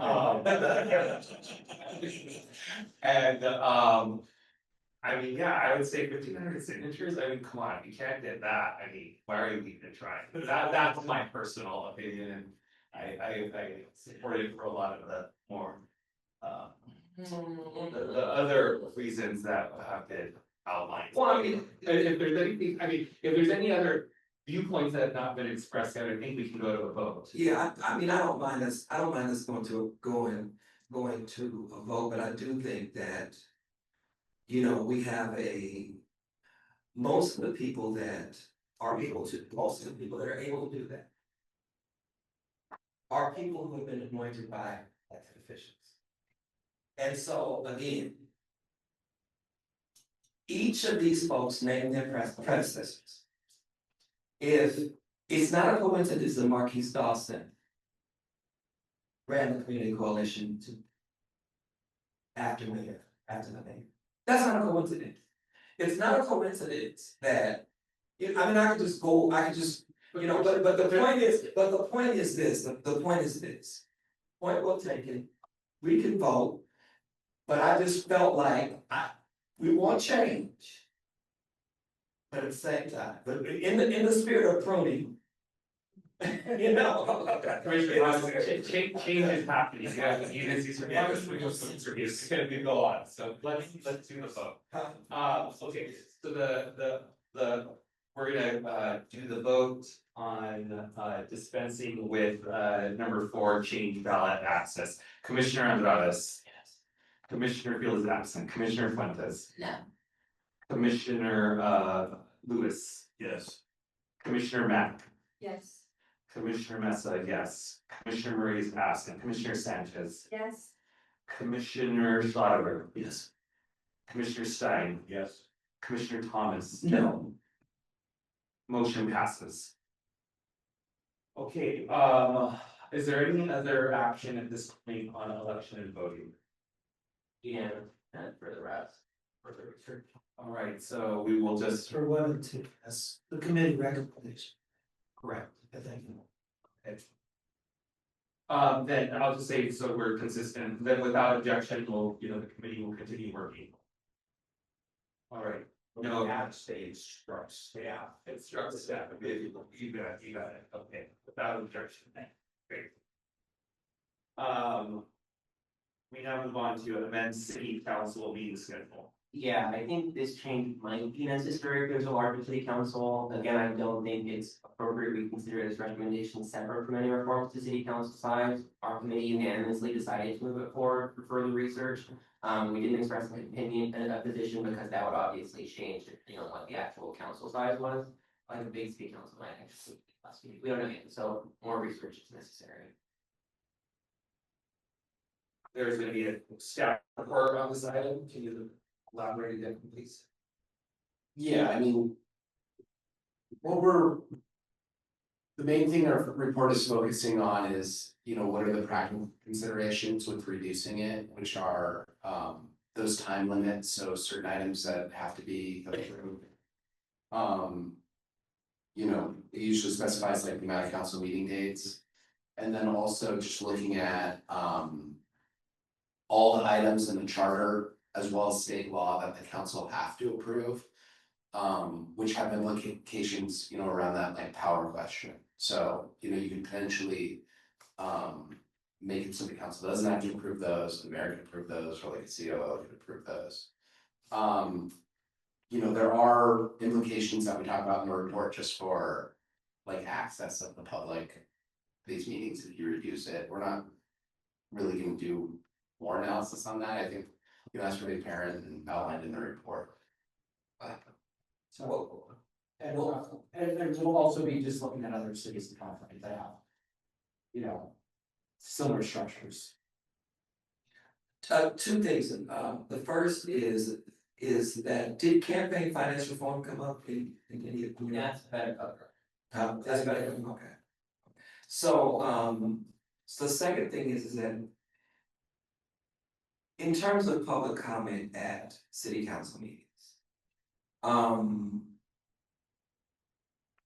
I'm glad that you brought that up. It's very problematic. You shouldn't be arrested trying to get public comment because you go over your time. It's kind of ridiculous. Or because you quote unquote have an outburst when you've heard something that was totally ridiculous said by a city council member. And so I think that in terms of if we're reducing the number of meetings, that's gonna ultimately mean reducing the number of opportunities to have public comment. And so I don't know, but maybe there could be a meeting where people just give public comment. And it should be for anybody who shows up. It's tough getting here. And you shouldn't be dismissed because, we have an arbitrary amount of time that we're gonna spend.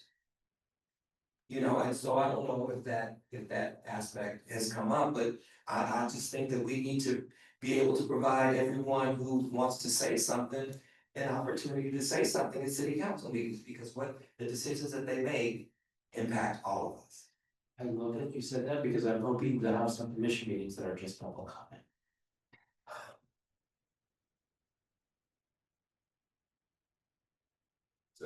The answer is that you. It did not come up, but we can parse through it more at a committee level maybe. Hopefully that's not too much work. It's probably gonna be 3 sentences. About how long are council meetings on average, So, it's a really interesting question. I would say anywhere between an hour and 3 hours roughly, depending upon what's on the agenda. Right. 3 times a week. 3 times a week. It is a lot. I can tell you that it is true there would be fewer opportunities for public comment, but I'll channel Councilmember McCosker for a minute, who has said, but that means I can't be my district helping people there, or talking to them there. So there is a trade-off, right? And that's what you all have to weigh.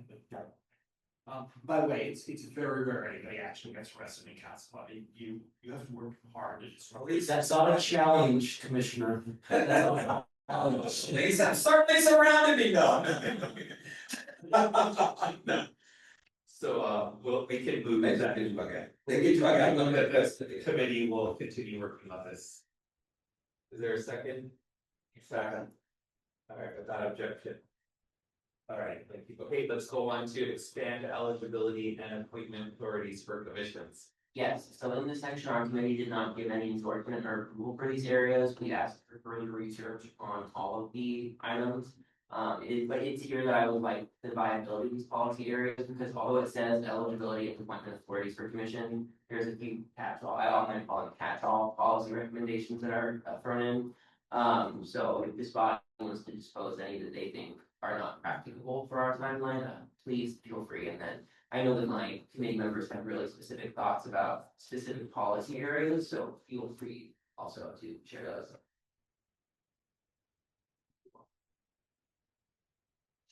By the way, just on number 2, which is youth participation on committees, I know it does raise certain issues about liability for minors and other things. That's, if you pursue that, you should write up on that for your consideration.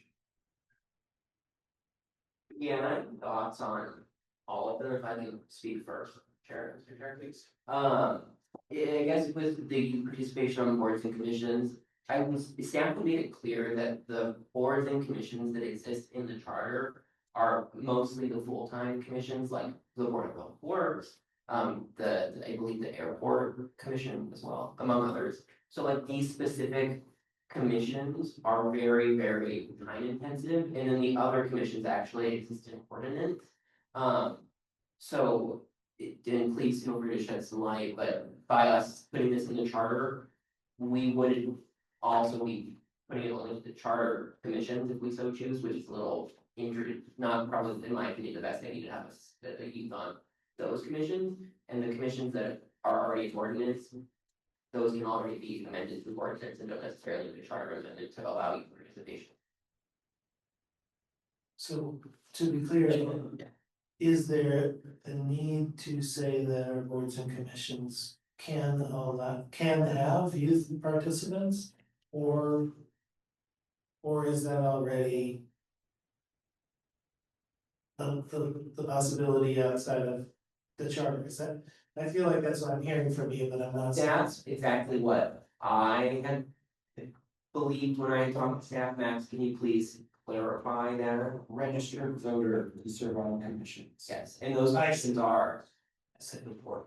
So let me ask this, if we eliminated a registered voter, would that both allow people who are resident non-citizens and do away with the age requirement? It could also do away with it could allow people who live in Long Beach to serve on commissions. Okay, So we also have resident That's correct. in the qualification.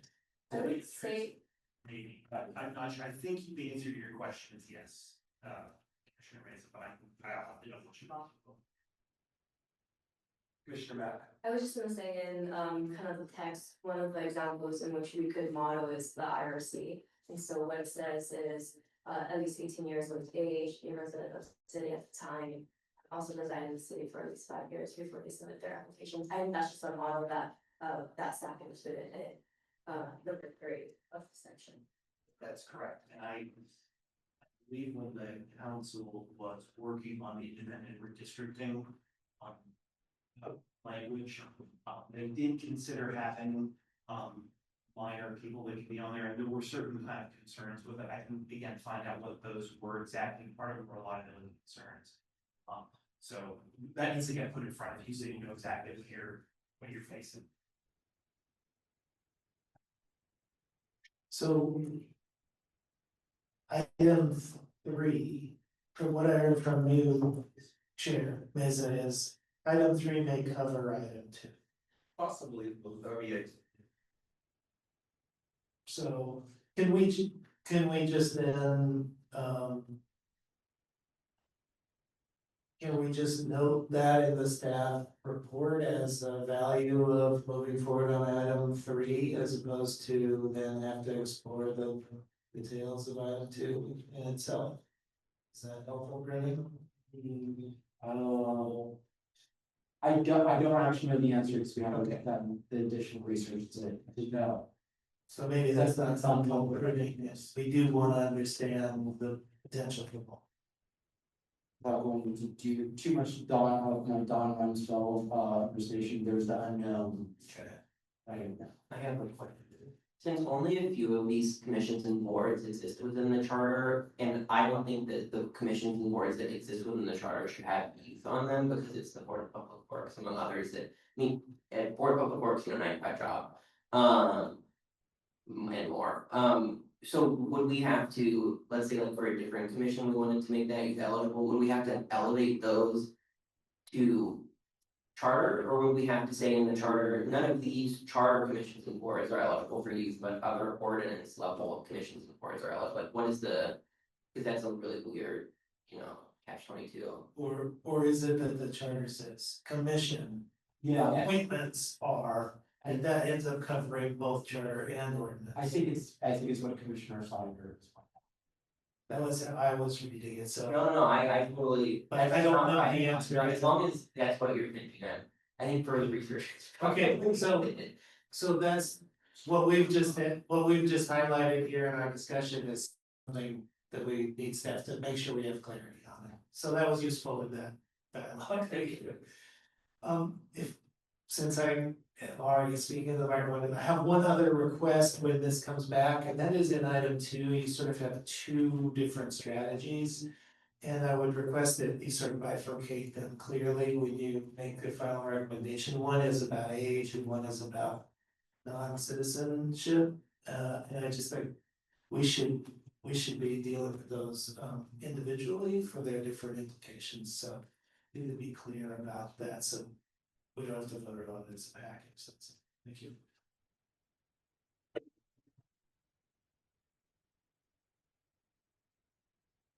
So can we motion to move 3 forward first? I will motion that for a second. Is there any objection? 3 and 4.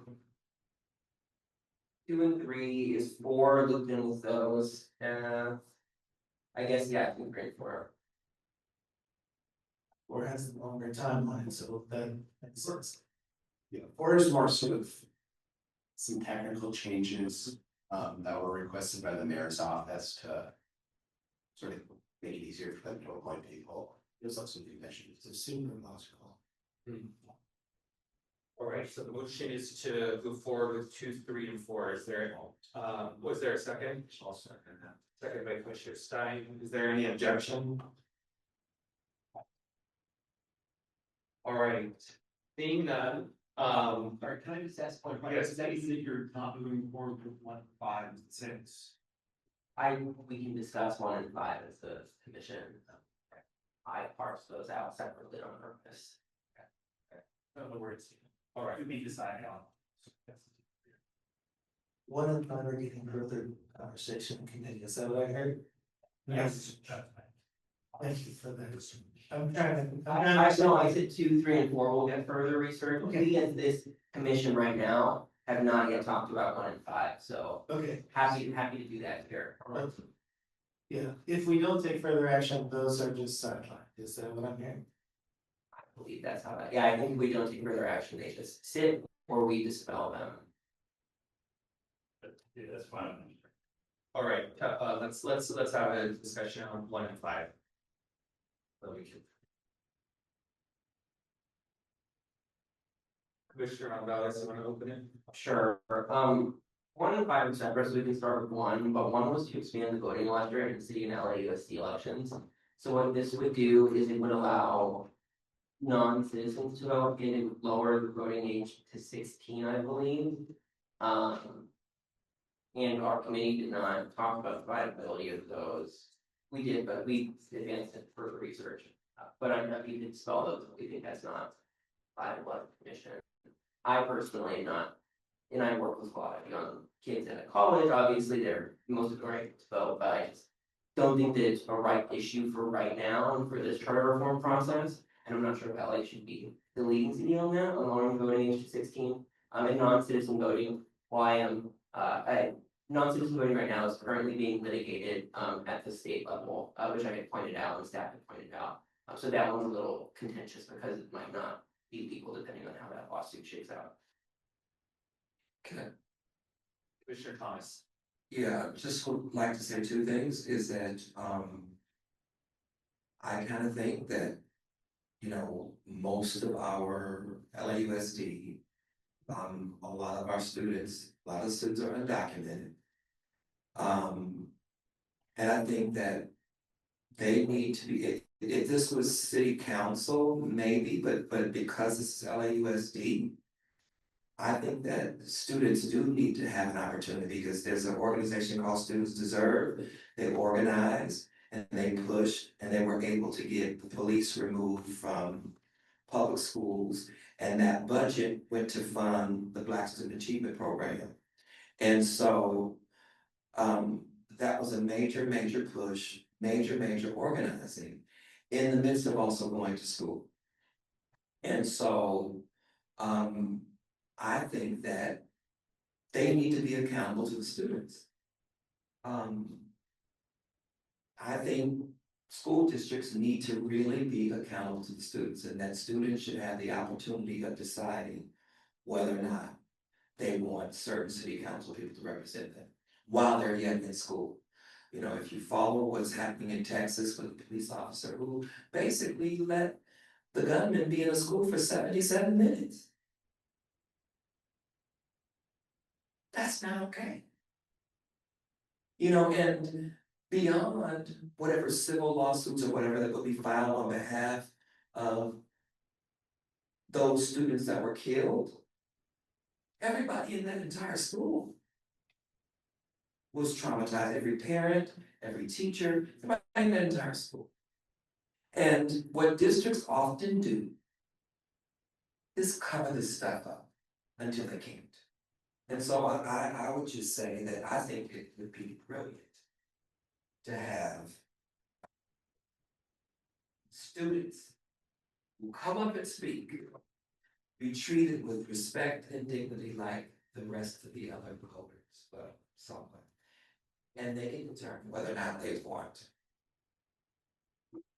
to represent it. I think to include that as a recommendation, that also gives us attention. It's a potential opportunity for students to organize. You know, we talked about parent control. I mean, that's why we have the charter schools. And that ain't going like we thought, right? Giving, you know, local accountability. You know, these are now like makeshift private schools where public funding is going to pay these like humongous private salaries where there's only 5 people on the board. You know, and so this, I think, is the next level in terms of accountability of education. So I would vote it. I think it's brilliant. I think those are fair points. I think you said those are really fair points, Commissioner Thomas. I work with young adults and I see the way that AI has affected their critical thinking. And I think that the way that voting is granted 18 right now is probably a good litmus test, and I think that in a further charter commission, once we see the implications of how our youth are faring out, I don't know if right now, 'cause there's so much going on with in schools, with our children, that right now is the time to lower the voting age, but I'm not opposed to it in theory. But I see your points and I totally respect. And I just think it serves notice. I mean, I like serving notice, I want them to lose a couple of nights of sleep because they don't represent us. So, a change is a coming, okay, anyway, I'm done. I would just add that something that came up in our committee discussion was that, does this specific number one, does it need to be packaged together, or, can the city and LAUSD election be separate? Cause even in the description, it kind of looks like we're looking at two different things here, so. Just add that. I'll move that the committee further deliberate on the files. I second. Is there any objection? You were talking about item one. Item 1 and 5, so the pending items. I don't think we need to do five. Well, then I'll modify mine to item. And dispense with 5.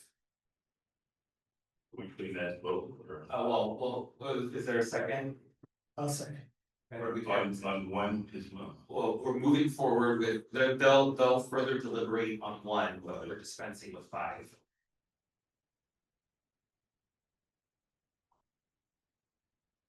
Any objection?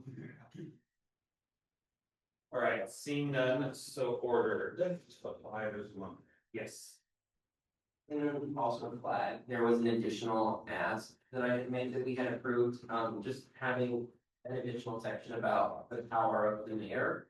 As not part of the city council, it might be necessary to increase the power of the mayor, not necessarily sure, but staff have not yet included that in this report, but it will be in a future report. Yes. We look forward to seeing it in the future report. I want to thank the committee members and the staff for tackling for at least the public, some of the most hot button issues of this commission. And so just appreciate all the work that has went into this. We have our last item on the agenda, which is the motion by Commissioner Stein, seconded by me. So I'm going to hand the floor over to Commissioner Stein. Thank you, Chair Nessa. The reason that I brought forward the motion of dissolving the subcommittees after meeting one more time and creating the ad hoc committee, because I truly believe the time is of the essence. That it is a very, very short time period when we are required to bring our findings, our recommendations to council. And it's not just a matter of being able to vote on issues, it still has to go back to be written up, and then it has to be redlined, the commission has to consider the red lines. And there very little time left. So the purpose of the ad hoc committee is to go through all 4 of the subcommittee's actions and to vote to approve or disapprove. At which point, whatever action we take will come back to the full commission to say, we agree with you or we disagree with you. If they agree with us, it's positive. If they disagree with us, it means that there's further discussion needed by the entire commission. The schedule that I anticipate is starting this, if it's approved today, is starting on January 17th. And if you think this was a long meeting, I'm planning on starting that meeting at 9 in the morning. Then you want to go to 7? Starting at 9 in the morning. 30. You could amend my motion. Amendment, starting at 9, going till about 5, with an hour out for lunch, with the provision, of course, that our generous executive director for those 6 members of the committee will supply lunch and supply snacks during the day. If you've been watching your watch at all, we've been meeting for 5 hours. That basically takes care of, maybe 5/8 of the day that we plan on meeting. Optimistically, I very much would like to see if we could do it all in one meeting. I think there's not a chance in where that we can get it done in one meeting, because we just took one subcommittee today, deferred a lot of actions, reasonably deferred a lot of actions for more information. And that took us 5 hours. I mean, you could take off the public comment and such, but we're gonna have public comment at this. If there is to be a second meeting of the ad hoc committee, it should occur on Saturday, July 31st. January 31st, thank you.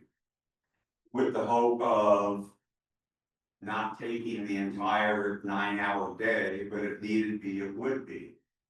I want to commend everyone today who sat through this meeting. And from the bottom of my heart, and I believe from the bottom of Commissioner Messa's heart, would ask that all of you apply to be a member of the ad hoc committee. I know some of you have time restraints. I know that some of you have items that are probably already scheduled for the 17th and the 31st, but I would like to give the chair the opportunity to have the full panoply of all of our commission members to choose from.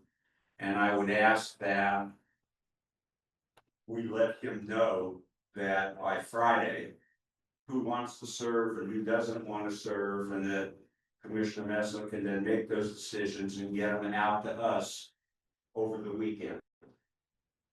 The flip side of doing this is we've got, not everybody's gonna like this, we've got to meet a lot more. And I'm suggesting that we meet every Tuesday and every Thursday, and if needed, every Saturday, until we drill down and get this done. Not the ad hoc committee. The ad hoc committee is going to put itself out of existence once it's gone through this, and that's why we, in consultation with the city attorney, basically put a 1-month life on it, because that was easier to qualify for ad hoc than another subcommittee. But if we finish it early, and if we do finish it on the 17th. If we finish it early, and if you're on the ad hoc, I'll find a way that you have to stay until 8.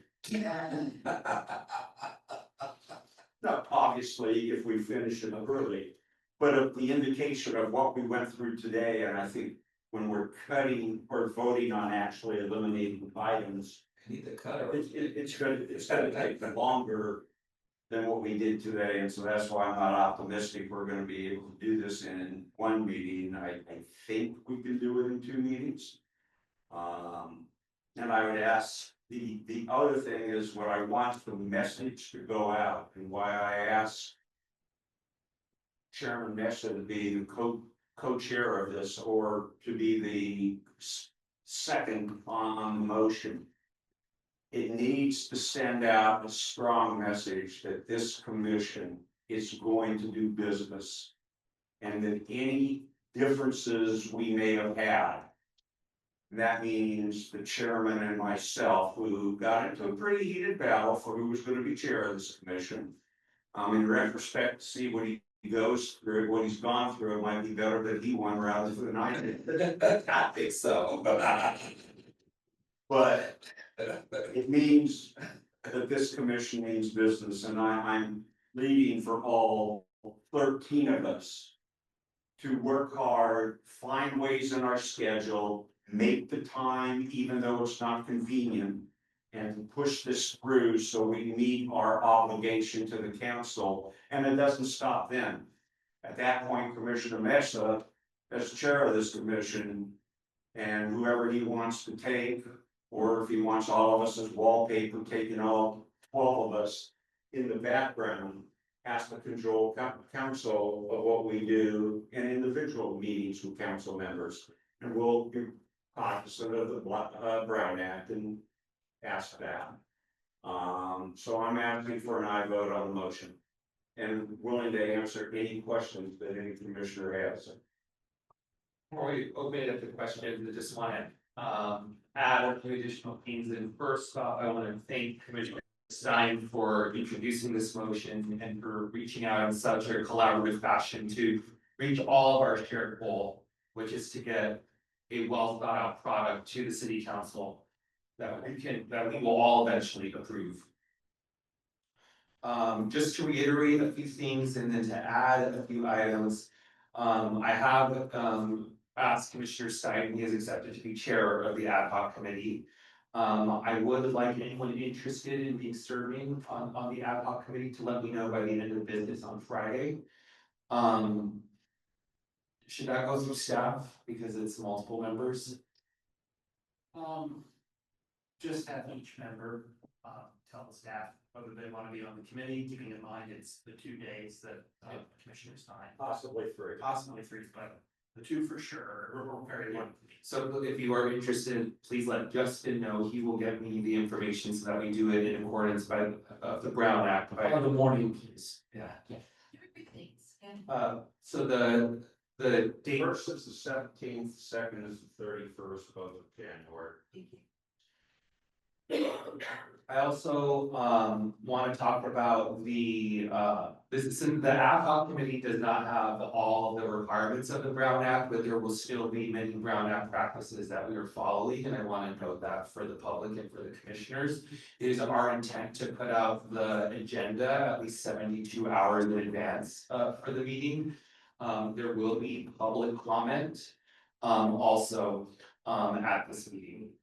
So we wanted to make sure to let the public know about both of those items. There flexibility on those dates or those set in stone. We can talk, there's not flexibility on the 17th, but we can talk with Commissioner Stein about the subsequent dates.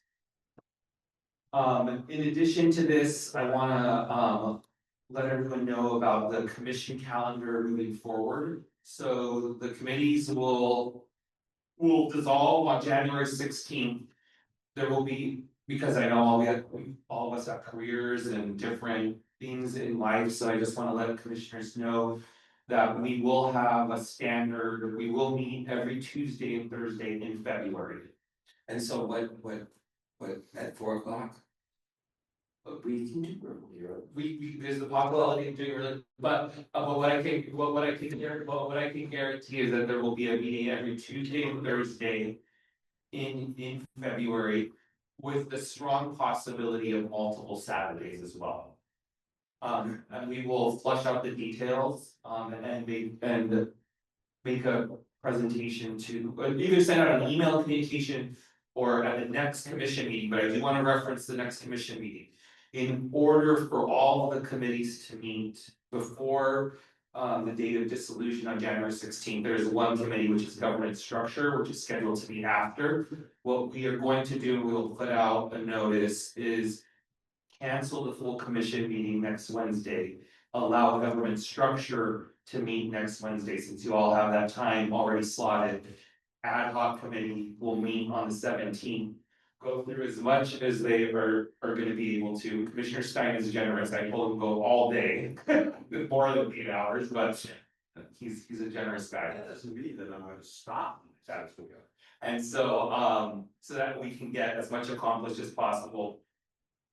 And then the last week of January, the staff will need to use to get all of the reports together and what the ad hoc committee decides. So we will be in touch about we have a commission meeting scheduled the last Wednesday of January, correct? Hold on, the 23, double check that, I know.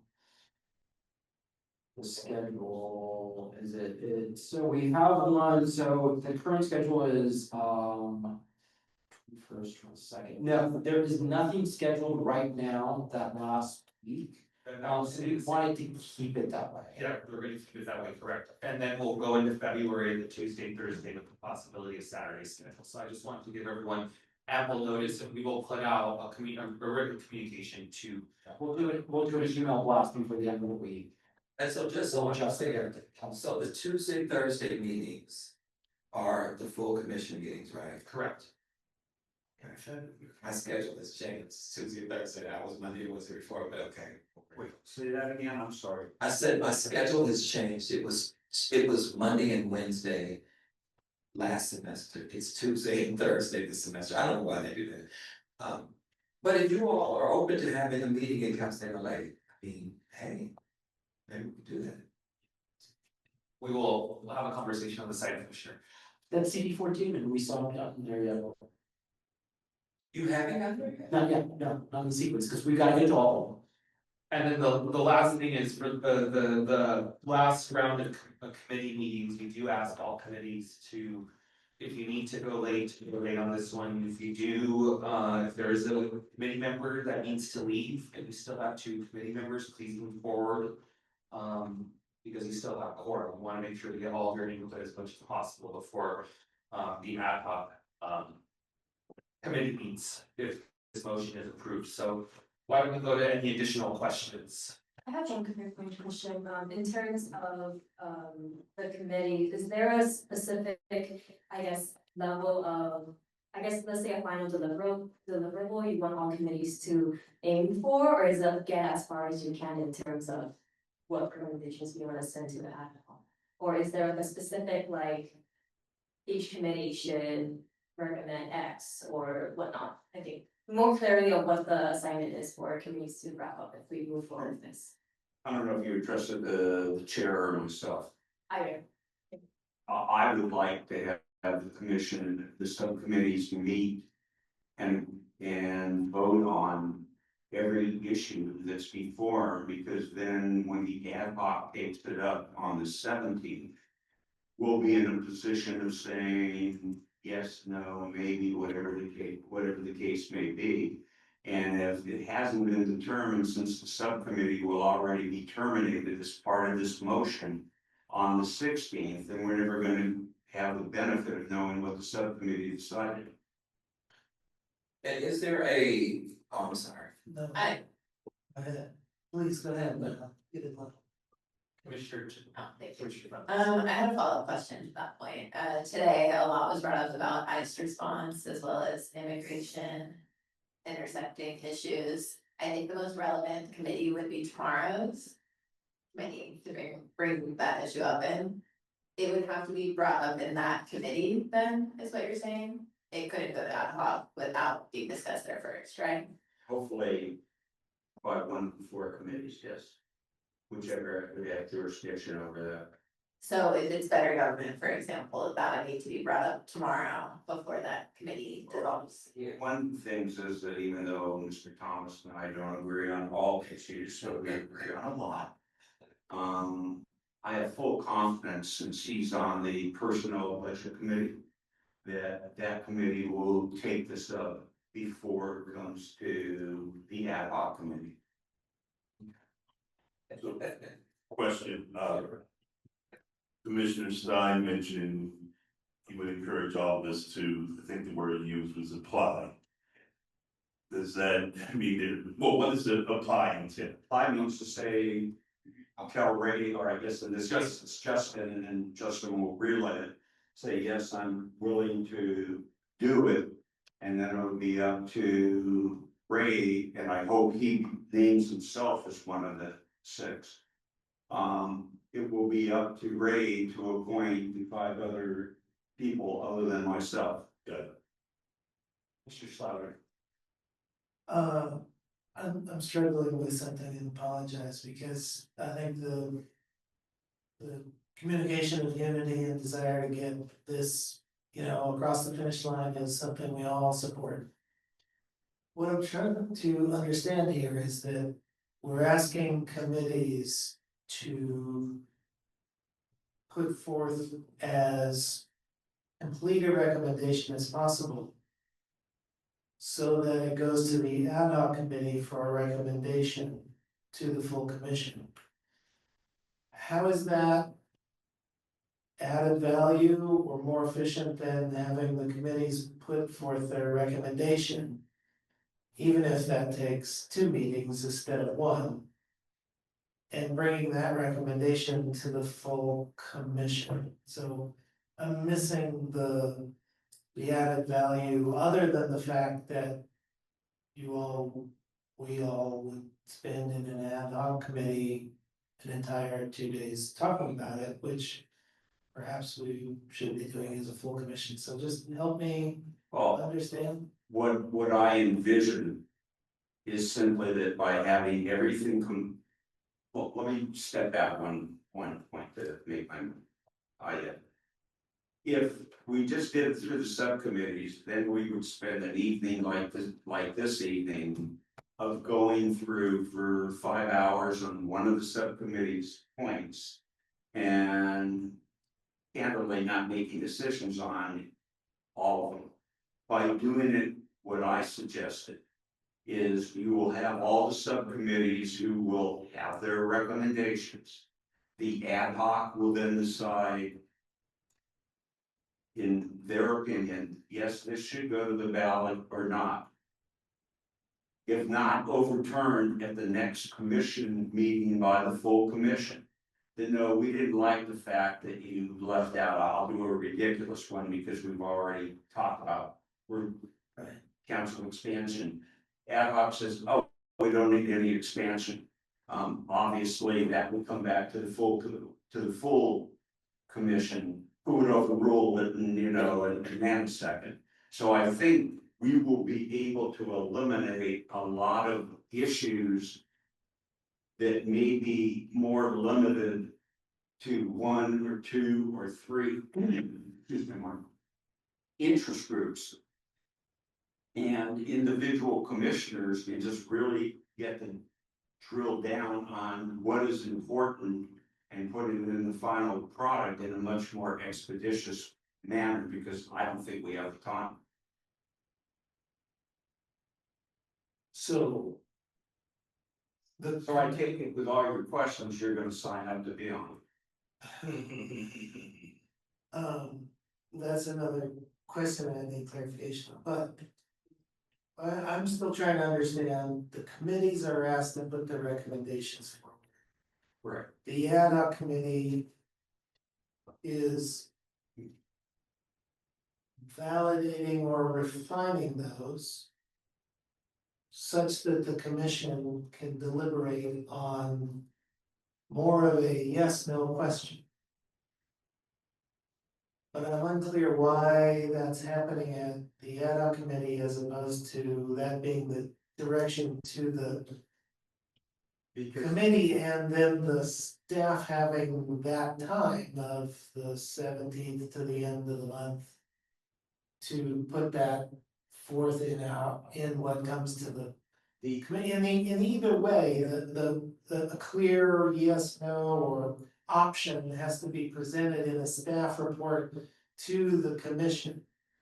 And I'm just struggling with how the ad hoc committee is helping in a different way than the committee. And I want you both to understand that, in Chair Mason in particular, my approach here is I want to support the chair in guiding how we get our work done. We've set a calendar and a structure and a committee structure thus far. And we've all gotten into a mode of what that looked like. And we have the chairs of the committees who are helping shape these recommendations. I'm here to support that work. And I'm just trying to understand how what that added value is. I'm still having. The added value, in my thinking, when I tried to formulate this, was subcommittees are made up of 3 people. Right. Ones that go 3-0 are pretty easy, they'll probably go 6-0 or 5-1 or so if you go to the ad hoc. The ad hoc is 6 people. So if you bring votes out of the ad hoc, it's gonna be 5-1 or 6-0. most likely there will be at least one or two other commissioners out of our 13 that will say, we support that. End of the discussion. You know, we don't have to take that item up. I personally think it will save a tremendous amount of time. And I think it'll save staff time. And my understanding, going back to our training. The training that we had when I started, you know. The ad hoc committee functions in a much different way, and it's not just based upon the Brown Act. And there's more freedom and liberty for us to have kinds of discussions, and for it to be somewhat fluid. And so I don't think that if I'm understanding it correctly in terms of the ad hoc committee, I don't know if we have the liberty to be able to do that, especially if we're talking about making recommendations for cutting some things. You know, I think it's going to take a much more invigorating conversation in terms of public comment. There could be all kinds of things because nobody wants their ideas to be cut. And so I think it would give us, if I want to do it, it would give commissioners an opportunity to really fully engage with public comment in a way that we haven't been able to do before. You know, I would have liked, I mean, to be honest, I've been so impressed with the people that have made public comment here.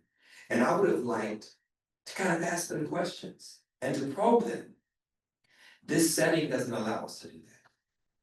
You know, and so a lot of what happens is that people will, you know, come to me afterwards and say, here's my card, or can I call you, can I send you an email? And that's great.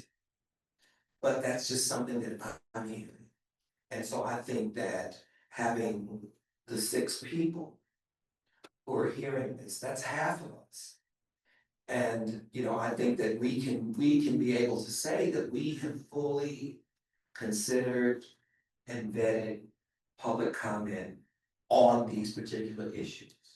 Those that we push forward and those that we decide to cut. And so that's how I see it. Now, I could be, you know, that's how I see it. Commissioner Schlager, for me, the value add is the most value add is the last point that Commissioner Stein raised, which is I think it minimizes the amount of ping pong, that's how I'll describe it, going back between the committees and the full commission. Because even like what we did here today, it's like we had the discussion of the full commission. Go back and flush this out, go back and research more. And I think for me, one of the unfortunate parts of this process, like for all of us, has been the timeline. And there are going to be decisions that the ad hoc is going to have to confront of. This is the research that we have now on January 17th of 2026, and we have till April 2nd to get the product. And let's take a vote on whether or not we're actually going to pursue this, because on some of these things that require more, I mean, I see it minimizing these rounds of going back and forth with the committees, and instead ad hoc can come back with maybe 1-2 reports. And we have a full commission meeting to deliberate it instead of 4 separate commission meetings deliberating each of the committees with the potential of another round of ping pong, and that would be a minimum 6. That's the benefit. I really do see it streamlining the timeline to set us up for success in April.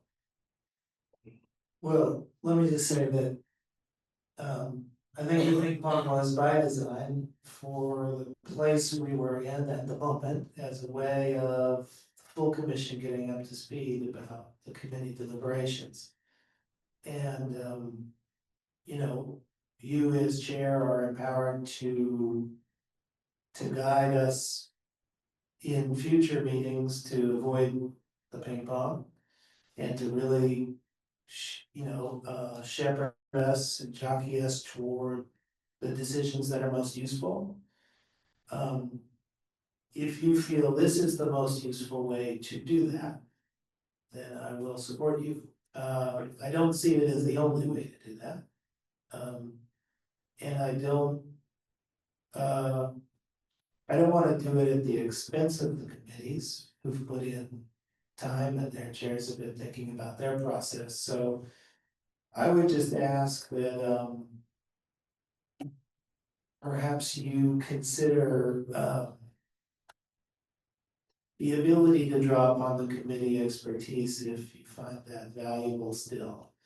And that the firmness of a committee dissolution in order to enable this process may not be required and may diminish your ability to then say, well, you know, hey, we had an all-day meeting on this, we weren't able to handle it. If the committee could meet one evening and deal with it, then that'd be valuable. So I just offer that as an approach where you might want to keep it flexible for yourself. And if we were to go this way, I'm hearing from you the recommendation that you want to go this way. I want to be supportive in that regard, but I do offer that, you know, vote ourselves into a corner, so, you know, you keep your capacity available to you if you need it. Thank you. Thank you, Commissioner Schleifer. I would just add that one of the options, and just hearing your thoughts, is if we do feel like there is a need for one of the standing committees to really give thought to a particular item, I would definitely be in favor of giving them a time and scope that is very narrow and specific, so that they can be created in an ad hoc function. The reason why the benefit of dissolving the standing committees is it allows us constraints of the Brown Act to have a 6-member ad hoc committee. I see, thank you. And so to Commissioner Thomas's point,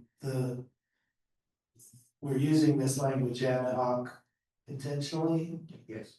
And so how is it changing? How is it changing the committee structure or the public operation of it, or what does it mean that we're calling it ad hoc as opposed to something else? Well, Well, I was just saying, I mean, this is a true ad hoc, right? It's a sub-forum for a limited period of time to hand over one deliverable on a deadline, and then it's dissolved. It will allow you to, I mean, so if you want to have it open to the public and public comment and all that, you can, you're not required to. You will have more flexibility on the agenda description. Really, you wouldn't need to put out an agenda at all. I understand you're gonna do that for the benefit of the public, but if something comes up, you're not gonna be constrained the way you would be. It gives you flexibility, right? If it turns out that some of you on this ad hoc need to communicate outside, you could, I have no idea whether you intend to do that. You could, you know, if something comes up at the last minute. You know, the one thing I would remind everybody is if you have this thing formed with 6 members of this ad hoc, you are at the Brown Act limit, so you need to consider that a hard shell, right? And there will be no communicating with other members outside of the ad hoc committee. All the staff will have to be very careful that we don't accidentally act as a conduit for another member's views. If you talk to a member of the public, you know, basically tell them to begin with, don't even hint to me what any other member outside of this ad hoc has said, right? So there is that constraint, but it allows you a great deal of flexibility because it's a genuine ad hoc. And however many, you know, Brown Act aspects of an agenda, public comment, any of that you want is up to you. Well, in my motion, I just want to make clear to the public, which is limited right now, to hopefully some are on Zoom. We intend to have agendas. We intend to have public comment. We intend to have everything that this commission is doing, but the additional flexibility that it gives us to talk among a number of ourselves and to sort of schedule things in the last month, because you're saying you don't even need an agenda, I don't think that's fair to the public. Somebody might be really interested in X. We have to let the public know that that may not take place until after 3 p.m. on January 17th, so they don't have to come here at 9 in the morning and wait until their particular item is taken up. Correct. And Also, like, flexibility as Commissioner Johnson. with Commissioner Mack, like, we had a rock star situation going on in our committee meeting. And so I applaud Commissioner Mack for that, but I couldn't have a conversation with her because then we're a majority. We couldn't, like, I couldn't give feedback, I couldn't, you know. And so that's really what kind of struck me. And we were dealing, and there was some very, very heavy issues that we were dealing with, that people were presenting. They presented on police reform, Black workers. I mean, it's the first time we've seen a room full of Black people like that, right? And so I really wanted to commend her and talk to her about that taking place, because I've been on that soapbox for, y'all know. And it happened. But I couldn't say anything. And so that's how so when I talk about the flexibility around that, I was shocked, and I think Justin, he always delivers bad news. Job. That's a joke. Okay. It's my job. So that's what I'm, that's what I'm thinking about, being able to just have more free conversations about the work that we're doing, and I would never go for it if the commission, the full commission, didn't have veto power. I would never, and so I think that is, I appreciate it, so I'm done. Any other here, if you want to, just be clear, it will be the full commission that ultimately has authority. Correct. Just so the public is not confused. Any other commissioners with questions or comments, reactions? All right, seeing none, we will take a vote on the motion. Did we read the full thing? I don't know if we made I it. think so. Okay, I have to make, I'll edit the motion. Well, that's second. Yeah, all right, I'll read it. Just Okay, thanks. yeah, motion to dissolve the 4 commission committees effective at the conclusion of each of their respective next scheduled meetings in the month of January, no later than January 16th, and establish a 6-member ad hoc commission committee. This committee will begin meeting on January 17th, 2026, with a duration of 1 month in order to recommend to the full commission which items to move forward for the debate. Motion by Commissioner Stein, second by Commissioner Mesa. All right, we will go to a vote. Commissioner Andrades. Yes. Well, could I just amend and that we are going to meet temporarily Tuesdays, Thursdays, and Saturdays? That's yeah, okay. All right, Commissioner Andrades. Yes. Commissioner Fields is absent. Commissioner Fuentes. Yes. Commissioner Lewis. Yes. Commissioner Matt. Yes. Commissioner Mesa says yes. Commissioner Murray is absent. Commissioner Sanchez. Yes. Commissioner Schlatter. Having heard the commitment that these meetings are happening in public view, yes. Commissioner Stein. Did I say that? No.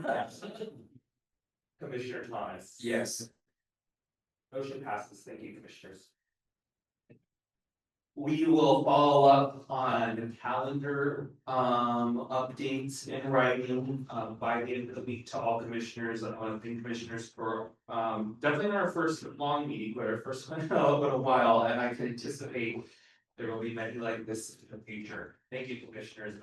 Executive Director, any other housekeeping? Please email me by 10 a.m. tomorrow morning if you would like to serve on this ad hoc committee. 10 a.m. Friday. Friday? Oh, Friday. Okay, sure, I'm you. Motion to adjourn. Yes, motion to adjourn. Is there any objection? Yeah. Amen.